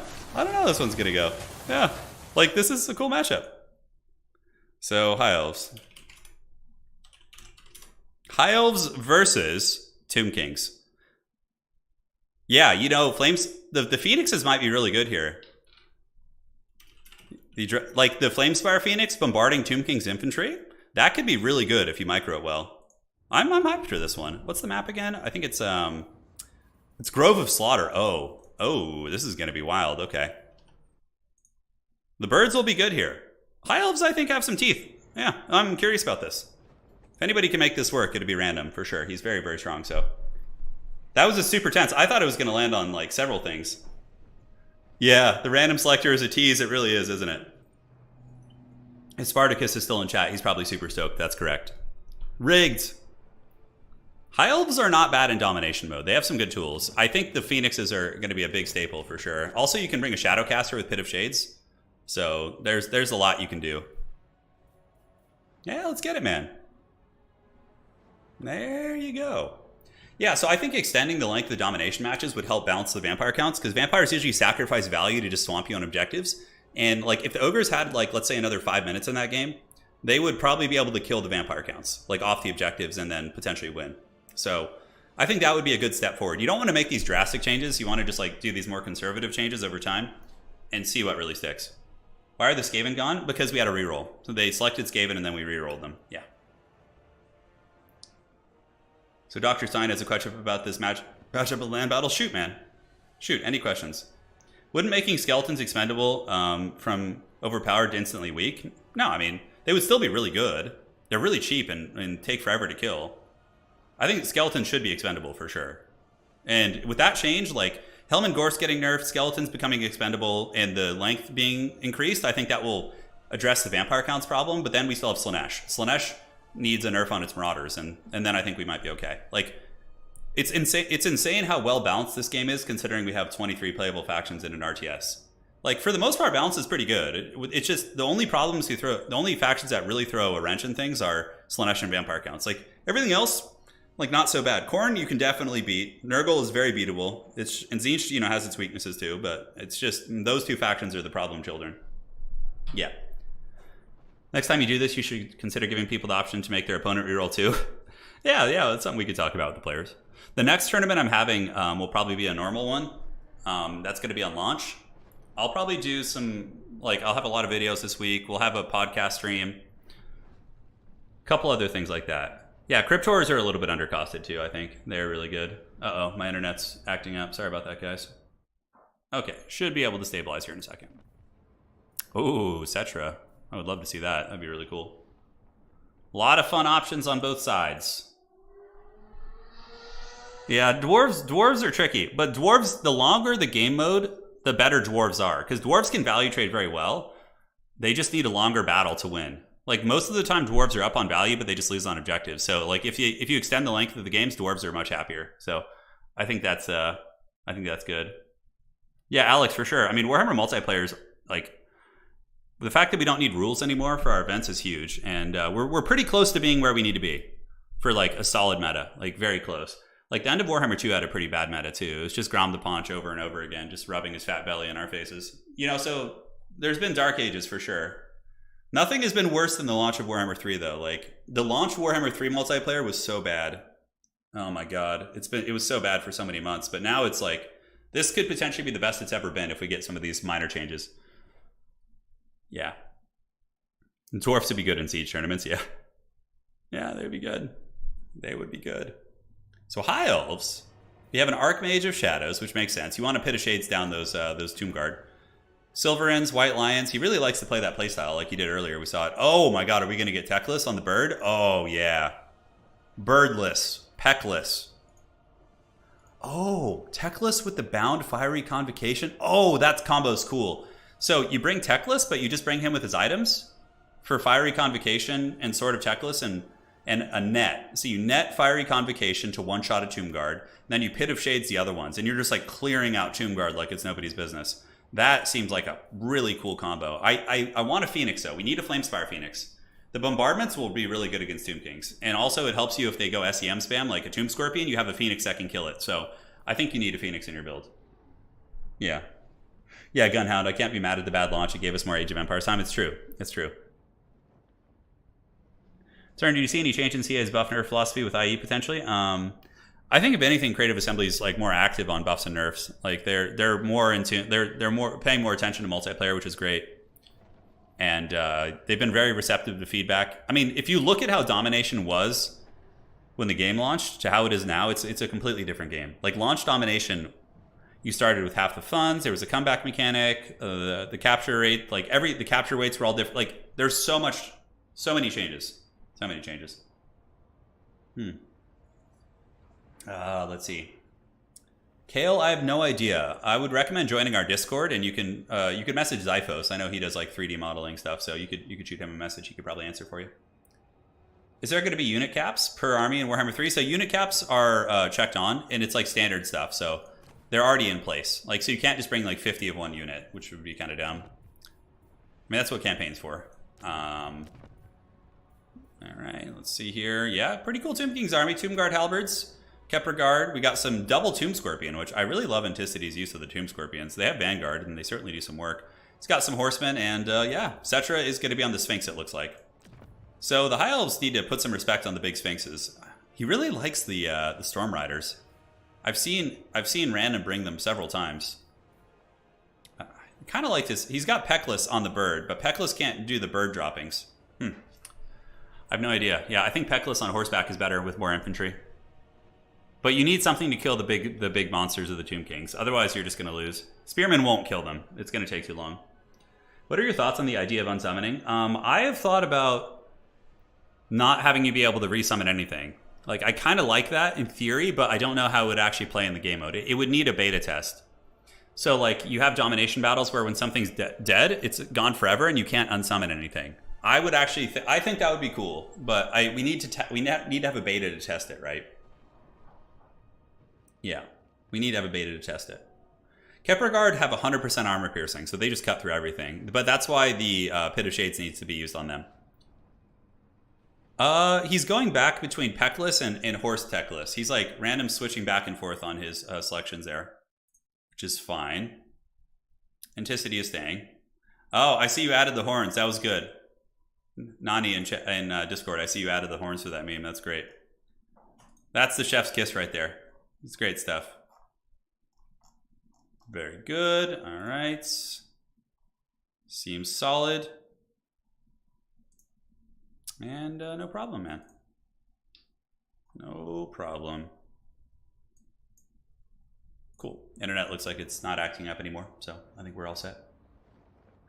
Yeah, they have 100% AP and they regenerate, so they're pretty crazy. Yeah, Kepler Guard are the best unit on the Tomb Kings roster, I think. They just like, but like again, you could just snipe them with, like Techless could net them and use Fiery Convocation and it'll just one-shot them basically. So like, you know, there's plenty of options here. I like the Peckless tech. I think Peckless could be good. I mean, he's a good fighter. He could fight Cetra. Potion of Koroi, armor piercing, fire damage. He's got like a lot of good stuff. Death Guard got a buff, yeah. Death Guard are pretty good at multiplayer. They're one of the better tools that Vampire Coast has. They can grind through infantry. They can play the objectives well. They heal themselves. And healing obviously got a little bit buffed in Warhammer, like the percentage-based healing, so... Yeah, I guess Peckless can handle big threats. I still think a Flamespire Phoenix is such a good inclusion. Like, Flamespire Phoenixes are just so nice against Tomb Kings. Like, good at gooning the characters. They bring a lot to the table for sure. I also like Phoenix Guard here. Like, I think Phoenix Guard could be pretty decent. Like, Tomb Kings don't have, like, the really OP Vortex spells. So bringing elite infantry could actually work. I don't know. But Peckless is like 3,200. He's so expensive. War of the Rebellion. Turin's my day off and you're interfering with my podcast and upload schedule. Cheers. Goblin-only armies forever. Hey, thank you. Hope you're doing well. Hope you're doing well. Thank you for the tenor, man. And, you know, we gotta keep your day off entertaining. So, it is on, ladies and gentlemen. It is Peckless versus Cetra. This is very, very exciting stuff. A Skarsnik fan. Yeah, so a Goblin-only army could work in Domination. It could, in theory. Like, there's enough Goblin units and enough variance in them, especially with the Squigs and the Squig Hoppers. And also, if you were allowed to bring Trolls in it, you could be pretty good. You could be pretty good. Tomb King Siege seems pretty good against other elite units. It is, but not on the Grove of Slaughter. On Grove of Slaughter, the catapults would not be very good at shooting into the tree line. So you could move up to elite like Phoenix Guard and put them in the middle, and they would probably hold that all day. It'd be really hard to remove them. It'd be really, really hard to remove them. So you can see the armies here. We have Peckless versus Cetra, Tomb Guard with Kepra, as well as the Sepulchral Stalker RORs, which are a pretty good anti-large tool. Cetra, of course, on the Sphinx. He's not going to be on the Chariot of the Gods. I think the Sphinx is a good choice here. High Elves have always struggled against big armor, so I think he's going to be good. And the Blessed Blade of Patron is here. Now, for the forces of the Elves, we have Peckless riding on the Phoenix. Oh my god, that does not look like a comfy ride. But he has Nets and Flock of Doom and Fiery Convocation, which I think is nice. High Elves have really good magic regeneration. You know, you have the Book of Hoeth here, which gives you 160. Then you also have the Sword of Teclis, which gives you passive reserves. Wow, that is really, really good. That is really good. Wow, it gives you quite a bit of reserves and spell mastery. I like that. Potion of Koroi, of course, heals you, increases your cooldowns, and Fiery Convocation with a net can like one-shot things. So, we'll see how it goes. The battle is on. Got to get those cost-effective blob punching spells against Tomb Kings, or you're going to have a very, very bad time.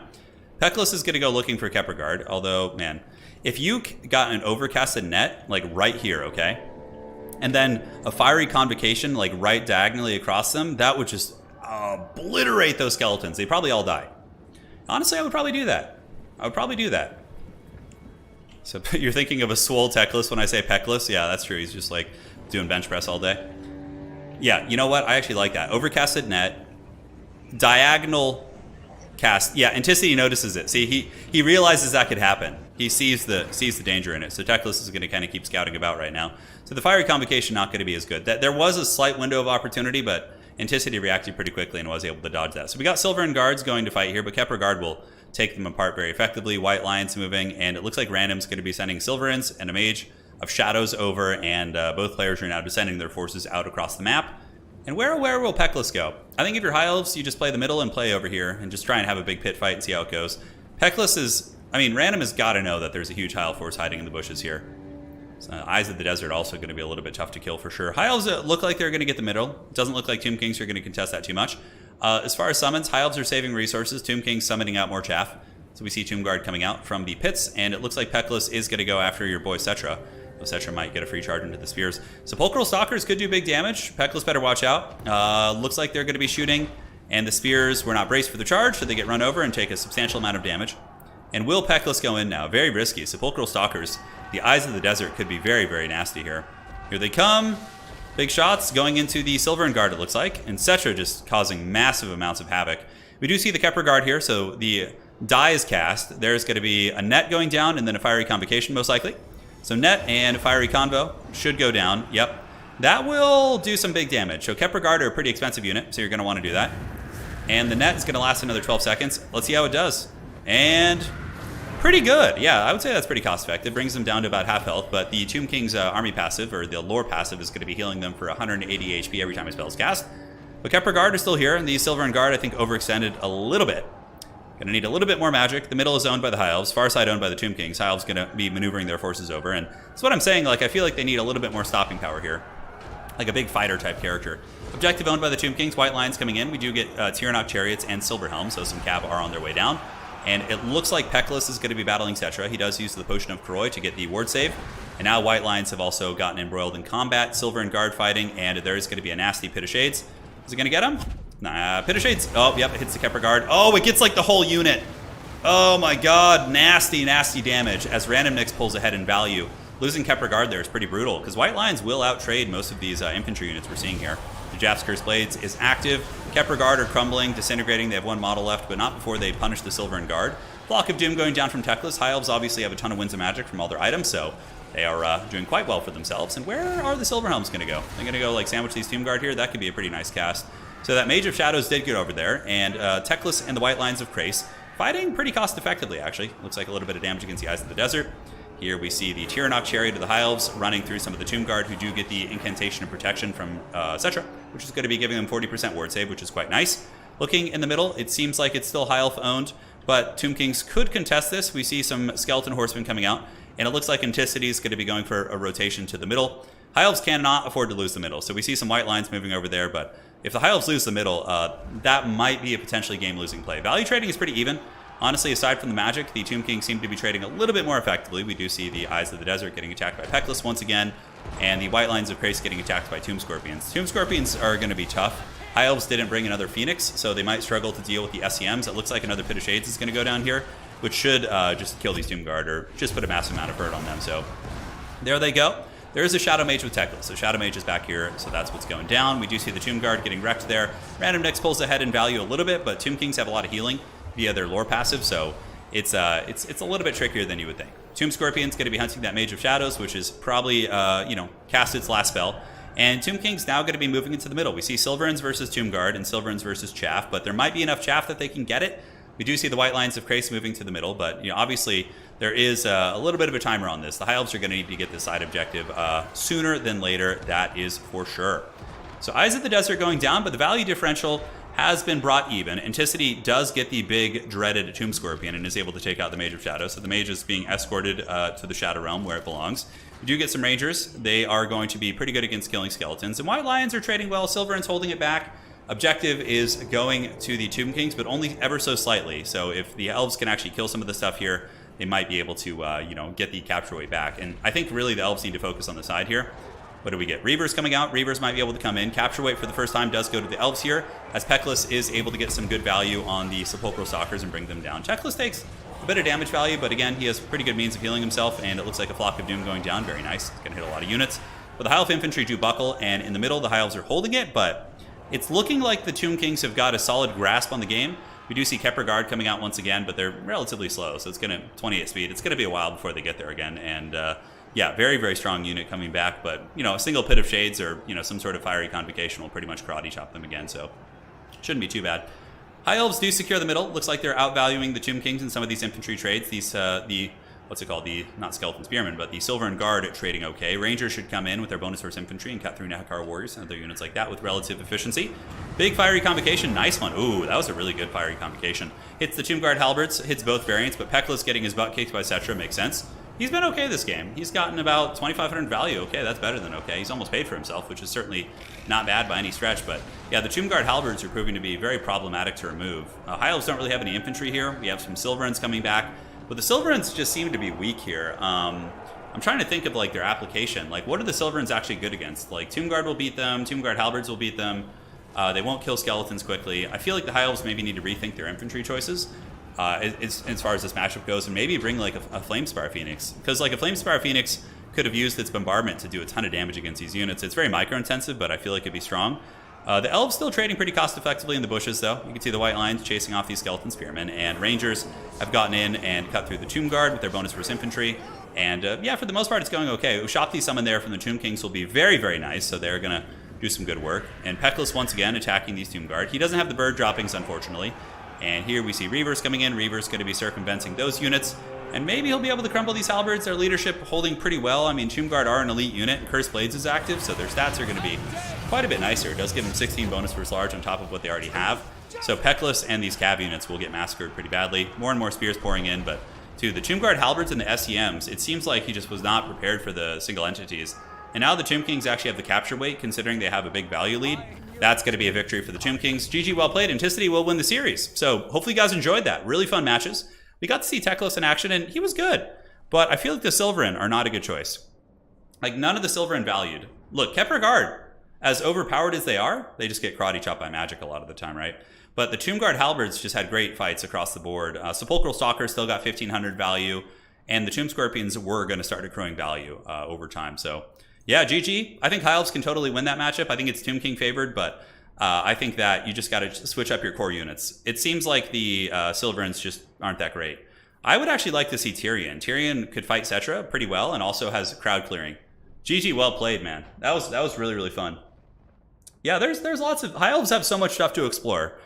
There'll be time for it, for sure. And, you know, honestly, today, the players are being forced to play factions they're not necessarily practiced with, so they might not, like, be super tuned. Take it with a grain of salt. Rangers, I think, might be a little bit too squishy. I do like the White Lions, though. I also like Phoenix Guard in that matchup. Like, I feel like Phoenix Guard in the middle could really anchor it, but, again, they're kind of low numbers, so maybe they could be outcapped by Skeleton spam. But Skeletons need to be expendable in general, so that needs to happen. GG, well played. That was a great series, man. Really fun. Obviously not super balanced since they kind of just get random stuff, but it doesn't matter. Very fun matches. So big shout out to Anticity. Thank you for playing, as well to Random and to Platypus and the dreaded Puggington. Really appreciate you guys spending your afternoons playing with us.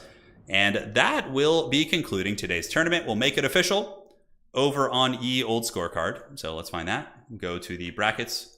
And Anticity showing that he is ready for the Immortal Empires, even though he didn't play in Summer Championship since he was casting and hosting.